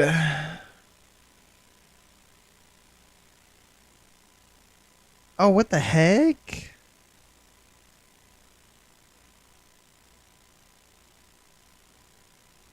Oh.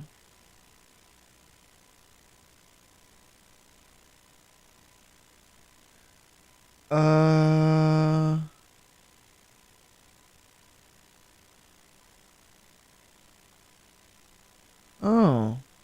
Okay.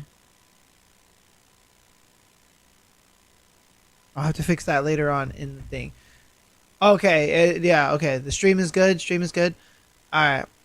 Because I had to double check it because I'm like, it was for some reason giving me the live disconnected error. I didn't know if it was fucking up still or not.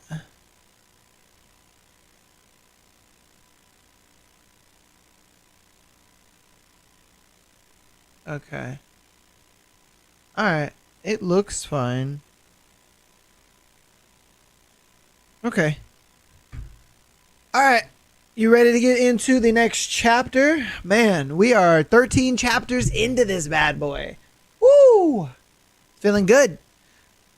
Feeling good. All right, let's do it. This was going to be Alex. Alex.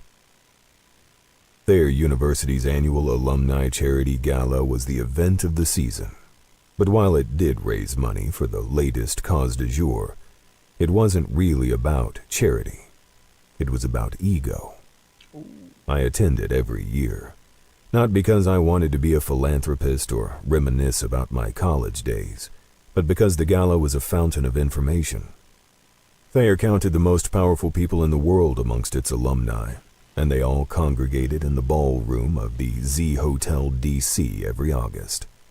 It was the perfect opportunity to network and gather intel. Pass the bill, but it'll get killed in Congress. I pretended to listen while Colton, an old classmate who now worked in government affairs for a major software company, droned on about the latest piece of tech legislation. He rarely had anything interesting to say, but his father was high up in the FBI, so I kept him in my orbit in case I needed him in the future. It was always about the long game, measured not in weeks or months, but in years, decades.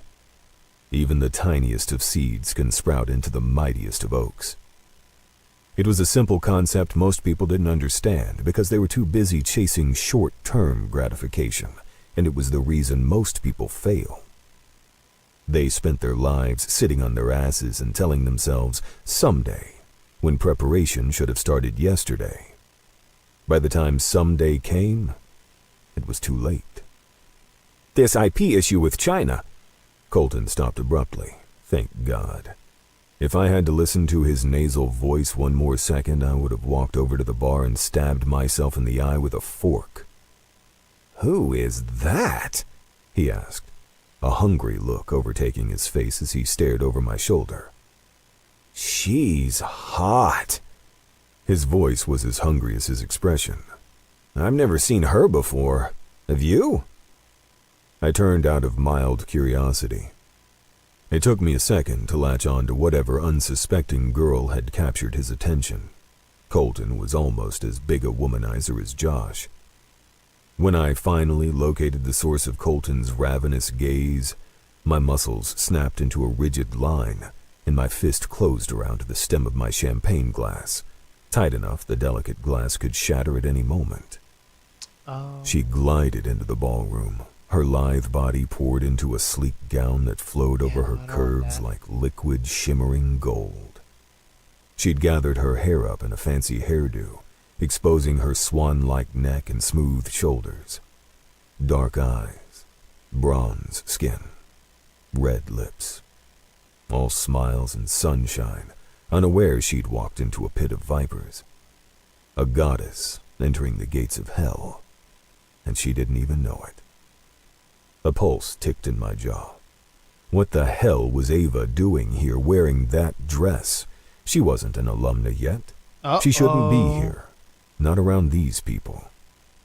I wanted to gouge out the eyes of every man staring at her like they were starved and she was a juicy steak, which was pretty much every man here, including Colton. If he didn't put his tongue back in his mouth soon, I'd cut it out for him.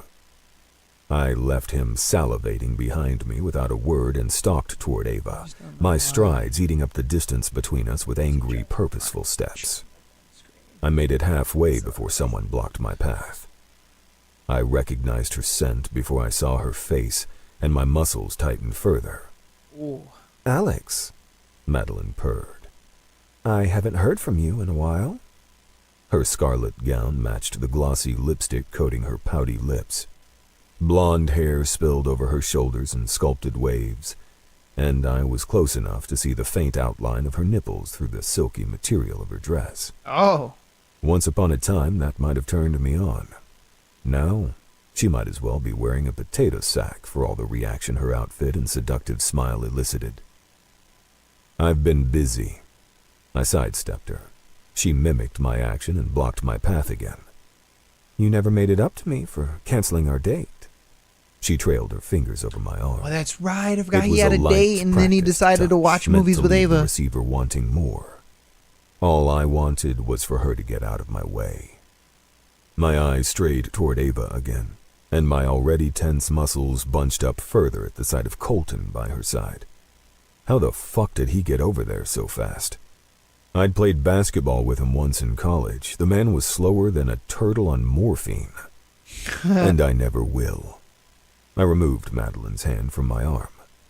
It's been fun, but it's time for us to part ways. Shock scattered over her face before coalescing into a mask of stunned anger. You're breaking up with me? In order to break up, we'd have to be dating. Facts. I nodded at one of the men staring at her ass. The congressman looks interested. Why don't you go say hi? Red tinted her creamy skin. I'm not a prostitute, Madeline hissed. You can't pimp me out to another man when you're done with me. And we are not done. Not until I say so. I'm Madeline fucking House. That's where you're wrong. We're all prostitutes in our own ways. My smile lacked any semblance of warmth. I'll give you a pass for your tone tonight, given our history. But don't contact me again, or you'll find out the hard way how I earned my reputation for being ruthless. I'm not above ruining women. This conversation was over. Oh, shit. I left a sputtering Madeline behind me and walked away, irritated by the interruption and furious at the sight of what awaited me in the middle of the dance floor. Ava and Colton swayed to music from the live band the university had hired for the gala. His hands rested on her hips, and I saw them inching lower with each passing second. I arrived next to them right as she laughed at something he said. It rang through the air like silver bells, and the tick in my jaw pulsed harder. He didn't deserve her laugh. "Something funny?" I asked, masking my ire with an expression of cool indifference. Surprise and wariness flared in Ava's eyes at the sight of me. Good. She should be wary. She should be fucking home, safe and sound, instead of dancing with a man-whore like Colton and letting him put his hands all over her. Facts. "I was just telling her a joke." Colton chuckled, but shot me a warning look that said, "Why are you cock-blocking me, man?" Facts. He was lucky if all I did was I'd be the cock-block. same way. I'd be like, bro. I was tempted to break every Have bone you in his seen hand that for touching ass? her Like, like come that. on, man. You mind? Trying to get up in We're that in the tonight. middle of the dance. Actually, it's my turn. I maneuvered myself between them and pulled him off her with a little more force than necessary. Colton flinched. "You have to leave the gala early. Business calls." His brow pinched. His eyes roved between me and Ava, whose own eyes did the same between me and Colton. Realization dawned on his face. Guess he wasn't so slow after all. You're right. Sorry, man, I forgot. "We'll get lunch one day," I said. I didn't burn bridges unless it was a business rival or I had to. Seeds. Oaks. At Valhalla. The Valhalla Club was the most exclusive private club in D.C. It capped its membership at 100 members, each of whom was allowed to bring one guest for a meal each quarter. I'd just handed Colton the ticket of a lifetime. His eyes widened. "Oh, yeah," he stuttered, trying and failing to hide the awe in his voice. "I'd like that." "Good night." It was a dismissal and a warning rolled into one. Colton scurried off, and I turned my displeasure on Ava. We were close enough that I could see the way the lights from the chandeliers reflected in her eyes, like tiny star beams streaking across an endless night. Her lips parted, lush and wet, and an insane desire to find out whether they tasted as sweet as they looked gripped me. Ooh. "You ran off my dance partner." Her voice came out breathier than usual, and my cock jerked at the sound. I gritted my teeth and tightened my hold on her until she gasped. "Colton is not a dance partner. He is a womanizer and a slimeball, and it's in your best interest to stay far, far away from him." It would be in her best interest to stay far, far from me, too, and the irony wasn't lost on me. If she only knew why I'm in D.C. But fuck it. I was okay with hypocrisy. It didn't even crack the top 10 of my worst traits. "You don't know what's in my best interest." The star beams morphed into fire, sparking with challenge. "You don't know me at all." "Is that so?" I guided her across the floor. Come on, man. My skin prickling from You know the this strange nigga for electric 8 charge in the years. air. You over here talking about you don't know me. It Bitch, was get the fuck out of here. 1,000 needles piercing Come my on, bro. flesh, searching for a weakness, a crack, a doorway, however tiny, through which it could slip and jumpstart my long dead, long cold heart. "Yes. I don't know what Josh tells you about me, if he tells you anything at all, but I assure you, you have no idea what I want or what's in my best interest." I paused, causing her to stumble into my chest. My thumb and forefinger grasped her chin, forcing her to look up at me. "Try me." Ava blinked, her breaths coming out in short, shallow puffs. "My favorite color, yellow. My favorite ice cream flavor, mint chocolate chip." Her chest rose and fell harder. "My favorite season, summer because of the warmth and sunshine and greenery, but secretly winter fascinates you." I lowered my head until my own breath skated over her skin, and What her I scent tell you, man? crawled Come into on. my nostrils, drugging me, Y'all known each other for turning my 8 voice years. into a Over here hoarse, talking sinful about version of itself. he don't know you. It speaks to the Come on, darkest man. part of your soul, the manifestations of your nightmares. It's everything you fear, and for that, you love it. because the fear makes you feel alive. The band played and the people around us whirled and danced, but in this world we'd carved for ourselves, it was silent, save for our ragged intakes of breath. Ava shivered beneath my touch. How do you know all that? It's my job to know things. I observe, I watch, Really, nigga? I remember. I gave in to my desire, a tiny one, and traced her lips with my thumb. Ooh, I'm excited to see it. A shudder rolled through us, our bodies so in sync What did we you draw? reacted the same exact fucking way at the exact fucking time. I brought my thumb down and tightened my grip on her chin. But those are shallow questions, Sunshine. Ask me something real. Facts. She stared up at me, those liquid eyes chocolate beneath the lights. Naruto. What do I want? A dangerous, loaded question.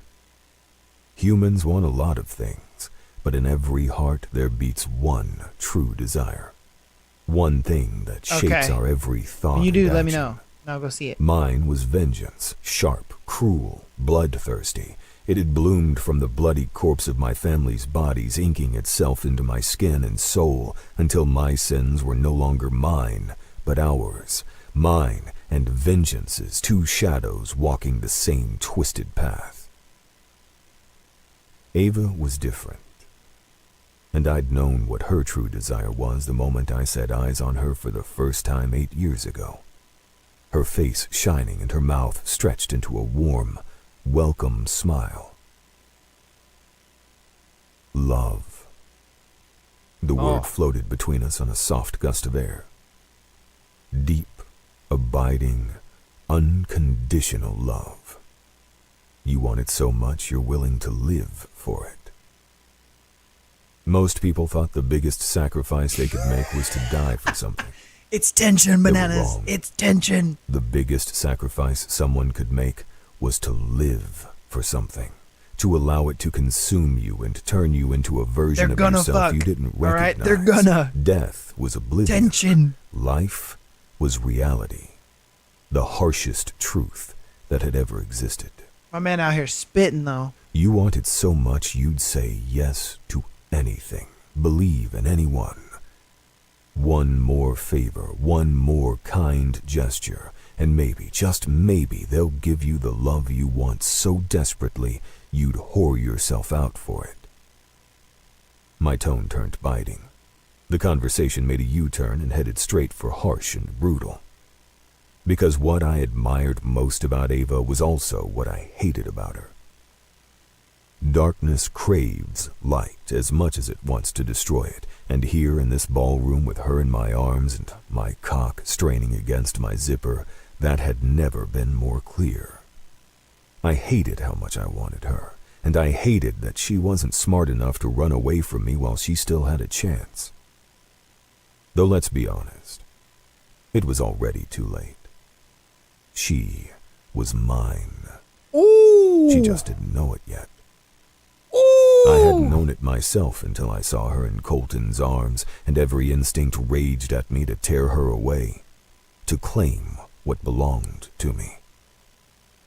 I'd expected her to grow angry at my words, to cry or run away. Instead, she stood I don't know, bananas. I think unflinching, they got the and jealousy. said the most unbelievable thing I'd heard in a long, long time. Yeah, they got the Are you jealousy. talking about me? There ain't no way that man wasn't Or jealous are of you him. talking about yourself? To do all that and then say all that? I almost laughed at the sheer ludicrousness of the statement. You must have me confused with someone else, Sunshine. I don't think I do. Ava stood on tiptoes so she could whisper in my ear. You don't fool me anymore, Alex Volkov. I've been thinking about it. The way you noticed all those things about me. How you agreed to look after me even though you could have said no. How you stayed in to watch those movies with me when you thought I was upset and let me stay the night in your bed after I fell asleep. And I've come to a conclusion. You want the world to think you have no heart, when in reality, you have a multi-layered one. A heart of gold encased in a heart onion. of ice. And the one thing all hearts of gold have in common? They crave love. I tightened my grip on her, equal parts furious and turned on by her foolish, stubborn goodness. What did I tell you about romanticizing me? I wanted her, but it wasn't a sweet, tender kind of want. It was a dirty, ugly want, tainted by the blood on my hands and a desire to drag her out of the sunshine and into my night. It's not romanticizing if it's true. A growl slipped out of my throat. I allowed myself to hold on to her for one more moment before I pushed her away. Go home, Ava. This isn't the place for you. I'll go home when I want to go home.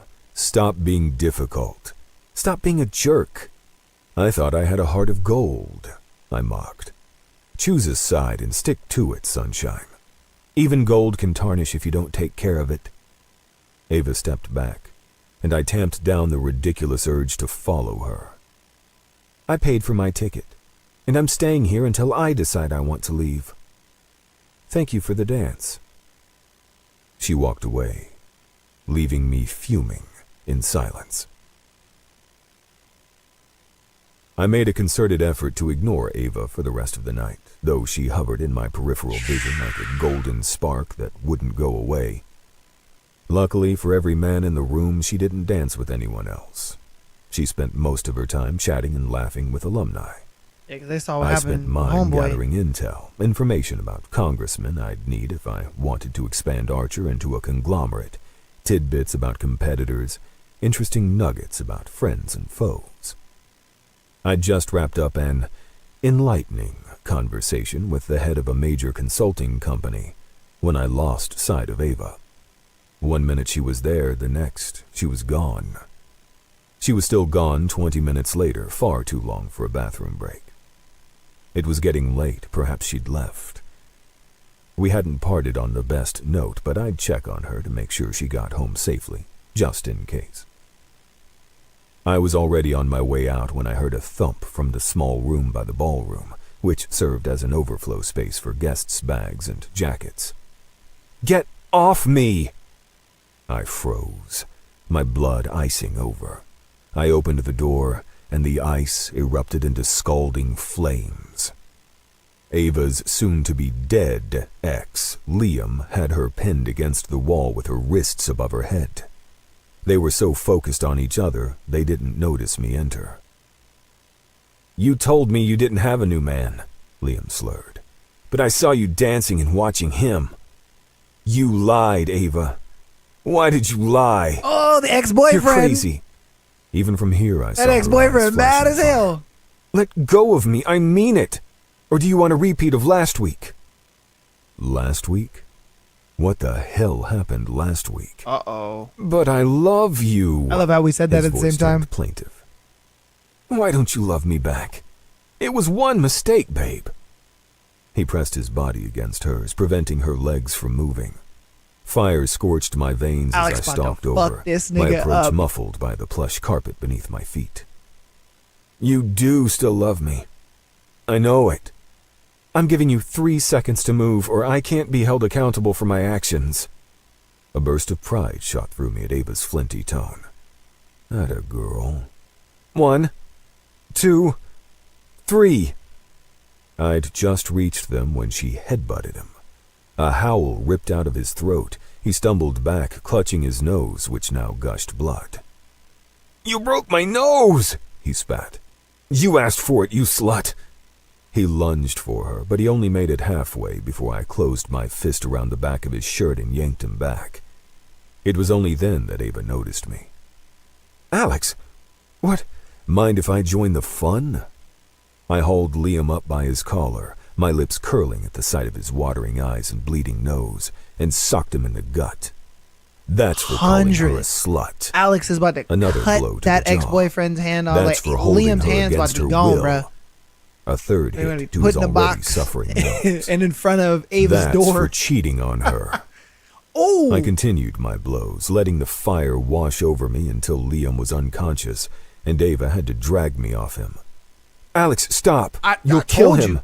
I told you he was gonna fuck that I nigga up. adjusted my shirt Told you. sleeves, breathing hard. Is that supposed to deter me?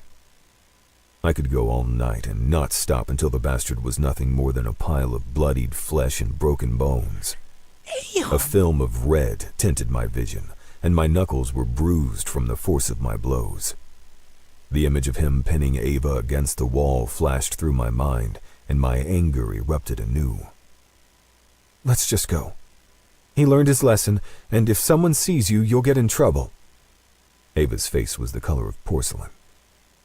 Please. He wouldn't dare say anything.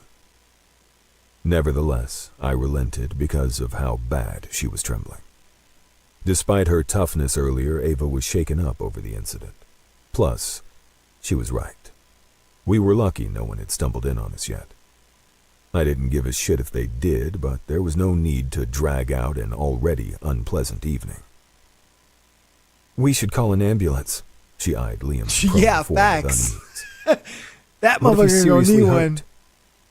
Of course, she still cared about his well-being after he'd tried to fucking assault her. I didn't know whether to laugh in disbelief or shake her. He won't die. I'd controlled my hits, so they were punishing but not fatal. He'll wake up with a hell of a banged-up face and a couple of broken ribs, but he'll survive. Unfortunately. The worry remained on Ava's face. We should call 911 anyway. For fuck's sake. I'll place an anonymous call from the car. I had a burner phone in the glove compartment. I placed a steadying hand on the small of her back as we exited the hotel. Thankfully, we didn't pass anyone except the doorman along the way. Now, I pinned Ava with a glare. Tell me what the hell happened between you two last week. 14. Oh, Ava. son. He Oh, son. Bruh. Yeah, they definitely got jealousy out that motherfucker. They definitely got jealousy out of him. They was trying to get an emotion out of him, and I ain't gonna lie, that dude that was dancing with her, the first guy that was dancing with her, yeah. Oh, he was cooked. He was cooked from the beginning. I ain't gonna lie, he was cooked from the beginning, bro. But who was really cooked was the ex. That man got beat up so bad.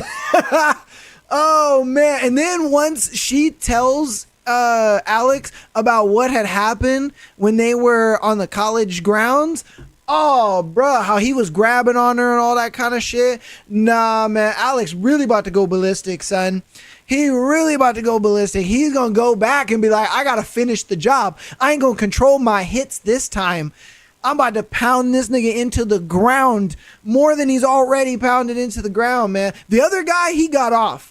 He got off lucky. He walked away, you know, but I'm sure he was telling all the other dudes like, yeah, nah, don't fuck with that girl, bro. The girl with the fat booty over there, yeah, no, don't fuck with her, cause she got a man already.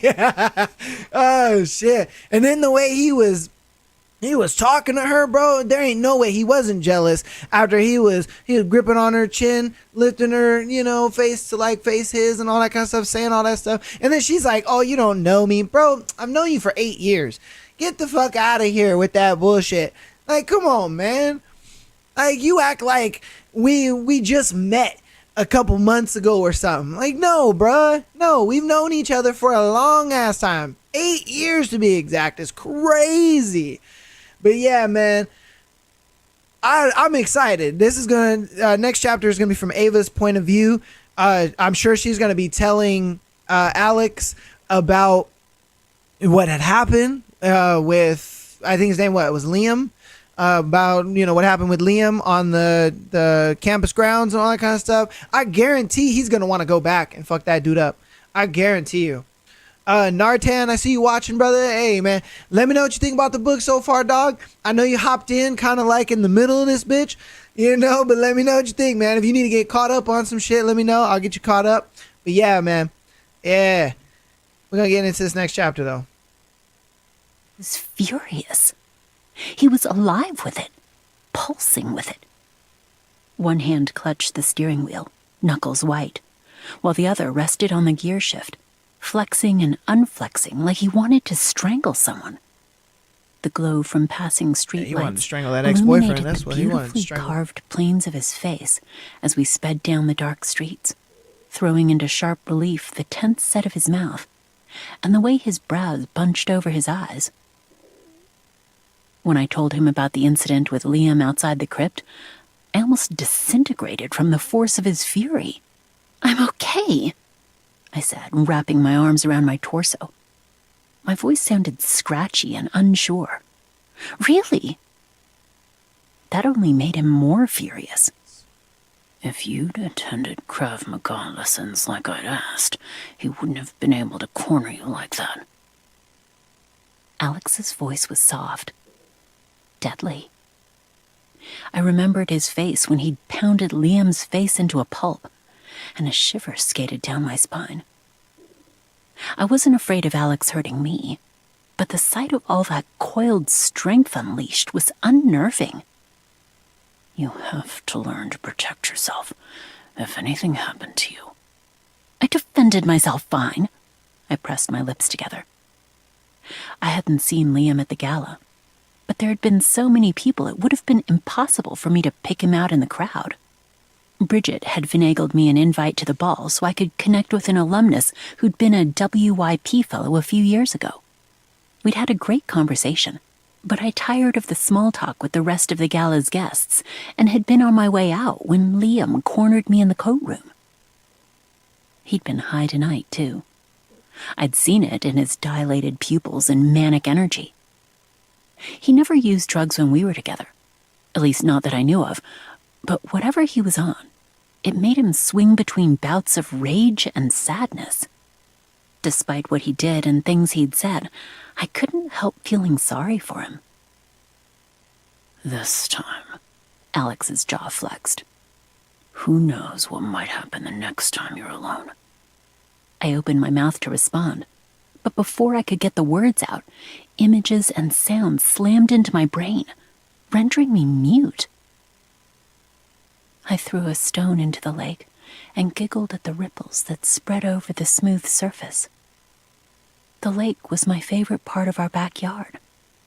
We had a dock that ran out to the middle of the water, and during the summers, Josh would cannonball off it, while Daddy fished, and Mommy read magazines, and I skipped stones. Josh always teased me about not being able to swim, much less cannonball. I would, though. Mommy signed me up for swimming lessons, and I would be the best swimmer in the world. Better than Josh, who thought he was the best at everything. I'd show him. My mouth turned down at the corners. There would be no more summers by the lakeside with all of us, though. Not since Daddy moved out and took Josh with him. I miss them. It got lonely sometimes, especially since Mommy didn't play with me like she used to. All she did now was yell into the phone and cry. Sometimes she sat in the kitchen and just stared into space. It made me sad. I tried to cheer her up. I drew her pictures and even gave her Bethany, my nicest, bestest doll to play with. But it didn't work. She still cried. Today was a better day, though. It was our first time playing by the lake since Daddy moved out. So maybe it meant she felt better. She'd gone into the house for more sunscreen. She always worried about freckles and stuff like that. But when she got back, I planned to ask her to play with me like we used to. I picked up another stone from the ground. It was smooth and flat, the type that would make really pretty ripples. I drew my arm back to throw it, but I smelled something flowery. Mommy's perfume that distracted me. My aim veered and the stone thudded onto the ground, but I didn't mind. Mommy was back. We could play now. I turned, smiling a big gap-toothed smile. My front tooth fell out last week, and I found $5 from the tooth fairy under my pillow after, which was super Thank you, cool. Sunshine, for the like. But I Appreciate only that so made it much. halfway before she pushed me. I pitched forward, down, down, off the edge of the deck. my scream swallowed up by the water rushing toward my face. Reality yanked me back into the present with jarring force. I bent over double, chest heaving, tears streaming down my face. When had I started crying? It didn't matter. All that mattered was I was crying. Huge, heaving sobs.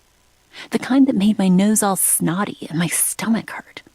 Thick, salty rivulets ran down my cheeks and dripped off my chin onto the floor. Maybe I'd finally broken, split apart for the world to see. I'd always known I wasn't normal, me with my forgotten childhood and fragmented nightmares. But I'd been able to hide it behind smiles and laughter until now. My nightmares were usually confined to when I was sleeping. They had never consumed me when I was awake. Maybe the adrenaline rush from what happened with Liam triggered something in my brain. If I had to worry about my waking hours and my sleeping ones, I pressed the heels of my palms to my eyes. I was losing it. A cool, strong hand touched my shoulder. I jerked, remembering in a rush that I wasn't alone. That someone bore witness to my sudden, humiliating breakdown. I also hadn't noticed that Alex had pulled over to the side of the road until now. If he'd been furious before, he was crazed now. Oh, 100%. Not in a psycho, angry way. Well, maybe a little. But more in a panicked way. His eyes were wild. That muscle in his jaw jumping so fast it had a life of its own. I'd never seen him like that. Pissed, yes. Annoyed, definitely, but not like that. Like he wanted to burn the world down at seeing me hurt. My naive heart sang, cutting a swath of hope through my lingering panic. Because no one looks at someone like that unless they care. And I realized that I wanted Alex Volkov to care. Very much. I wanted him to care because of me, not because of a promise he'd made to my brother. Talk about a terrible time to come to such a realization. I was a freaking mess, and he'd just beat the living daylights out of my ex-boyfriend. I sucked in a shaky breath and wiped the tears from my face with the backs of my hands. I will destroy him. Alex's words sliced through the air like lethal blades of ice. Yeah, that bro wanna fuck him up, Goosebumps blossomed bro. on my skin, and I shivered, my teeth chattering from the cold. Yeah, that boy wanna fuck him up. Everything he has ever touched, everyone he has ever loved, I will ruin them until they're nothing more than a pile of ashes at your feet. I should have been terrified by the leashed violence flickering in the car, but I felt oddly safe. I always felt safe around him. I'm not crying because of Liam. I took a deep breath.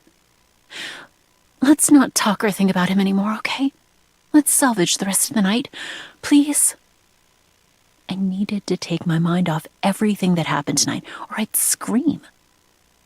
A few beats passed before Alex relaxed his shoulders, though his face remained tight. What did you have in mind? Food would be great. I'd been too nervous to eat at the gala, and I was starving.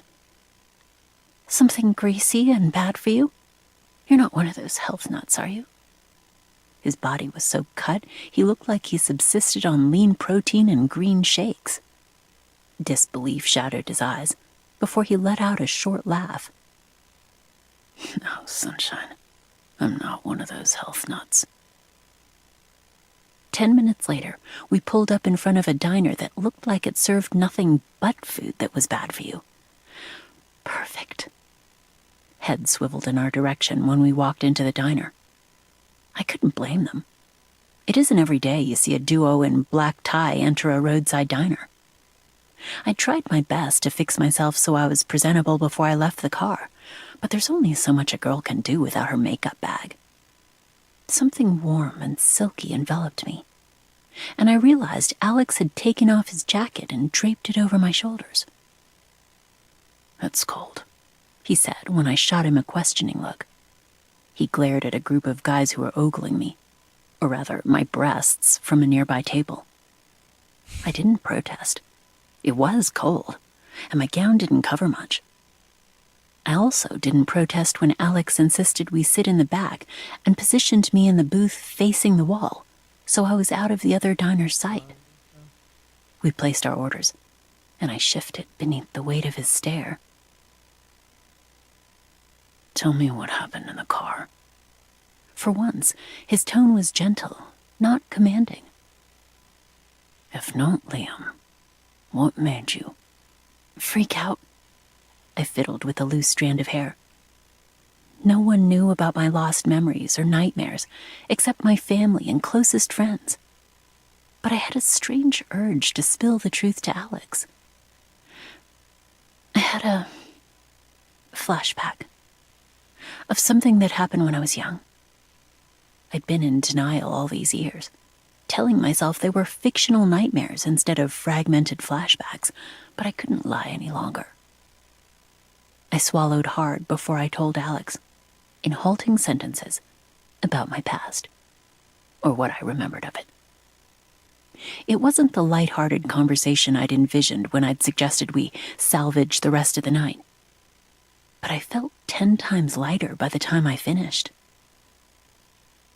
They told me it was my mom, I said. My parents were going through a nasty divorce, and apparently my mom had some sort of breakdown and pushed me into the lake, knowing I couldn't swim. Damn. I would have drowned had my dad not come by to drop off some papers and seen what happened. He saved me, and my mom's condition deteriorated further until she killed herself. They told me I was lucky to be alive, but I drew in a shuddering breath. Sometimes I don't feel lucky. Alex had listened patiently the entire time, but his eyes flickered dangerously at my last statement. Don't say that. I know. It's super self-pitying, which is not what I want. But what you said at the gala earlier, about me craving love, you're right. My chin wobbled. Call me crazy, but something about being tucked away in this corner of a random diner, sitting across from a man who I thought didn't even like me until a few hours ago, made me voice my most insidious thoughts. My mom tried to kill me. My dad barely pays attention to me. Parents are supposed to be the most loving forces in their children's lives, but... A tear slipped down my cheek, and my voice broke. I don't know what I did wrong. Oh, this is that moment. Maybe if I tried harder to be a good daughter. She opens up Stop. about her. Alex's hand curled around mine on the table. Don't blame yourself for fucked up things other people do. I try not to, but... Another shaky breath. That's why Liam cheating on me hurts so much. I wasn't really in love with him, so I wasn't heartbroken per se, but he's yet another person who's supposed to love me but didn't. My chest ached. She's opening up about her abandonment issues. If I wasn't the problem, why did this keep happening to me? I tried to be a good person, a good daughter, good girlfriend, but no matter how hard I tried, I always ended up hurt. I had Josh and my friends, but there was a difference between platonic love and the deep bonds that bound a person to their parents and significant other. At least, there was supposed to be. Liam is an idiot and an asshole, Alex said flatly. If you let lesser people determine your self-worth, you'll never reach higher than their limited imagination. He leaned forward, his expression intense. You don't have to work overtime to get people to love you, Ava. Love isn't earned, it's given. My heart rattled in my chest. I thought you didn't believe in love. Personally, no. But love is like money. Its worth is determined by those who believe in it. And you obviously do. Such a cynical Alex way to look at it. But I appreciated his straightforwardness. Thank you, I said, for listening to me and everything. He released my hand, and I curled it into a light fist, mourning his warmth. "If you really want to thank me, you'll take Krav Maga lessons." Alex arched an eyebrow, and I laughed softly, grateful for the small break. It'd been a heavy night. "Okay, but you have to sit for a portrait with me." The idea came to me on a whim, but the more I thought about it, the more I realized I'd never wanted to photograph someone as much as I wanted to photograph Alex. I wanted to peel back those layers and reveal the fire I knew beat within that cold, beautiful chest. Alex's nostrils flared. "You're negotiating with me." "Yes." I held my breath, hoping, praying. "Fine, one session." I couldn't hold back my smile. I was right. Alex Volkov did have a multi-layered heart. Okay. 15. All right. Ava. I agonized for days. Okay. All right. All right. Bit of a lackluster chapter, but I knew that was going to happen eventually, where she was going to open up about her issues of being like abandoned and all that kind of stuff. Alex did. He honestly took that and handled it way better than I thought he was going to. Because Homeboy has been just like, he been a menace the whole book. But then all of a sudden, now my man's got a heart and he like, "Oh yeah, hey, I got you, baby." And I knew it was going to be something where he'd have a soft spot just for her. I figured that was going to be something that would happen. I figured that was going to be something that they would do. Just because it seemed like that's where that was going. Now I wonder how she's going to deal. It is a walking green flag. I give it to you. It definitely is. It definitely is. How he handled it was definitely a green flag when we thought he was going to handle it in more of a red flaggy, like, "Oh, I don't give a fuck" kind of way. You know, be like, "Oh, well, look, I understand that you're going through that, but I don't care." You know, that's how we thought he was going to go through, just because that's been his character up until now. But, hey, man, character development. And I think the situation with the ex-boyfriend, I think that was the moment that kind of changed in his mind and it made him realize, like, you know what? Like, yeah, this mine right here. This mine. And he even said it in that chapter too. He was just like, "Yeah, she's mine. Like, I ain't letting nobody touch this. This coochie is mine right here. I'm about to beat these cheeks." So, hey, my thing is, I wonder when she finds out about like his past and being like in the Russian mob and all that shit. Well, not really Russian mob, but just like they some Russian gangsters pretty much, and they killing niggas and they want to get revenge and all this kind of stuff. Once she figures out about that, I wonder how she's going to take it, because personally, I don't think she's going to take it good, but she might. She might. We never know. Hopefully, in the next couple chapters, we get some clarity on that. We might not. I don't know. But we got another Ava chapter, so let's get on into that. Let's see what's up. He's over whether to shoot Alex Let me know in what y'all a studio think, though. or outdoors. I took all of my photo shoots seriously, but this one felt different. More intimate. More life-changing. Like it had the power to make or break me. Oh, okay. And not Are you just gonna because post I it on might your submit TikTok? it as part of my portfolio for the WIP fellowship. I would have Alex Volkov all to myself for 2 hours, and I wouldn't squander a single second. Okay. I eventually chose to shoot him in a studio. I booked the space in the university's photography building and waited, pulse thumping, for him to arrive. I was more nervous than I should be, but maybe that had something to do with the wildly inappropriate dream I'd had last night. Ooh. One that featured me, Alex, and positions that would make an acrobat's jaw drop. Even now, I flushed at the memory. She a little freak To stave off the onslaught of unbidden erotic images, I fiddled with my camera and stared outside the window, where hints of fall bloomed on the trees, and leaves swirled lazily on soft gusts of wind. Red, yellow, orange. Fire on air. a physical marker of the transition from the hot, halcyon days of summer to the icy, bone-chilling beauty of winter. It was September, but a different kind of winter whooshed in on a cloud of delicious spice and cool reserve. Alex entered the room, cutting a sleek, powerful figure in his all-black outfit. Black coat, black pants, black shoes, black leather gloves. A sharp contrast to the pale beauty of his face. My fingers tightened around my camera. My creative soul salivated, desperate to catch that mystery and lay it bare on the page. I've found that the quietest, most reserved people often make the best portrait subjects, because the exercise doesn't require them to speak. It requires them to feel. Those who bottle up their emotions every day feel the strongest and love the hardest. The best photographers are the ones who can capture each drop of emotion as it spills out and mold it into something visceral, relatable, universal.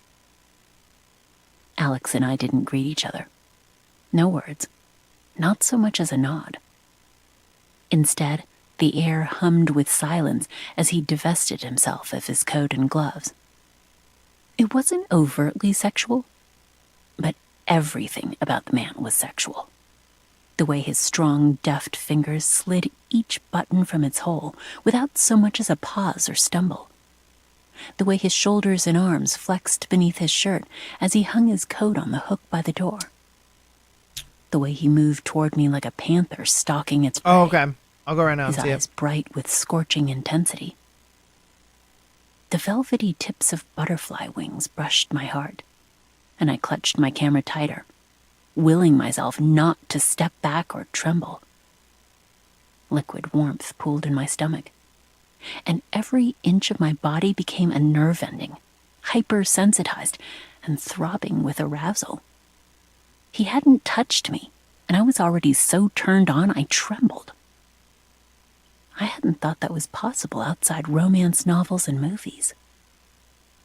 Those green eyes flared, like he knew exactly what he did to me. How tight my nipples were beneath my thick sweater. How wet I was between my thighs. How much I wanted to devour him, to pour myself into the cracks of his soul so he would never be alone. "Where do you want me?" Gravel rasped his voice for the first time since I'd met him, It's a sketch. turning the Don't clear, judge. I authoritative wouldn't tone into judge. something darker, more sinful.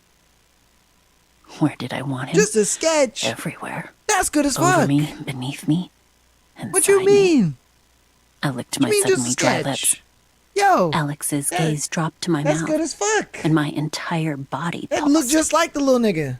No, Yeah, that looks I like wasn't so a good. schoolgirl on a date. Better than I was I a could do. professional. This was professional. A portrait session with a subject, just like countless other sessions I'd had in the past. Of course, I hadn't wanted to throw any of my previous subjects on the floor and ride them until kingdom come, but that was a minor detail. Here is fine, I croaked, gesturing to the stool I'd set up on a plain white background. I'd kept today's setup simple. I didn't want anything to detract from Alex. Not that they could. His presence obliterated everything around him until he was the only thing left standing. He folded himself gracefully on the stool while I checked my settings and snapped a few test shots. Even unposed, his photos jumped off the screen. His gorgeous features and piercing eyes tailor-made for the camera. I reined in my shameless lust and spent the next hour coaxing him out of his shell, moving him into various poses and encouraging him to relax. I wasn't sure Alex understood the meaning of the word. The pictures so far were beautiful, but they lacked emotion. Without emotion, a beautiful photo is just a photo. I attempted to open him up with chit-chat, talking to him about everything from the weather to Josh's latest update to that day's news. But he remained aloof and guarded. Yeah, she fall in love with this I dude. tried a different tactic. She falling in love, man. Tell me about your happiest memory. Alex's lips thinned. I thought this was a photo shoot, not a therapy session. If it were a therapy session, I'd be charging you $500 an hour, I quipped. You have an inflated sense of your worth as a therapist. If you can't afford me, just say so. I snapped more pictures. Finally, a sign of life. The click and whir of the shutter filled the air.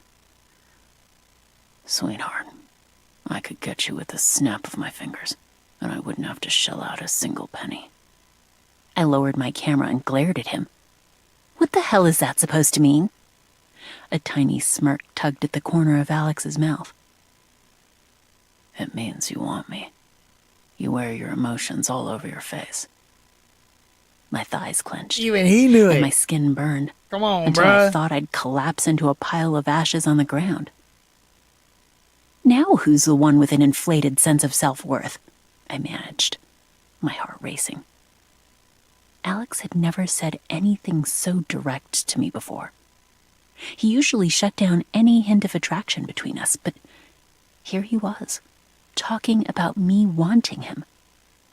He was right, but still. Alex leaned forward and clasped his hands loosely together. Graceful, casual, but alert. Waiting to lure me into his trap. Tell me it's not true. No, just show me when it's done. My throat parched. Just show me when it's like and his completely gaze done. zeroed in on my mouth. The small but unmistakable movement bolstered my confidence and compelled me to say something I would have never had the guts to say otherwise. It's true. I almost smiled at the flare of surprise in his eyes. No, He hadn't expected honesty. You can But just you want me to. inbox it to Question me is, on Are you too scared to admit it? on TikTok. Alex's thick, dark brows Oh, lowered. I'm not scared of anything. I thought you meant Instagram or YouTube. Lies. I would Yeah, have you believed can. him a month ago. But You now should be I able knew to. better. Everyone fears something. It's what makes us human. And Alex Volkov, for all his control, all his power, was still wonderfully, frighteningly. You should be able to send pictures in there. I Heartbreakingly wouldn't see why human. not. That doesn't answer my question. All I right. walked over to him. Yeah, you My should be able camera to, though. swaying from the strap looped around my neck. He didn't move an inch, not even when I brushed my fingers along his jaw. Admit you want me too. I wasn't sure where my boldness came Yeah. from. I wasn't Jules. I always waited for the guy to ask me out, Stickers. partly out of fear of rejection, partly because I was too shy to make the first move. But I had a feeling if I waited for Alex, I might have to wait forever. You can't. It was time to take matters into my own hands.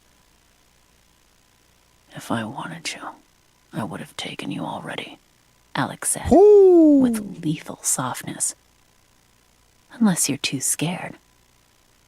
I was playing with fire, but that was better than standing out in the cold alone.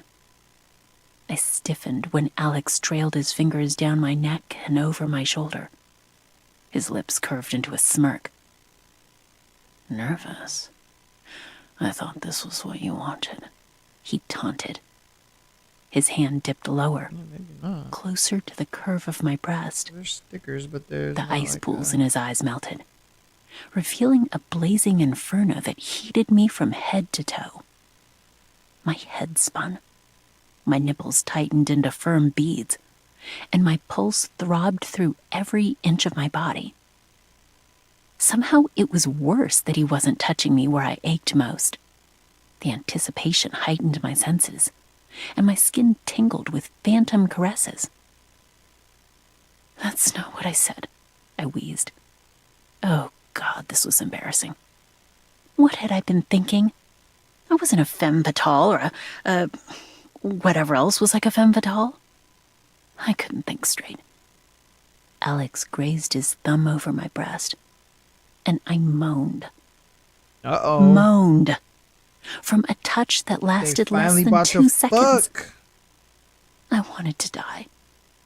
His pupils dilated until the green irises were eclipses ringed with jade fire. He dropped his hand, and cool air rushed in to replace the warmth of his touch. Finish the photo shoot, Ava. The roughness of his voice scraped against my skin. What? I was too shocked by the sudden change in the atmosphere to process his words. Guess you can only do that on like The computer photo or some shoot. shit. Finish it. He gritted out. It's happening. Unless you want to start something you're not ready to finish. The photo shoot, right.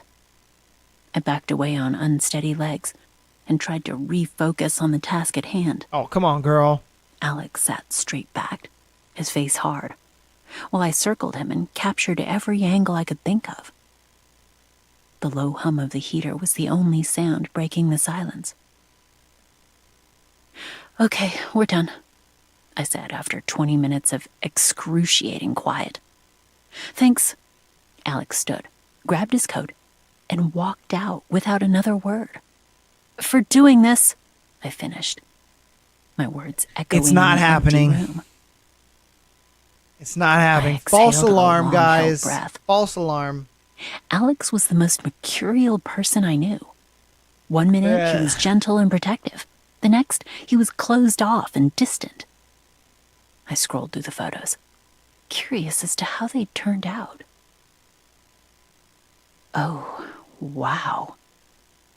Alex's emotions leaped off the screen after our interaction. And yes, most of it was irritation, but irritation on him looked better than contentment on anyone else. The way the shadows hit the sharp lines of his brows, the glare of his eyes, the set of his jaw. These were possibly the best photos I'd ever taken. I paused at one of the last shots, my heart stuttering to a stop. I'd been so busy snapping away, I hadn't paid attention to the moment. But now I saw it clear as day. Stark desire scrawled across Alex's face as he stared at me, his eyes burning through the camera and straight into my soul. It was the only photo where he wore that expression, so it must have been a momentary slip on his part.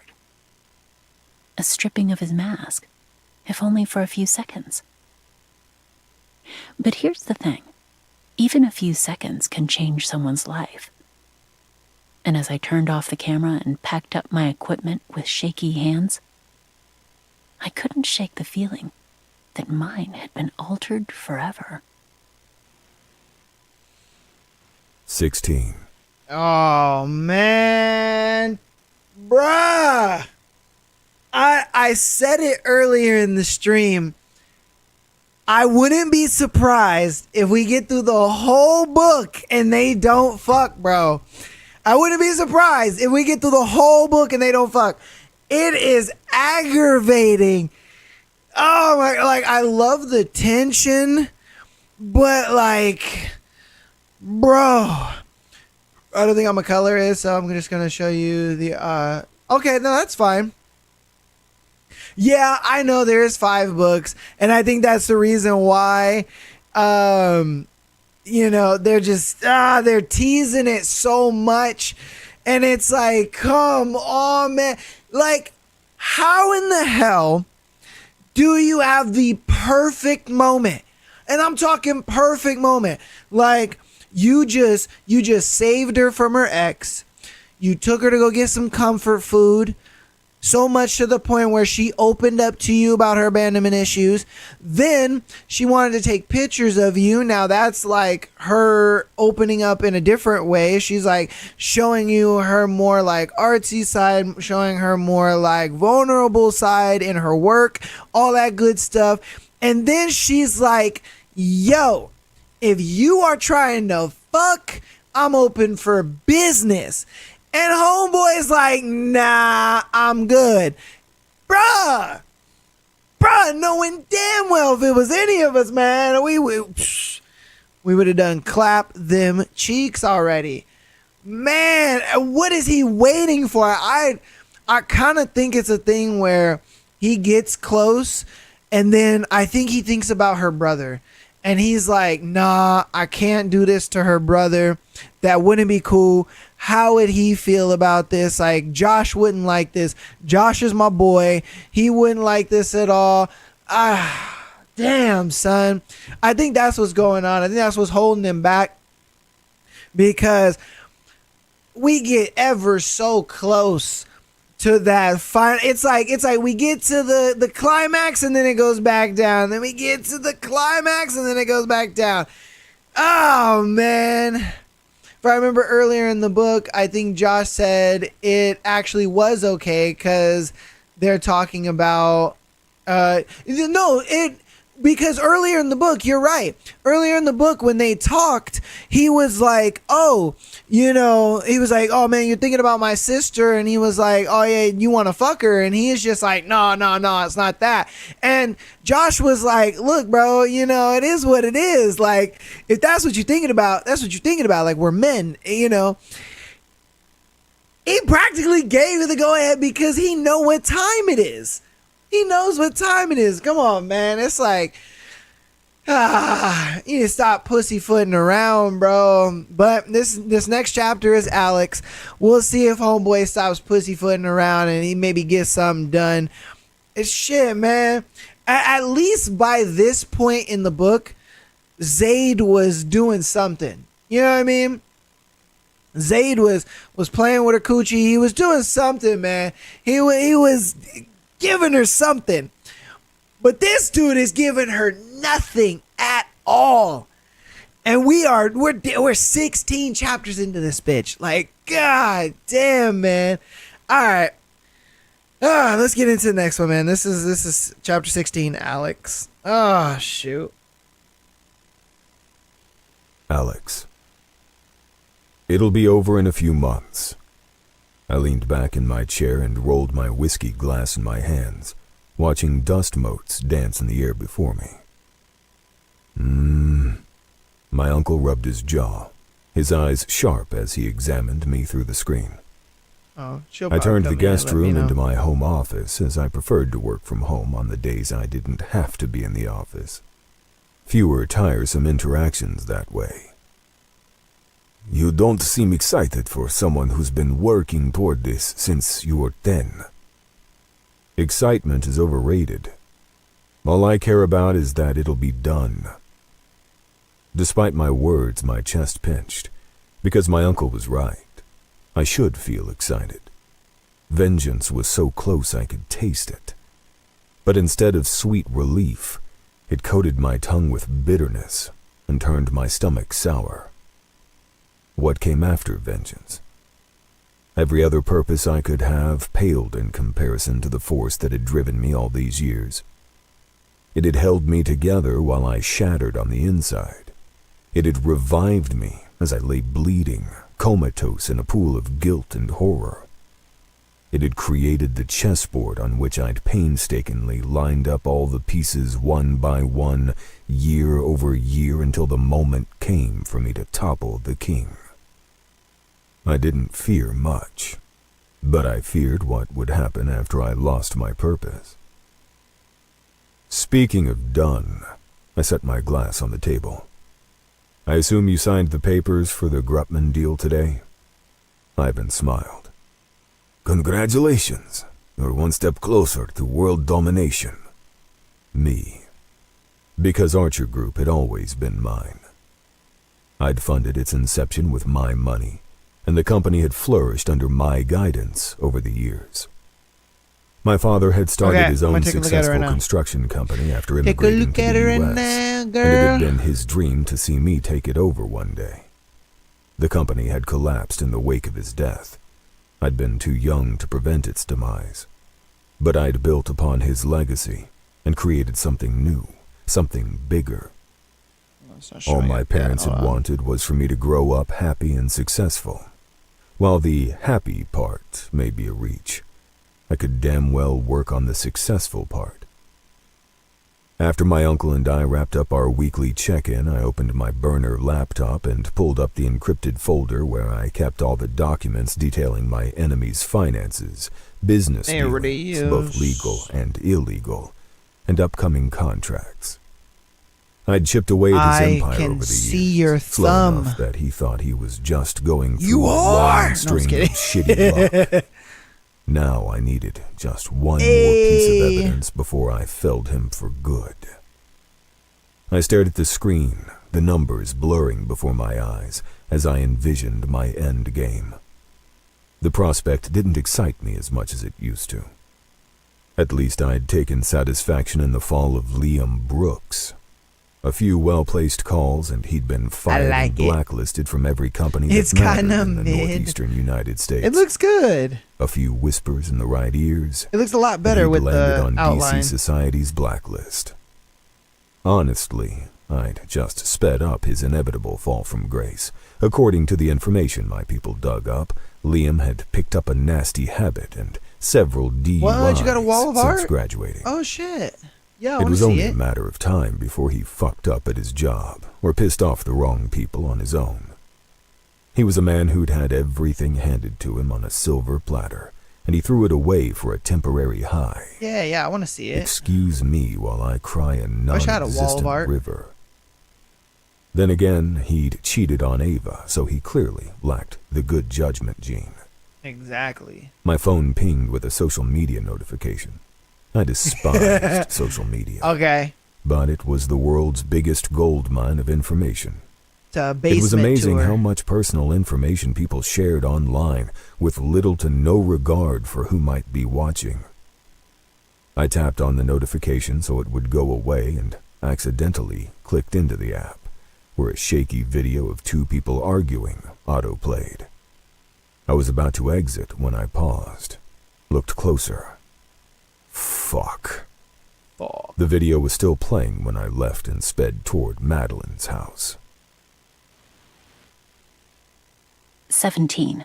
We'll let Ava. the next one play. Not too much happened in that Of one. all the ways I'd pictured my Friday night going, getting trapped in a pool room by a blonde who eyed me like I'd stolen her favorite Prada purse wasn't one of them. I'm sorry, do I know you? I strove for politeness, even as I took a step back. She's like, you're the bitch that stole Alex The from woman me. looked familiar, but I couldn't place where I'd seen her before. I don't believe we've met. Her smile could have cut glass. Objectively, she was one of the most beautiful women I'd ever met. With her spun gold hair, cerulean eyes, and statuesque body. She was what I imagined Aphrodite would look like had she been a real person. But there was something hard about her expression that made her not attractive at all. Madeline House, of the petrochemical houses. This is my house. Oh, I'm Ava. Chen, I added when she continued staring at me. Of the, Marilyn Chens. Can I help you? I hoped that didn't come off rude, considering this was her house. But I hadn't wanted to attend this party in the first place. Stella, who was friends with what must be Madeline's sister, had persuaded me to go out after I spent the past few days buried in school, work, and my fellowship application. Jules and Bridget were both busy tonight, so it was only the two of us. I wanted a good look at you, Madeline purred. Since you captured so much of Alex's attention during the gala. The gala? Of course. This was the woman I'd seen Alex talking to while I danced with Colton. I tried not to look, but I couldn't help staring and comparing myself to her the whole time. To Jules's dismay, I'd nixed the jealousy part of Operation Emotion. But I'd admittedly used Colton to make Alex jealous at the gala. It was stupid and petty.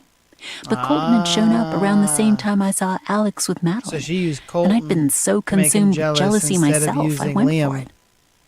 Judging by Alex's worked. reaction when he saw us dancing, it had worked. A little too well, judging by Madeline's glare. I didn't realize you knew Alex. I fibbed. My stomach churned, and not because of Madeline's poisonous tone. The house's pool room looked like a luxurious modern Roman bath, all white marble and gilded columns. The pool itself gleamed turquoise beneath a glass dome that revealed the night sky in all its glory. And I spotted the colorful swirl of mosaics beneath the water, forming the shape of a mermaid. But the smell of chlorine and the sight of all that water. My dinner rose in my throat. Oh. The houses lived in a giant house in Bethesda, and Stella and I had spent the night room hopping, enjoying the different music and entertainment options in each space. While Stella left to find us fresh drinks, I'd wandered into the room next to the one we'd been in, and found myself facing my worst watery nightmare. Madeline had cornered me before I could leave, and here we were. "Oh, I know Alex very well," Madeline said. And I knew, with a sickening drop in my stomach, that she was one of the certain women he'd been involved with. Were they still involved? Was she the one he'd almost gone on a date with before I ambushed him for movie night? Jealousy gnawed at me, almost overpowering my nausea from the chlorine. "What I don't get is why he would be interested in you." She flicked her gaze over me. "I doubt you can keep up with his tastes in the bedroom." Despite myself, curiosity reared its ugly head. "What tastes?" "You'd be surprised," I bluffed, hoping she'd reveal more information. My mind flashed back to my sex dream starring Alex, and my heart raced. Madeline smirked. "Please, you look like the type who expects tender kisses and sweet nothings in bed." But as you probably know, her smirk turned vicious, Alex doesn't do either of those things. It's well known amongst a certain segment of DC's female population. No kissing, no face-to-face contact during sex. She lowered her head so she could whisper in my ear. "But he will take you from behind, choke and fuck you till you see stars, call you the filthiest names and treat you like a slut." She straightened, her eyes gleaming with triumph at my scarlet face. She's "Some like, "Joke women on like you. that. I like that shit." You?" She looked me over again with a laugh. "Go back to your bake sales, honey. You're way out of your league." My body throbbed at her words, both out of anger at her condescension and stunning arousal at the picture she'd painted. We were attracting attention. Other partygoers gathered around us, hungry for drama. A few even had their phones out, recording. I guessed Madeline was the draw because I wasn't well known enough to be that interesting. "Maybe," I said, matching the blonde's honey-laced poison, "he just doesn't like looking at you during sex, because he's never had that problem with me." Lies, but she didn't need to know that. I kept my head above the fray best I can, but I could play dirty when the situation called for it. Madeline's smile disappeared. Oh my goodness. "He'll be sick of you in a week. There's only so much sugar a man like Alex can take before he gets a stomachache. And there's only so much bitterness he can take before he kicks it to the curb." I raised my eyebrows. "But you already know that, don't you?" I wasn't sure where my sass came from, since I wasn't a sassy person, but Madeline brought out all my claws. I hated being the type of girl who fought with other girls over a guy, but she'd attacked me first. I wouldn't stand here and let her walk all over me. Madeline's creamy skin flushed with anger. "Are you calling me bitter?" "Walk away," my better angels encouraged me. I almost did, until I pictured Madeline and Alex together, and the words fell out of my mouth. "Yes, and? What are you going to do about it?" Childish. So freaking childish. Oh my God, it's my baby. But the taunt was out there, and I couldn't. My mind blanked when my body at the pitched baby. backward and hit the pool with the splash. She'd pushed me into the pool. The pool. Oh God, oh God, oh God. Oh yeah, there's Grotesque, Oron House echoing Club. laughter broke out, but it sounded dim compared to the roaring in my ears. Shock and panic like that suffused one. me, That freezing was my funny. limbs, and all I could do was stare at Madeline's twisted smirk until my face sank beneath the water. I'm going to die. 18. Alex. Pinterest. Where is she? I grasped Madeline by the throat, resisting the urge to squeeze until I wiped the smug look off her face. I'd never raised a hand to a woman outside the bedroom, and then only if they consented. Here, I'll show you which one. But I like was this most. close to losing my shit. After I saw the video of Madeline pushing Ava into the pool, which I recognized from my previous visits to the house this mansion, one, I broke every speed limit to get here. and By the time I arrived, the party had ended and only a this few one. stragglers remained. I like I that found one. Madeline laughing with her cronies If I had in that the as a kitchen, sticker, I would so but put it had that like only on the back of taken my a phone. glare from me for her to excuse herself and follow me into the hall. The other ones are really Why good. don't you tighten your But I hold just a like those little? ones just She because they're purred. silly. You know you want to. I'm not here to play games. I was holding on to my patience by a thread. Answer my question, or House Industries is over. You don't have that kind of power. Don't underestimate me, sweetheart. Oh, which one don't I like? It wasn't an endearment. Oh, Just because we fucked a few times doesn't mean you know what. oh, which one or don't I who like? Oh, I didn't know you have said in my back that. pocket. So My unless bad. you want to explain to dear old dad why regulators are breathing down his neck and his precious company stock is tanking, I suggest you answer me. Now. Madeline's lips compressed into a thin line. Let me see. Her friend pulled her out of the pool, No. and they left, she said, sullen. Probably How was I this supposed one. to know she can't swim? My grip tightened. Because I'm like, what and the my heck lips curled is that? into a sneer when I saw the resulting flare of desire in Yeah, her it's probably eyes. that one. Pray she's all right. Like all Or the other ones I downfall like. of House Industries will be the But least that one, of I'm your like, worries. I That said one's weird softly. to me. Do Anyways. not contact or come near her or me again. Understand? Oh, is Madeline it? lifted her chin in You just defiance. put big ass shoes on them? Do you understand? I pressed my thumb into the soft flesh Bill of her neck. Cipher. Not enough to injure, but enough to make her flinch. Yes, she choked out, Oh, resentment okay. coating her voice.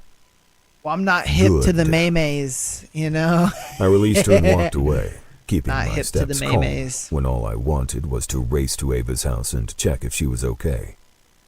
She hadn't answered any of my calls and texts, and while I understood why, it still made me nervous. Yeah, because you left her coochie hanging, Is she bro. really worth it? Madeline called after me. I didn't bother answering her. Yes. When I reached my car, I floored the gas and nearly mowed over a group of It's drunk frat colored. boys. And the one My grip strangled the steering in wheel the as I laminated imagined how sheet, or Ava the must have felt one when she that fell my into the friend pool, drew. or how she must feel right now. The one A that your mixture friend of drew is worry cool. and anger coiled in my stomach. Fuck what I'd told Madeline earlier. Kind of derpy looking. She'd put a but, huge target I on her see what they're family's going back, for. and I wouldn't rest until House Industries was no more than a footnote in corporate history. I pulled up to Ava's house in time to see Stella exiting. I cut the engine and made it to the front door in half a she dozen aight. long She strides. How is she? I demanded. Worry etched itself on Stella's face. She could be worse, given the circumstances. I was getting us drinks when she went into the pool room. She gnawed on her bottom lip. Anyway, I found her when that woman pushed her into the pool. Exactly. I got her out before 1,000 she times passed out better. or anything like that, but she's pretty shaken. Jules isn't home yet, and I wanted to stay with her, but she said she's going to sleep and insisted I leave. Stella's brows knit together. You should check on her, just in case. That was a big ask coming from Stella. So you're saying who she's liked a me the better least fifth out of grader Ava's than you? friends, and it said a lot about Ava's current state. I'll take it from here. I brushed past her into the living room. How did you find out what happened so fast? Stella called after me. Online, was all I said. I made a mental note to call my tech guy and have him scrub every trace of the video off the internet. He was the same person I relied on to hack into my competitors' computers and dig up offshore accounts. 5 years of working together, and there hadn't been a single leak or job he couldn't complete. In return, I'd paid him enough money over the years that he could buy a private island off the coast of Fiji if he wanted. I took the stairs 2 at a time until I reached Ava's room. The light spilling through the crack in the door told me she was still awake, despite what she'd told Stella. I rapped my knuckle twice against the wood. "It's Alex." There was a short pause. "Come in." Ava sat in bed, her hair damp and her gaze wary as she took me in. Worry edged out my anger when I saw how pale her cheeks were and the way she shivered, even though the heat was on and she'd tucked herself beneath a thick comforter. "I saw what happened. Some fucker filmed it live on social." I sat on the edge of the bed and resisted the insane urge to tuck her into my chest. "I'm sorry. It's not your fault. Don't blame yourself for fucked up things other people do." A smile ghosted my mouth as she threw my words back at me. Yep. "You have terrible taste in women, though," Ava sniffled. "Do better. Madeline and I are over. We never even started." "That's not what she told me." I cocked my head at her stiff tone. "Are you jealous?" The thought pleased me more than it should have. "No." With her scowl and fluffy gray top, she looked like an angry kitten. "As if. So what if she's tall and blonde and looks like a Victoria's Secret model? She's a horrible person. Next time I see her, I'm going Krav Maga on her ass." I bit back a full smile. Ava had attended all of one lesson. It'd be a while before she went anything on anyone's ass, but her indignation was adorable. "She won't be bothering you again." I grew serious. "The pool. I thought I was going to die." I flinched, horror skating through me at the thought. "I thought I was going to die because I can't swim and I have this stupid phobia and I'm so sick of it." Ava fisted her covers, her mouth tight. "I hate feeling helpless and out of control in my own life. Do you know one of my biggest dreams is to travel the world, and I can't even do that because the idea of flying over an ocean makes me sick?" She took a deep, shaky breath. "I want to see what's out there. The Eiffel Tower, the pyramids of Egypt, the Great Wall of China. I want to meet new people and try new things and live life, but I can't. I'm trapped. When I was in that pool, thinking those were my last moments, I realized I'd done none of the things I want to do. If I died tomorrow, I'd die with a lifetime of regrets, and that terrified me even more than the water." She looked up at me, her big brown eyes wide and vulnerable. "That's why I need you to do something for me." This time, I was the one who swallowed hard. "What is it, sunshine?" "I need you to teach me to swim." Okay. 19. Ava. They gonna fuck in the pool? If I had to describe Alex Volkov, a litany of words came to mind.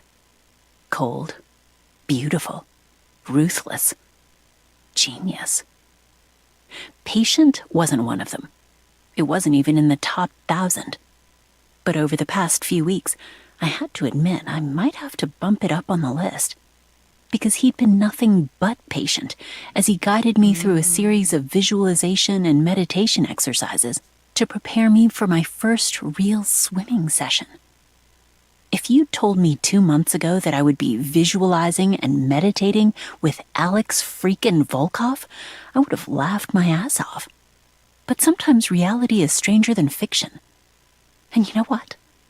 The exercises helped.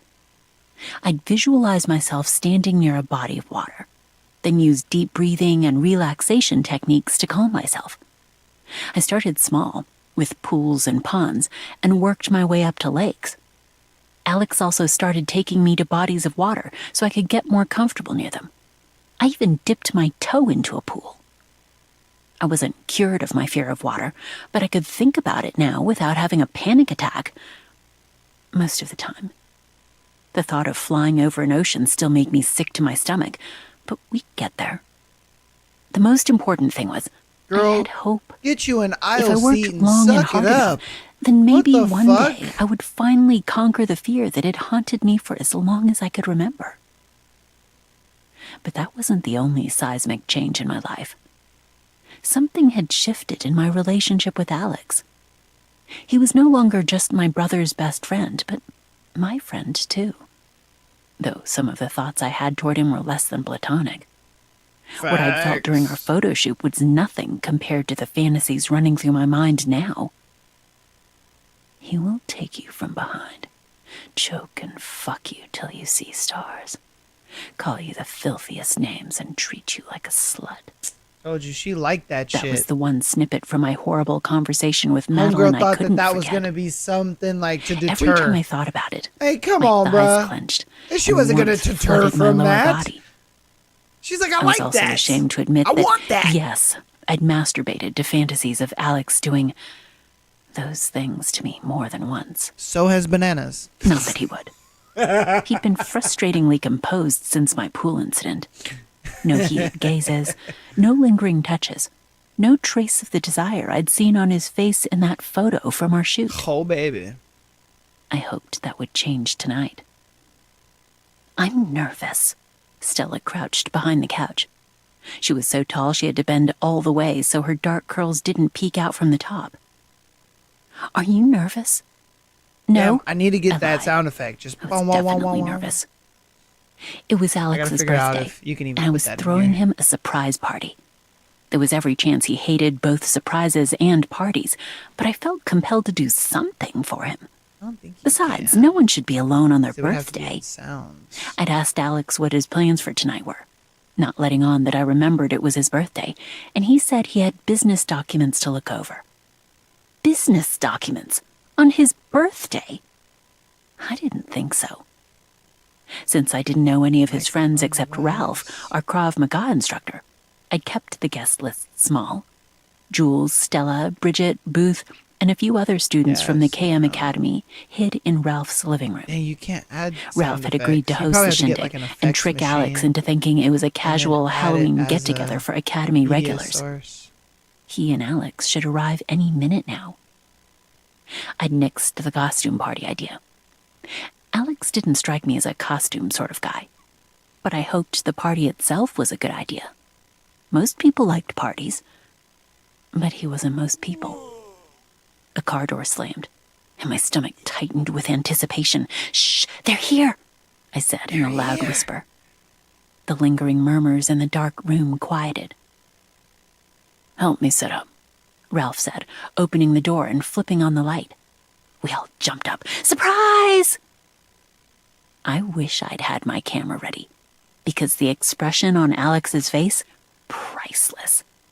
He looked like a frozen mannequin except for his eyes, which moved from the balloons I'd tied to various pieces of furniture to the handmade posters spelling out, Happy Birthday, Alex, in glittery blue cursive before resting on my face. Happy birthday, I chirped, trying to tamp down my nerves. I couldn't tell if he liked or hated the surprise, or if he was indifferent. The man was harder to read than a Latin textbook in the dark. And he's like, where my birthday no BJ response. at? Alex remained frozen.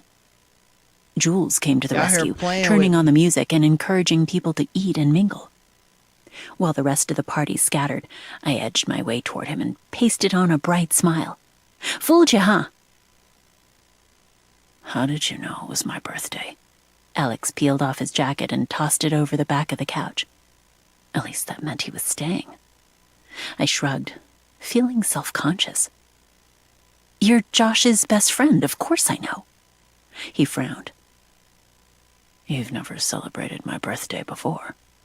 There's a first time for everything. Come on. Damn, in I 8 pulled at years, his wrist. you haven't You're celebrated a birthday? 27. That means you have to take 27 shots.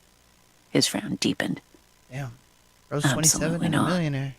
It was worth a try, I grinned. Just wanted to see if you were dumb enough to do it. Ava, I'm a genius. A humble one, too. Alex cracked a smile. Not a big one, but we were getting there. It took some effort, but he eventually relaxed more and more throughout the night, until he was eating and chatting with people like a normal human. I'd baked him a red velvet cake since he liked red velvet, and we sang Happy Birthday while he blew out the candles, all normal stuff. She loved making that nigga red velvet. He did, however, refuse to participate when a half-drunk Ralph broke out his karaoke machine. Come on, I insisted. You don't have to be a good singer. I'm terrible, but I do it anyway. It's all in good fun. Alex shook his head. Oh, I you don't can do add anything it unless through I'm good at it. here. But don't let me stop you. That's silly. How can you be good at something unless you practice? He still wouldn't budge. You can add it. So I sighed and serenaded the party with an off-key solo rendition of Britney Spears' Oops, I Did It Again, while they cheered me on. Alex lounged on the couch, one arm draped over the back, top few buttons of his shirt unbuttoned. A lazy smile graced his face as he watched me sing my heart out. He looked so gorgeous and at ease, I stumbled over the lyrics, but everyone gave me a standing ovation anyway. The party wrapped up a few hours later, and I insisted on staying and cleaning up, even after Ralph told me he'd take care of it. Everyone offered to pitch in as well, so we split into different groups: garbage duty, sweeping duty, etc. Alex and I somehow ended up on dish duty together. Ralph didn't have a dishwasher, so I hand-washed while he dried. I hope you had a good time, I said, scrubbing caked-on sugar from a plate. Sorry if we gave you a heart attack. His chuckle sent the butterflies in my stomach into a tizzy. It would take more than a surprise party to give me a heart attack. He took the plate from me and wiped it dry before setting it on the dish rack. Yeah. Seeing Alex do something as domestic as dishes sent another flutter through my system. I have serious issues. I had a good time, though. He cleared his throat, his cheeks coloring. This was my first birthday party since my parents died. I froze. Alex had never brought up his parents before, but I knew from Josh they'd died when he was young, which meant he hadn't had a birthday party in at least a decade. My heart ached for him, not because of the party, but because he could no longer celebrate with his family.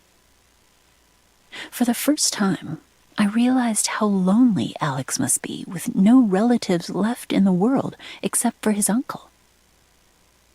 So, what do you usually do on your birthday? I asked in a soft voice. He shrugged. Work. Grab a drink with Josh. It's not a big deal. My parents made it a big deal, but after their death it seemed pointless.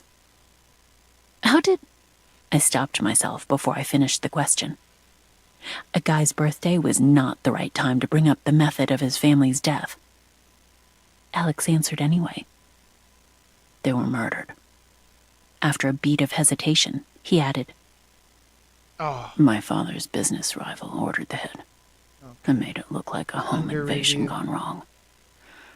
My parents hid me right before the intruders found us. But I saw. His throat bobbed with a hard swallow. I saw it happen. My mom, dad, and little sister who didn't hide in time. Horror suffused me at the thought of someone having to witness their own family's murder. Damn. I'm so sorry. I have no words. That's all right. At least they caught the bastards who pulled the trigger.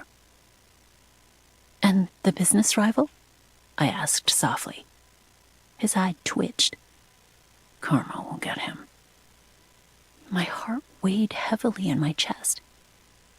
Even before something more horrifying occurred to me. Your HSAM! Alex flashed a humorless smile. As a real bitch. I relive that day every day. Sometimes I think about whether I could have saved them, even though I was just a kid. I used to rage at the unfairness of it all, until I realized no one gives a shit. There's no entity out there listening to me yell at them. There's only life and luck, and sometimes both those things deal you a crap hand. Tears stung my eyes. I'd forgotten all about the dishes. My heart hurt too much. I stepped closer to Alex, who watched me approach with a tense expression. Sometimes, but not all the time. I heard the faint chatter of other guests in the living room, but they might as well be light years away. Here, In the kitchen, Alex and I had entered our own little world. There's something beautiful waiting for you, Alex. Whether you find it tomorrow or years from now, I hope it will restore your faith in life. You deserve all the beauty and light in the world. I meant every word. Beneath the icy shell, he was human like everyone else, and his broken heart broke mine 100-fold. I don't know if it's... There you go. It sounds like it's coming out Romanticizing of me there. again. Alex didn't move as I took another step toward him, but his eyes burned with intensity. It's too late for me, sunshine. I destroy everything beautiful that comes into my life. I don't believe that, I said. And that wasn't romanticizing you. This is. Before I could lose my nerve, I stood on tiptoes and kissed him.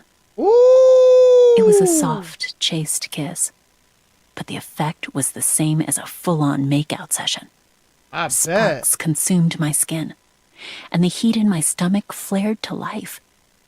I shuddered at the sensation, my pulse beating so wildly I couldn't hear anything else. Alex's lips were cool and firm, his taste like that of spice and red velvet, and I wanted to wrap myself around him and devour him until every bit of him was inside me. God damn. Alex remained still, his chest rising and falling, with harsh breaths beneath my tentative touch. I pressed a firmer hand against his chest and ran my tongue along the seam of his lips, seeking entry. I gasped when Alex yanked me toward him and deepened the kiss. I bet he His did. hand fisted my hair and tugged, forcing my back to arch while his tongue plundered my mouth. Not the romance you were thinking of, is it? He growled, his grip so tight my eyes watered. She's like, but a little He'd birdie spun told me around me so the edge of the counter what dug you into wants my to flesh, do to me. and he used his other hand to hitch my leg up around his waist. His thick erection pressed against my core, and I ground against it shamelessly, desperate for the friction. Tell me to stop, sunshine. No. Tell him to stop. A herd of wild horses couldn't drag me away. I inched my hand beneath his shirt, eager to explore the expanse of smooth skin and hard muscles beneath my fingers. My entire body pulsated with need, and the possibility of someone walking in on us any moment further heightened my arousal. It was only a kiss, but it seemed so much more illicit, dangerous. Alex groaned. His mouth claimed mine again, and the kiss turned fierce, wanting, hungry. He was ruthless in his invasion of my senses, his touch so hot and possessive it branded itself into my skin, and I surrendered to him without a shred of resistance. I was on the verge of unbuckling his belt when he pulled away so forcefully I stumbled forward, disoriented by the sudden loss of contact. My core throbbed, my nipples could cut diamonds, and my skin was so sensitive even the brush of air caused me to tremble. But when the fog of sensation dissipated, I realized Alex was glaring at me. Fuck. He scrubbed a hand over his face, his scowl fierce enough to make grown men quake. Fuck, fuck, fuck! Alex! No. What the hell were you thinking? He bit out. Did you think we would fuck in the kitchen while your friends are in the other room? He'd scorched my cheeks. If this is about Josh... It's not about Josh. Alex pinched the bridge of his nose and exhaled a slow, controlled breath. Not entirely. Then what is it? You facts. He wanted me. I knew he did. I felt it. And You I'm wanna not just fuck, talking bro. about the massive bulge straining his pants. Yes, Josh would attempt to murder us both if he found out what happened, but he couldn't stay mad at us forever. Besides, he didn't return to D.C. until Christmas. We had time. It's me and you together. It won't work. Alex's glare intensified. Whatever fantasies you have of us swirling in that pretty head of yours, kill them. That kiss was a one-time mistake. It'll never happen again. I wanted to die of mortification. I wasn't sure what would have been worse. Alex not kissing me back at all, or him kissing me back and saying those things. I wanted to argue, but I'd used up my boldness quota for tonight. Close. It had taken a hell of a lot for me to kiss him first. And a girl can throw herself close. at a guy only so many times before it becomes humiliating. Facts. Fine. I picked up a random dish in the sink and scrubbed, unable to look him in the eyes. My face felt so hot I thought I'd explode. He's gay at this point. Let's pretend that never happened. Like, bro. Good. The amount of Alex times didn't sound as pleased as I'd expected. like she was willing to get fucked in the save kitchen. for the clank of the porcelain. For some reason, you are the one that has the problem. I'm trying to save you, Ava. Like, He said out of nowhere. save you Right as we from finished all what? the dishes and I prepared to Getting flee. a good dickin'? From what? Thank I you. refused to look at him, but I could see him From what, watching me nigga? out of the corner of my eye. From me. Oh I didn't man. respond. Because Oh. how was I supposed to tell the man determined to save me that I didn't want to be saved? Facts. Facts. You want to fuck, bro? 20. Alex. I was on a warpath. Come, like, bruh. Come on, man. We were so close. We're so close. I'm determined they are never gonna fuck in this book, bro. So close. What the hell, man? They was getting hot and steamy. It was I hope you can hear the sound effect. I got the sound effect, so hopefully you can hear it. Let me know if you can hear it. But I'm like, bruh, we were so close. And for some reason, okay, good. Now I'm going to use the fuck out of the sound effect. I literally just downloaded the sound effect and then loaded it into TikTok Studio. Just for you, bananas. Got you, baby. You know. But yeah, like, bro, what is going on here? Any able-bodied dude would have clapped them cheeks in secrecy.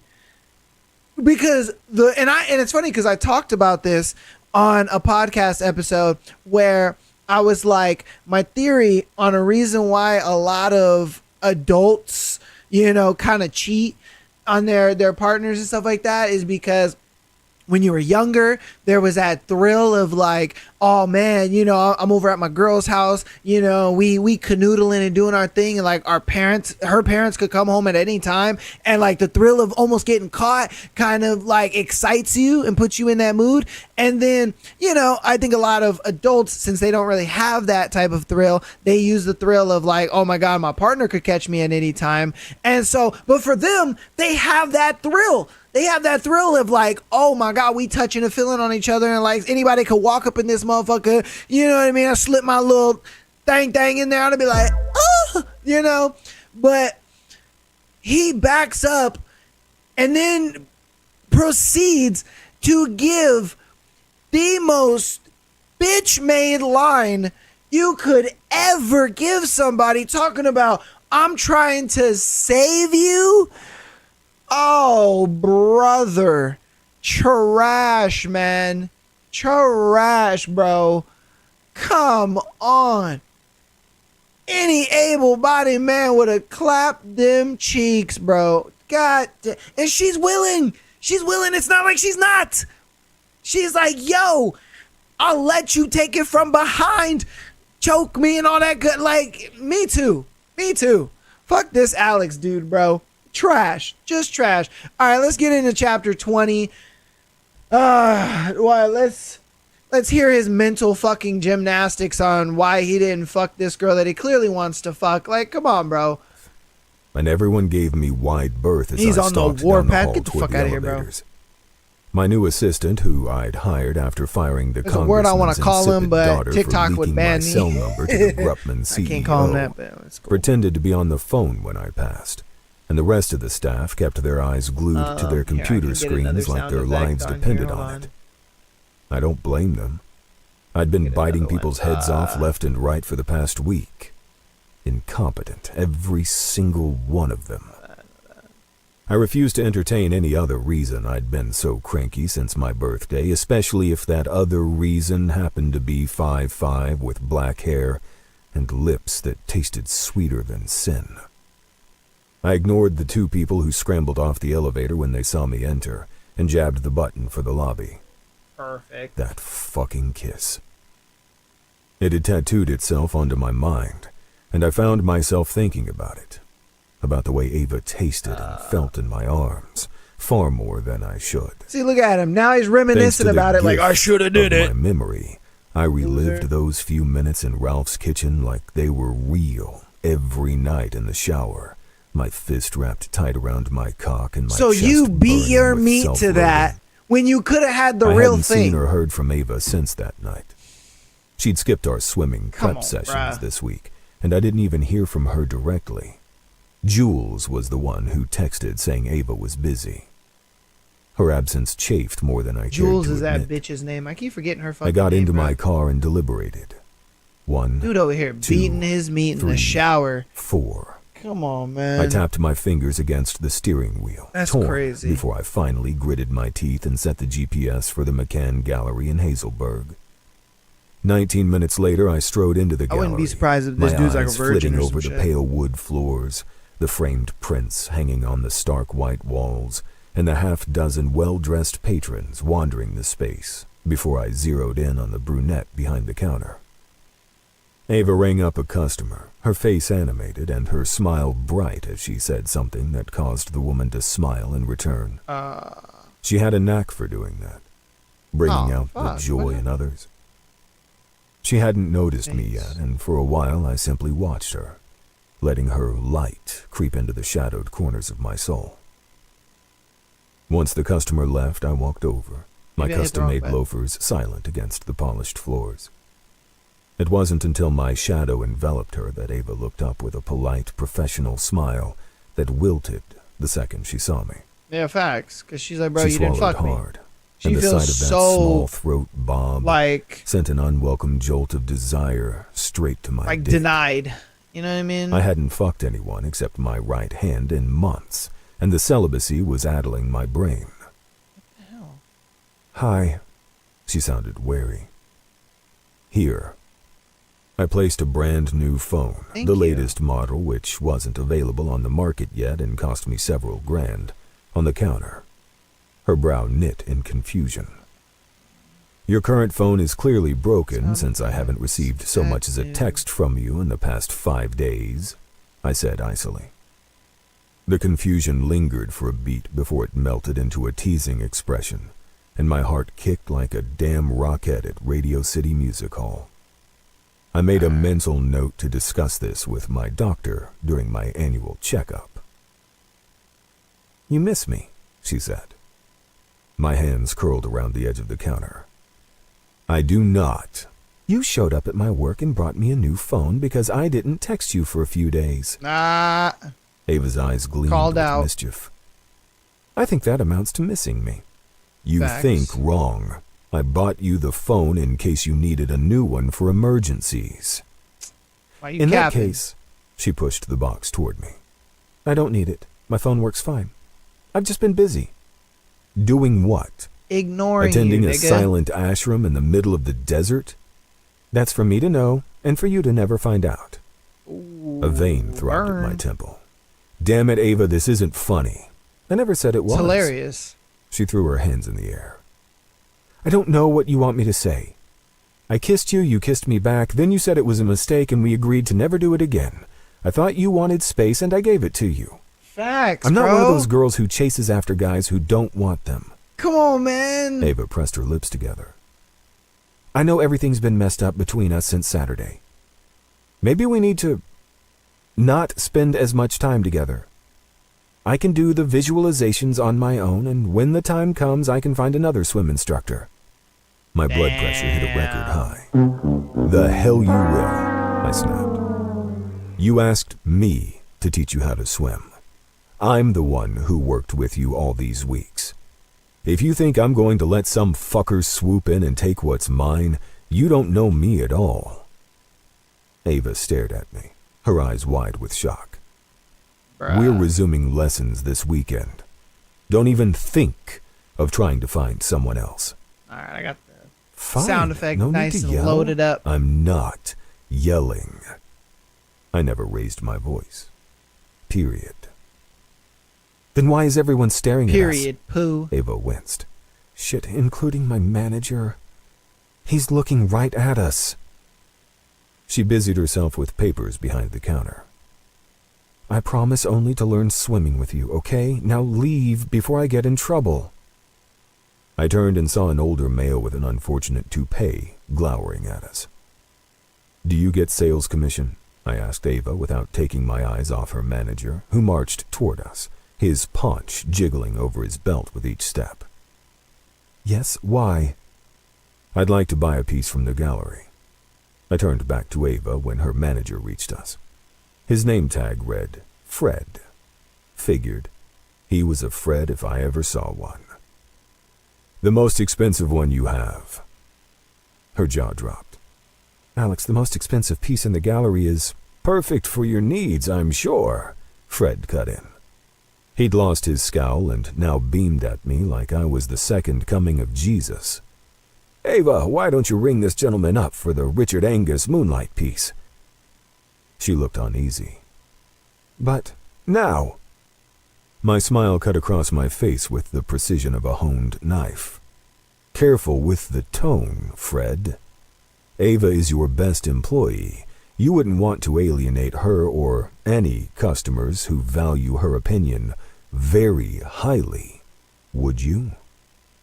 He blinked, his eyes darting around as his tiny brain struggled to process the not-so-subtle threat behind my words. No, of course not," Fred stuttered. "In fact, Ava, you stay right here with this gentleman. I'll go pack the piece myself." "But she'll get the commission." I arched an eyebrow. "Yes," the manager nodded so fast he resembled a bobblehead doll. "Of course." While he scurried off to another part of the gallery, Ava leaned in and hissed, "Alex, the piece costs $40,000. "Really? Shit. I'm sure we can." I thought it was expensive.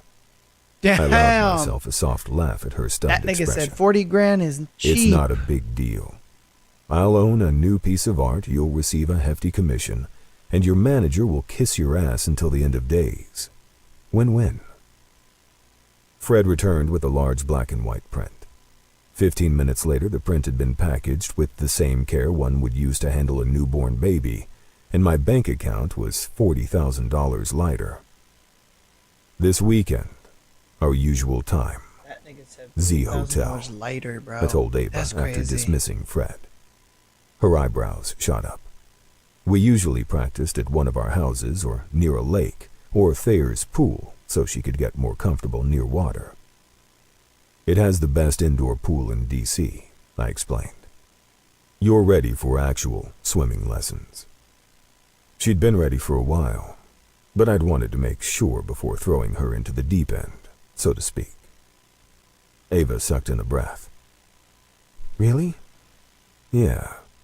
I flashed a crooked smile. "See you Saturday, sunshine." I left the gallery in a remarkably better mood than when I'd entered.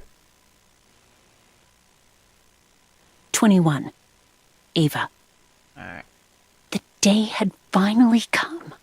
All right. This is going to be the last chapter we'll do.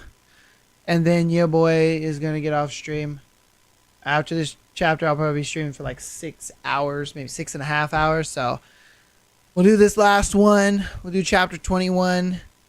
And then your boy is about to... I just cleaned my whole room while watching. Hey, man, that's what I do. You know what I mean? That's why I do the podcast. That's why I do the streams. You know what I mean? You throw me on in the background and you get shit done, you know? But yeah, that's going to be the last chapter. And then I'm going to get off stream. And I'll be back tomorrow. And we might just pick this up where we left off tomorrow. If I'm being honest with you, you know. But I did find ways to get sound effects in here, which is kind of cool. So whenever Alex fumbles the coochie, you know, we could be like, eh. Like, damn, Alex, you're trash, you know. And then when they getting busy, you know, got a little something like that. So I'll probably add more sound effects to it later on, like off stream and stuff. But those are the two I've just added like on stream right now. But yeah, so this will be the last chapter, and then I'll get off stream. I'll be back tomorrow, and we'll probably do this. It'll probably be the same time. If you're not part of the Discord, definitely get a part of the Discord. I will pin the Discord on there, and it will let you guys know when I am live. There you go. And it'll let you guys know when I'm live, all that good stuff. Let you know whenever content will be. But yeah, tomorrow I'll be on about the same time. But without further ado, we'll finish this chapter, and then I'll see you guys tomorrow live at the same time. And we'll probably pick this book up from where we left off, because this book is fucking good and it's juicy. So let's get into it. I stood 5 feet away from the pool, my skin etched with goosebumps, even though the temperature hovered at a toasty 84 degrees thanks to the hotel's state-of-the-art heating system. I wore a one-piece Eris swimsuit, courtesy of Alex, who'd handed me the shopping bag without a word when he picked me up for our lesson today. After weeks of learning relaxation techniques and acclimating myself to the thought of being in water, it was time for me to get in the water. I wanted to throw up. Panic gripped me, its icy claws digging into my sweat-slicked skin and drawing invisible blood. My stomach pumped in rhythm with my wild heart, causing my breakfast to slosh around like rubber ducks in a bath. Ugh. Breathe. Alex's calm voice steadied me somewhat. Remember our lessons. Okay. I dragged in a lungful of air. Oh, and almost Bananas, if gagged on there's the some smell sound of effects you want me chlorine. to add, let me know. I can do this. Let me know, and I can add them like right now. I'll go in first. He stepped into the pool until he was waist deep in the water and held out his hand. I stared at him, willing my feet to move. I'll be right here. I won't let anything happen to you. He radiated calm confidence. Do you trust me? I gulped. Yes. I realized with a start that I did. 100%. Alex may not be the nicest or easiest person to get along with, but I trusted him with my life. Literally. I edged toward the pool and held my breath as I stepped in and grabbed his hand, letting his strength calm my thundering nerves. The water sloshed around my thighs, and I stumbled. The hotel's pool room spun, the pale blue walls and terracotta tiles flashing before me in a blur. Oh God, I can't do this, I can't. Close your eyes. Deep breaths, Alex said. That's it. I did as he instructed, allowing his voice to wash over me until most of the panic subsided. How do you feel? He asked. Better. I cleared my throat and tried to focus on the small radius around us instead of the entire pool. It was a standard Olympic-sized pool, but it might as well be the Atlantic Ocean. I'm ready. As ready as I'll ever be. As ready as I'll ever be. We started on the shallow end, and Alex had me walk around so I could get used to the feeling of the water and my body's buoyancy. After that, we went deeper until I was submerged up to my shoulders. I clung to the relaxation techniques I'd learned over the past few months, and they worked. Until we reached the part of the lesson where I had to put my head underwater. I closed my eyes before I dipped my face in, unable to bear the sight of the water rushing toward me. Help! Mommy, help me! The words echoed in my head. So cold, so dark. I couldn't breathe. Something glinted at the edges of my consciousness. A faint memory, perhaps, but it floated away every time I tried to grasp it. Please. I sank deeper, deeper, Deeper still. Yo, is that Please, Isaiah? Please, please. I can't breathe. Can't breathe. Ava. Oh. I gasped, the sound of my name jerking me back to the present. My screams echoed against the stone walls before fading into oblivion. Hey, what's good, I wasn't brother? sure how Hey, long yo, I'd been under. congratulations on It getting felt like mere engaged, my seconds. guy. But judging by how cold I was and how much my throat hurt, it must have been longer. Alex clutched my arms, his face white. Jesus, he breathed, pulling me roughly into his I'm chest doing good, while man. I Doing choked out a good. sob. Just doing the damn We were thing, no longer working in and the working, pool. more working. He You know must what I have mean? carried me out during my mini blackout. That's Shit, okay. how you been, dude? What You're you okay. been up to? We're out. You still doing I'm music? sorry. I buried my face in his chest, embarrassed and furious with myself. I thought I could do it. I thought... You did great, he said firmly. This is your first lesson. There'll be more, and you'll get better each time. Promise? Hey. I promise. Yeah, let me know where I shuddered, I can listen to your curling music. into his warmth. But I know you be watching the strong clips. and I be solid seeing you. beneath my I be touch. seeing you. I And I was appreciate once you. I again appreciate the struck by support, my guy. I contradiction that appreciate was it, my Alex G. Volkov. I be seeing you. So cold and caring to the world, yet so warm and protective when he wanted to be. I'd known him for 8 years, yet Yeah, man. You gotta I let me know hadn't where you known can him where I at can all. listen to your music. he wasn't the man I thought he was. He was so much better. Even Yeah, when because he tried to I thought you convince me he stopped was doing it worse, because I haven't seen I anything in wanted a him minute. like nothing before. A lot of like your Not socials only have just been physically, kind of you and your but girl. So I was like, mentally and oh, maybe emotionally. he gave it up. I wanted Gave every it up because shadow he got a of his girl, want to soul start a family, and every whatever. piece Hey, of I'm his for it. beautiful, I'm about it. multi-layered heart. I know that was your dream. I wanted to pour into him every drop of light I had to give until he consumed me whole. Until I was his, and he was mine. Oh, We stayed okay, there. okay. Me cuddled All up right, against bro. his Hey, chest, when you him with his finally arms release wrapped around me, something. Oh, until my for lingering real? panic faded. Okay. And I Okay, worked what? up the You courage rapping to and she say on the what I hook? said next. She can sing? Alex. Yes, sunshine. Yeah. ran a gentle hand Hey, through when my you finally hair. drop something, let me know, my guy. Kiss me. Let me know. His touch stilled, and he stiffened. Please. I licked my lips. Forget about Josh or Yeah, whatever you still got else your may be old on shit out, mind. right? If you want me, kiss me. I know what we said on your birthday, and I'm sorry for going back on my word, but I need you. I need this. Alex closed his eyes, his expression pained. You have no idea what you're asking me. Yes, I do. That's right. I pressed a hand forgot. against his That abdomen, was your rap name. feeling That's it tremble right. beneath my touch. That's right. Okay. Unless you don't want to. He Is let it out a just half on laugh, half SoundCloud only, or are groan. you on YouTube as well? Does this feel like Or I are don't you want on to? like He grasped my hand and pulled it down like until it listening rested on platforms the and shit most too? masculine part of him. My breath stuttered at his sheer heat and size, obvious even under his swim trunks. And I curled my fingers around the thick rod, fascinated by the power I held in my palm. A low growl rumbled out of Alex's chest. What did I say about staying out of trouble, sunshine?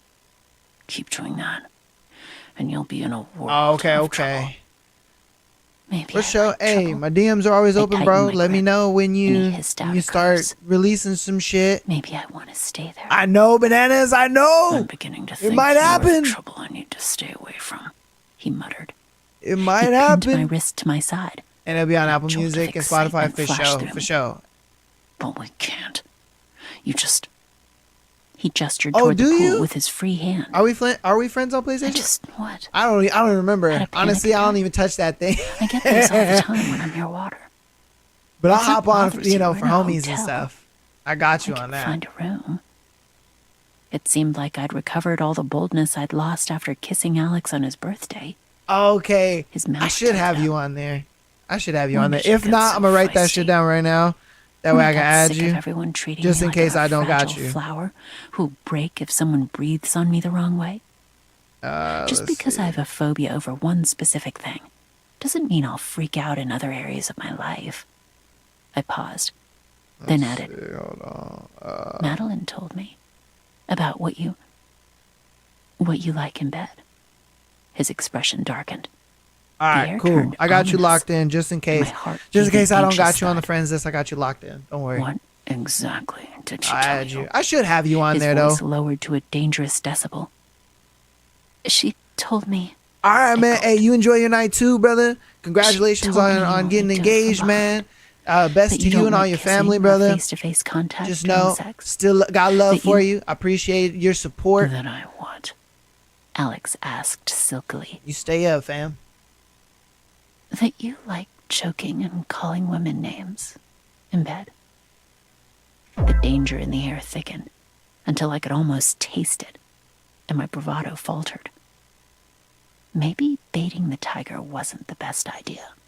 Appreciate you, brother. Appreciate you. Yeah, you're still here, asking me to kiss you. His grip on my wrist turned to iron. Why is that, sunshine? He hadn't denied it, which meant it must be true. My heart raced. Oh, it's extremely true. Maybe. I wet my lips with my tongue, conscious of his eyes tracking the movement the way a lion would a gazelle. I like those things too. Oh, Flames burned away the ice pools in his eyes until the heat seared me to my core. ooh! I couldn't believe I'd ever thought him cold. In that moment, he was a supernova waiting to erupt and swallow me whole. And I'd love every second. Alex released me and stood. No trace of the patient, soothing man from earlier tonight in sight. In his place was something hungry and depraved that caused me to tremble with lust. Get Girl, up. you've been trembling He with said, lust since his fucking voice chapter soft, but so 13. commanding What are we I obeyed talking without about? thinking. You're about to find out what happens when you invite yourself into the lion's den. Ooh, get it. Oh, 22. oh, we gonna have to cliffhanger y'all right here.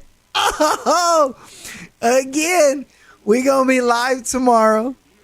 All right, we gonna be live tomorrow. Hey, Fox Warrior Gaming, thank you for the follow, brother. Thank you.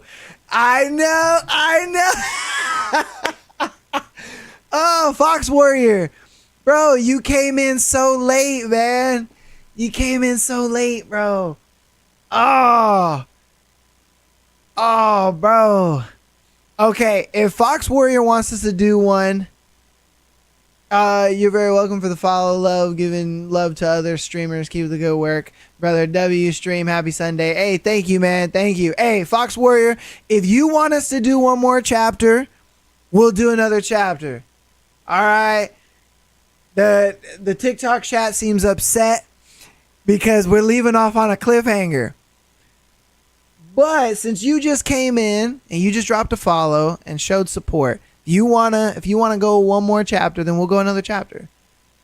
But it's all up to him. I'm gonna put the life of the stream in his hands. All right. And if he doesn't reply, then he doesn't reply. And I'll see y'all tomorrow. And we're getting ever closer to our follower goal. We're at 13,580. My goodness, we are almost to that beautiful 15K. Oh, baby. Oh, baby. Let's see. Let's see what's going on. Let's see what's kicking over here. Let's see what's kicking. Okay.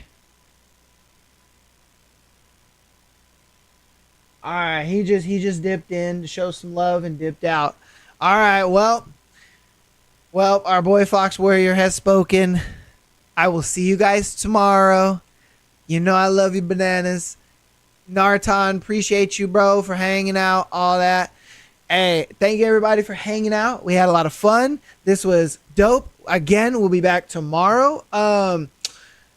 Join the Discord for all of the Discord should be pinned and linked in all the chats. I will pin the Discord one more time for you guys in TikTok just in case you want to join that. Joining the Discord, all it is just a notification center, pretty much saying, hey, or you know what? I'll do this. Oh, shoot. Let's do this. Copy. There you go.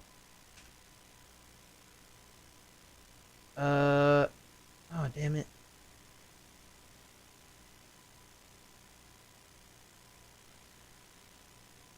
Hold on. God damn it. Hold on. It's not letting me do it the way I want to do it. Delete. And then Control V. Okay. Perfect. Okay. So again, I'll leave the Discord down there. You should be able to click that as a link. It should be. Bye, bananas. You know I love you, girl. Discord is there, though. It should be pinned and linked to every chat so you guys can get in there. It's just a notification center. Allows you guys to be notified whenever we upload anything, whether it's a podcast, a clip, and we go live, all that good stuff. It's there. It should, hopefully it should be a clickable link. I don't know why it's not showing up as a clickable link. It should be a clickable link. I don't know why it's not showing up as a clickable link. I don't know why it is. But hey,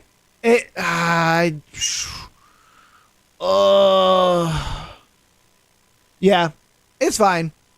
I'll be live tomorrow, 4 p.m. Eastern Standard Time. We will continue the book. I'm gonna leave you on this cliffhanger. Don't be mad at me. Be mad at Fox Warrior Gaming. Homeboy came in at the last minute and he was just like, nah. But again, I love you guys all. See you tomorrow. Peace.